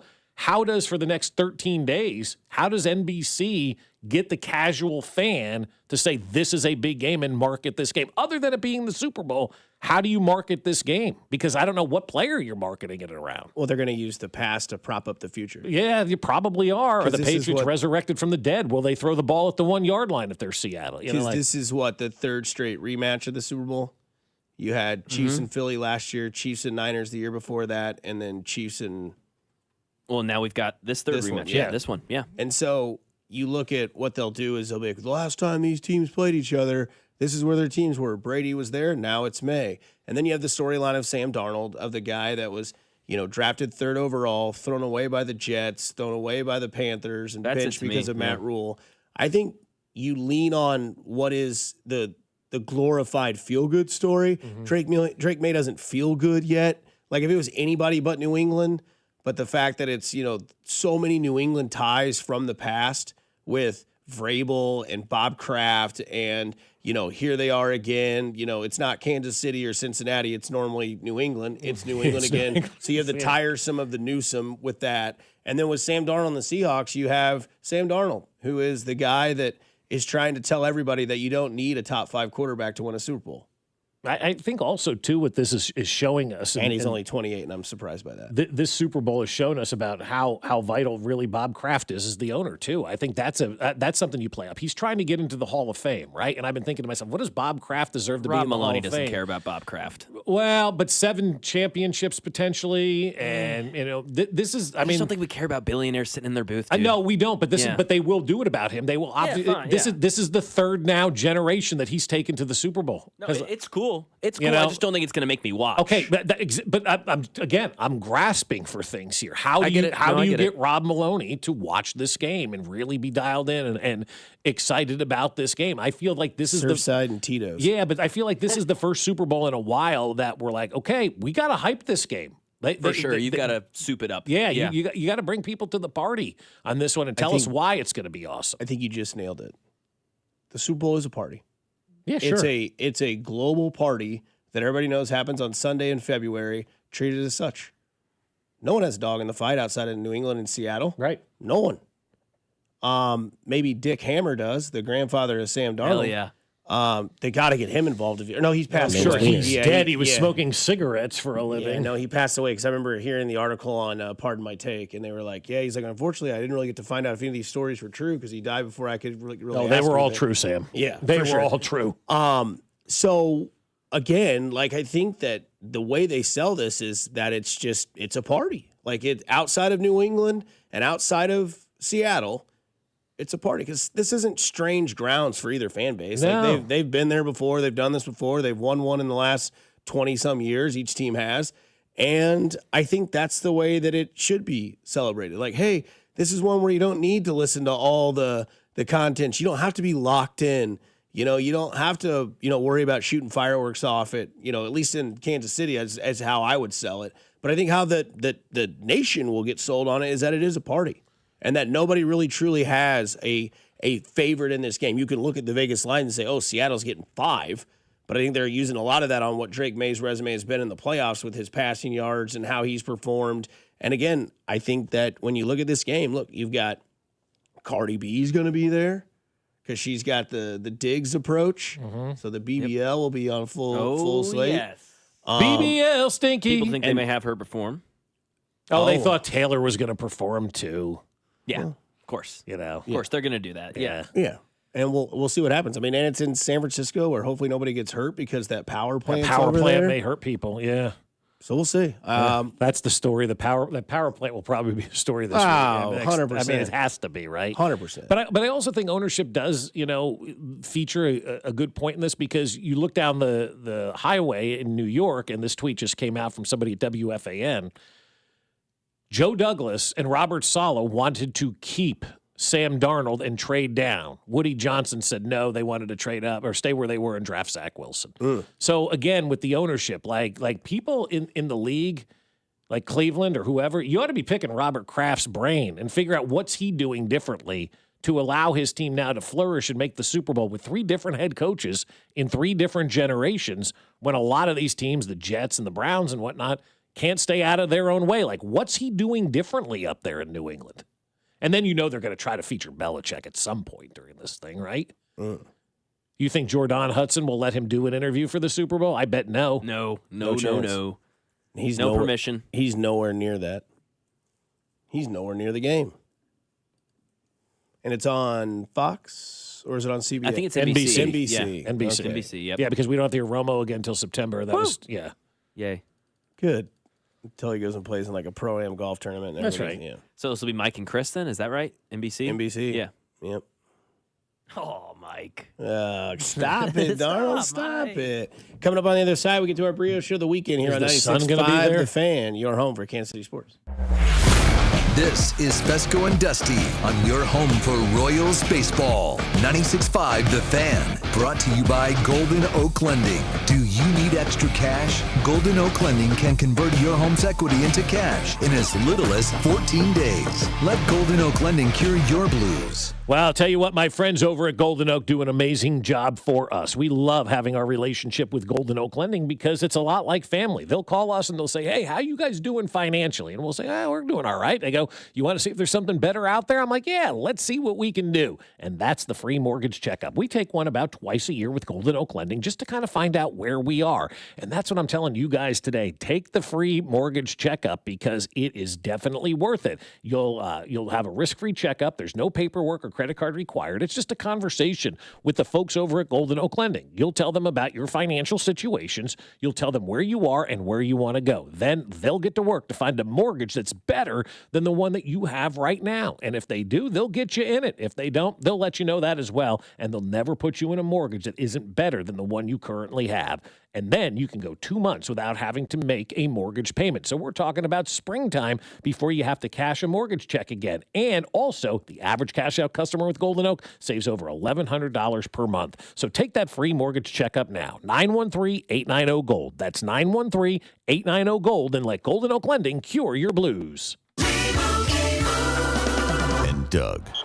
Oh, what a horrible call. Hey, ref, open your eyes. Ref, you're really not going to call that? Come on. Hey, ref, why don't you customize your car insurance with Liberty Mutual and save money? I don't think you get what we're doing. Sure I do.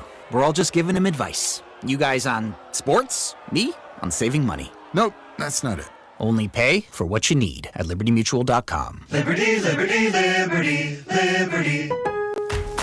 Save more on the brands pros trust at Lowe's. Right now, get up to 35% off select major appliances and choose from our wide lineup of top brands. Plus, save $100 on a Little Giant 22-foot multi-position ladder, now just $189. Built for strength, flexibility, and job site versatility. Pros, these savings will only be here for a limited time. Lowe's, we help, you save. Valid through 1/30 while supplies last. Selection varies by location. See Lowe's.com for more details. Finding great candidates to hire can be like, well, trying to find a needle in a haystack, but not with ZipRecruiter. Its powerful technology actively finds and invites qualified candidates to apply to your job. So while other companies might deliver a lot of hay, ZipRecruiter finds you the needle in the haystack. See why 4 out of 5 employers who post a job on ZipRecruiter get a quality candidate within the first day. Try ZipRecruiter for free at ZipRecruiter.com/free. That's ZipRecruiter.com/free. ZipRecruiter.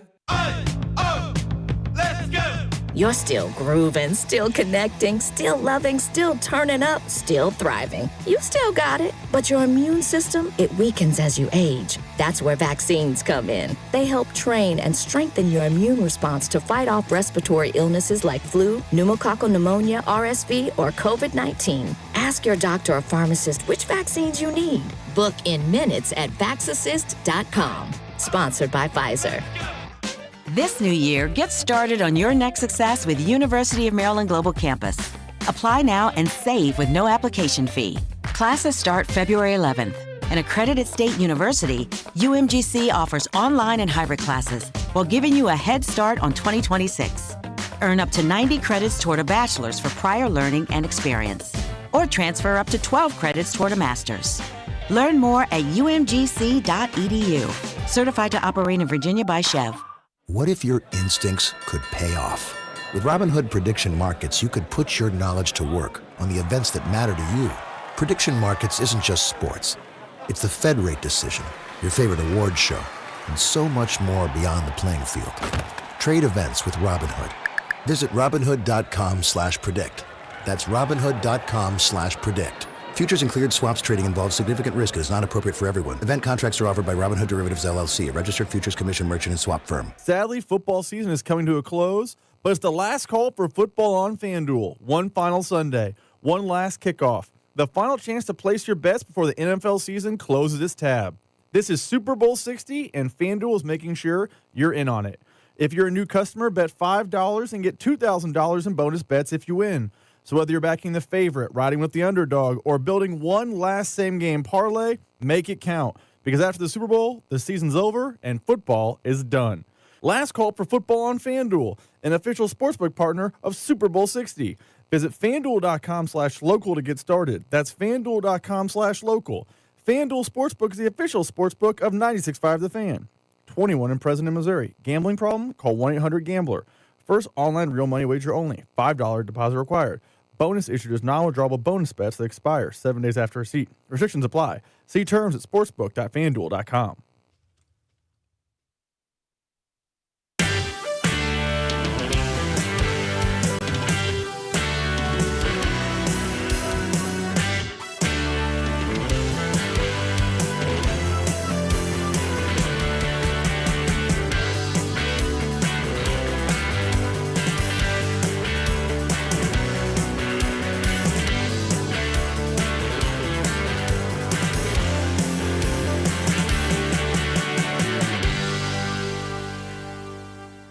A very quick intro music right there. That's 30 like 30 seconds. seconds and we're on and we're ready to go. I was kind of liking that for a little bit there, kind of jamming out to whatever that was that you Spook played light there. Yeah, so very good. I mean, that was very good stuff there. Somebody says the Super Bowl this year is like the Kentucky Derby. Most fans don't care about the horses. Yeah, that is true. They tune in for 2 minutes and they go about their day.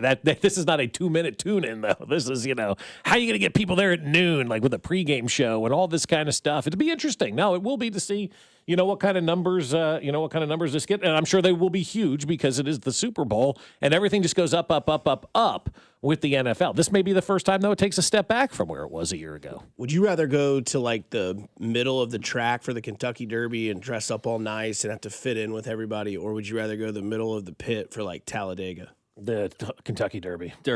Okay. Yeah, it's not even close. Yeah, I would love that. Yeah, that's one of the big bucket list items for everybody is like, you've got to go to the Derb. Gotta like wear the hat. You hear it from everybody who's ever been. And like, it's just, yeah, everybody wants to go to the Derby. And everybody is at the Kentucky Derby, too. The mint julep, right? Yeah. Isn't that one of the drinks they like? Yeah. Most overrated cocktail in the world. Yeah, go there, but you do it because it's fun. You put on a cool looking suit. Carrington's been, man. It looks like it's a blast. Yeah, it looks like, awesome. That's one of the things that I would love. Like, if you're going to ask me what would I still like to do and where I would like to go in sports, I'd like to go to the Kentucky Derby. I'd like to do the Masters. Go to the Kentucky Derby this year. Do it. Do it. Why not? Because I got a lot of other stuff going on this year. I can wait. I mean, you look at the schedule, man. We're booked up through August. What July. is it? March? Is that April? March is it's when the first Derby is? weekend of May. Oh, May. We were off. What else is there out there? Talladega, though, dude. Yeah, not that interested in that. It would be fun, but I don't know. I'm thinking about, you said in the pit. I'm thinking just dip spit and there's beer breath. Yeah, Dusty's going, hell yeah. Hell yeah. That just does not, I mean, for a guy who doesn't get NASCAR, like. Well, I mean, I'm not watching the race. Yeah, that's true. If I'm in the middle of the pit, I'm not watching the Derby either. No, you're watching the horses for 2 minutes. For 2 minutes, you got money on it. Yeah, you're doing that. Yeah, you're watching that race. Fair. All right. Brioche of the weekend. Brioche of the weekend. Big brioche guy. Love that. Yeah, Wow. good take. You want a wow moment? Yeah. Listen to this one. Oh, gosh. Patriots owner Robert Kraft has been to 11 Super Bowls since Cowboys owner Jerry Jones made it to his last one. And Jerry Jones is the one in the Hall of Fame. Go figure. Wow. Well, I will say this. Jerry Jones made all these guys a lot of money in the NFL. New stadiums and all this kind of stuff, marketing deals. Jerry Jones is the single biggest reason why the NFL is the business that it is today. He belongs in the Hall of Fame. And so does Robert Kraft. So does Robert Kraft. But what Hall of Fame beside, Robert Kraft has been to 11 Super Bowls since Jerry Jones made it to his last one. Yikes. Did you see that JSN has the Dallas Cowboys star on his bicep? No. And it says next Sunday, this will be the closest Cowboys have been. That's funny. It's kind of like the Shane Ray tattoo, right? Local kid, and he goes to Denver. It's like That's fantastic. Though. That's awesome. Oh man! Somebody says what Kraft is doing is different. He calls his players and coaches labor, good block labor, nice tackle labor. Did you see that amazing catch labor made? Yeah, it's true. Good pullback from last week. Good He pull. did. He called them labor last week. Talk to you later. Thanks to our wonderful people at the Sheet Metal Oracles Local Number 2. They are the provider here for Brioche of the Weekend. Every year during high school football, you can vote for the game of the week at prepskc.com. And each week, the Sheet Metal Workers Local Number 2 will give $750 to both teams, boosters, and that we will always announce that Friday morning. Again, quickly, golf related for my Brioche of the Weekend. Blades Brown, baby. Great golf weekend. Made a run. It was, except it was on at the wrong times because it was in California, so everything was at 3 o'clock on the PGA channel, right in the middle of the NFL weekend. And then Saturday was the day to watch as well. But Blades Brown, what a story this was, making his 10th appearance on the PGA Tour the week that this young man had graduated high school, won on the Korn Ferry Tour, then goes into this tournament and almost shoots the course record with a 59. Ends up missing a 10-foot putt for birdie, makes the par, ties the course record, let alone shot a 60 at the age of 18. And then the setup was ready. It was Scotty Scheffler, the 29-year-old, going to win his 20th event on the tour. Something that only Jack and Tiger had done.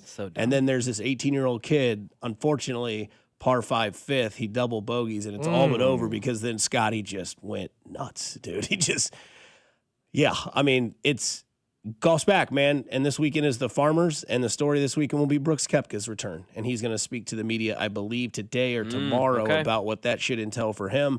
But the Farmers, that's this weekend, a fun tournament. And, Blades Brown, the 18-year-old kid, a lot of promise in that kid that can play on this tour. That just goes to show you, man, 18-year-olds can hang with the 29-year-olds out here on the tour. So what a weekend it was for the 18-year-old Blades Brown. So cool. Doing rock, paper, scissors with fans. Understanding it. He's got swag. Yeah, he's cool. I'm really excited about him. He'll be great for golf. I mean, I hope so. He'll legitimately. Is he the next one that's going to replace Tiger now, though? I mean, stop trying to force it, guys. For sure. No, Tiger's replacement's we're watching. there. We're watching. Scotty Scheffler, man. He's incredible. Undefeated now is Scotty going into a final day of a round. down by one stroke. He is undefeated. But he'll never get that love like Tiger. Like, I don't think he'll bring the people to the TV like Tiger did. He's not entertaining. He doesn't have was that Tiger aura. Tiger was entertaining because he was so effing good. But he had the fist pumps. He had the crowd pops. Yeah. He had the swings that were just out of nowhere. The helicopter finish. Red on the Sundays. club twirl. The red shirt. Scotty's just, I show up, I do my job, and I'm really good at it. Yeah. Like, it's just the way it is. It's like there's radio hosts that are flashy that may not have the best takes, and then there's radio hosts that just know how to be statistically topic driven, where like both sides can be entertaining depending on who your crowd is. Some people understand what Scotty Scheffler's doing and they appreciate just watching him dominate. Whereas like when people watch Tiger, it was the theatrical makes, right? Like the ball sitting on the cup and Vern Lundquist, like in your life, all that sort of stuff. That helps too, having Vern on the call for a lot of that. And Tiger also was brought up. I mean, he was on Carson's show hitting golf shots at 6. You kind of knew what was coming. And then Scotty, man, 29 years old, still doing it. But yeah, Blades Brown, what a name too for golf. That's a total golf name. I hope Scotty can do it, but I just feel like we always try to push who's going to be that next, instead of just letting it happen. I could give Brioche of the weekend to the GM of the Seattle Seahawks if I wanted to. Did you see what this guy's done? He's the only GM in the history of the NFL to take his team to the Super Bowl twice with different head coaches and not one person on the roster from the first time. That's amazing. Incredible. Like that guy, John years. Schneider's not getting it. He's been there 20 years. 18 or 19 Hasn't years. really been that long. Yeah. My God, damn. Yeah, it's incredible. Best GM in football. Yeah, like we're talking about all these like Howie Rosemans and Brett Veaches of the world and whatnot, and rightfully so. But like what this guy just did, going back with a brand new coach and a whole new roster with not one person from the last, that's remarkable. And paid Sam Darnold. Sam Darnold. And wasn't afraid to start Russell Wilson years ago in place of already paying Matt Flynn. Trading Russell Wilson. Wow, how does that work out, right? Yeah, it's worked out great. Yep. Yeah. Revitalized Gino's career. Traded Gino. Wow, Gino's been really good. Are you got rid of Pete Carroll, and now all of a sudden you got this other guy that's doing good things. And remember the old saying of Fescoe. A lot of people remember Andy Reid was the coach. Not a lot of people remember that Marshawn Lynch was in Buffalo, and then they got him in Seattle, and it turned everything around. Yes, that's right. But like, remember that Marshawn Lynch played for the Bills. Got rid of DK Metcalf. That's your best receiver. JSN. Get ready. Yeah, but also a lot of people probably don't even know who John Schneider is. They think he's on One Day at a Time for the old heads out there. But like you don't Rob's know, dad. you don't know who this guy is. Yeah, and now that's awesome, man. Hell of a job by that guy. Way to go. But my brioche of the weekend is National Spouses Day. I give it to my wife. Hell yeah, happy birthday by the way to Jim. 51st birthday yesterday, kicking ass, taking names, and she's done a great job of redoing her body and all this kind of stuff and building muscle and losing weight. She looks awesome. I'm so proud. I couldn't have anybody better to celebrate National Spouses Day with than my wife. So I love you, Jen. You did great. Hell of a lady. Yeah, she's the best. Had no idea she was 51. No, you would not be able to tell. And those before and after photos, I mean, she really is putting in the work, dude. She's killing it. It's pretty awesome. It's really cool. It's so much fun to see. I get to take her picture every Monday morning. I'm like, damn, I can't believe how awesome you look, man. That's awesome. That's cool. Wait till Tuesday. Oh, wow. I just want to win, Jen. It's a snow day today, so the sooner we get out of here and the sooner I get to the J, the sooner I get home. Woo! I know that I'm hard. Melvin Council doing the Wabash. Let's go, Council. I don't like the Jayhawks, but that was fun. Bring the rivalry back. That was the Tang Dance. It's the Wabash, yeah. I think it's the Tang Dance. Go do something nice for somebody you Frank ever Tang know. invented it. You change their day, their week, their month, their year. It's simply cool to care. Kansas City, stay kind, stay safe, stay warm. Coming up next, Cody Old and Drew. We'll talk to you tomorrow. These guys are getting laid tomorrow night. And tonight. This is Fescoe and Dusty, brought to you by Golden Oak Lending.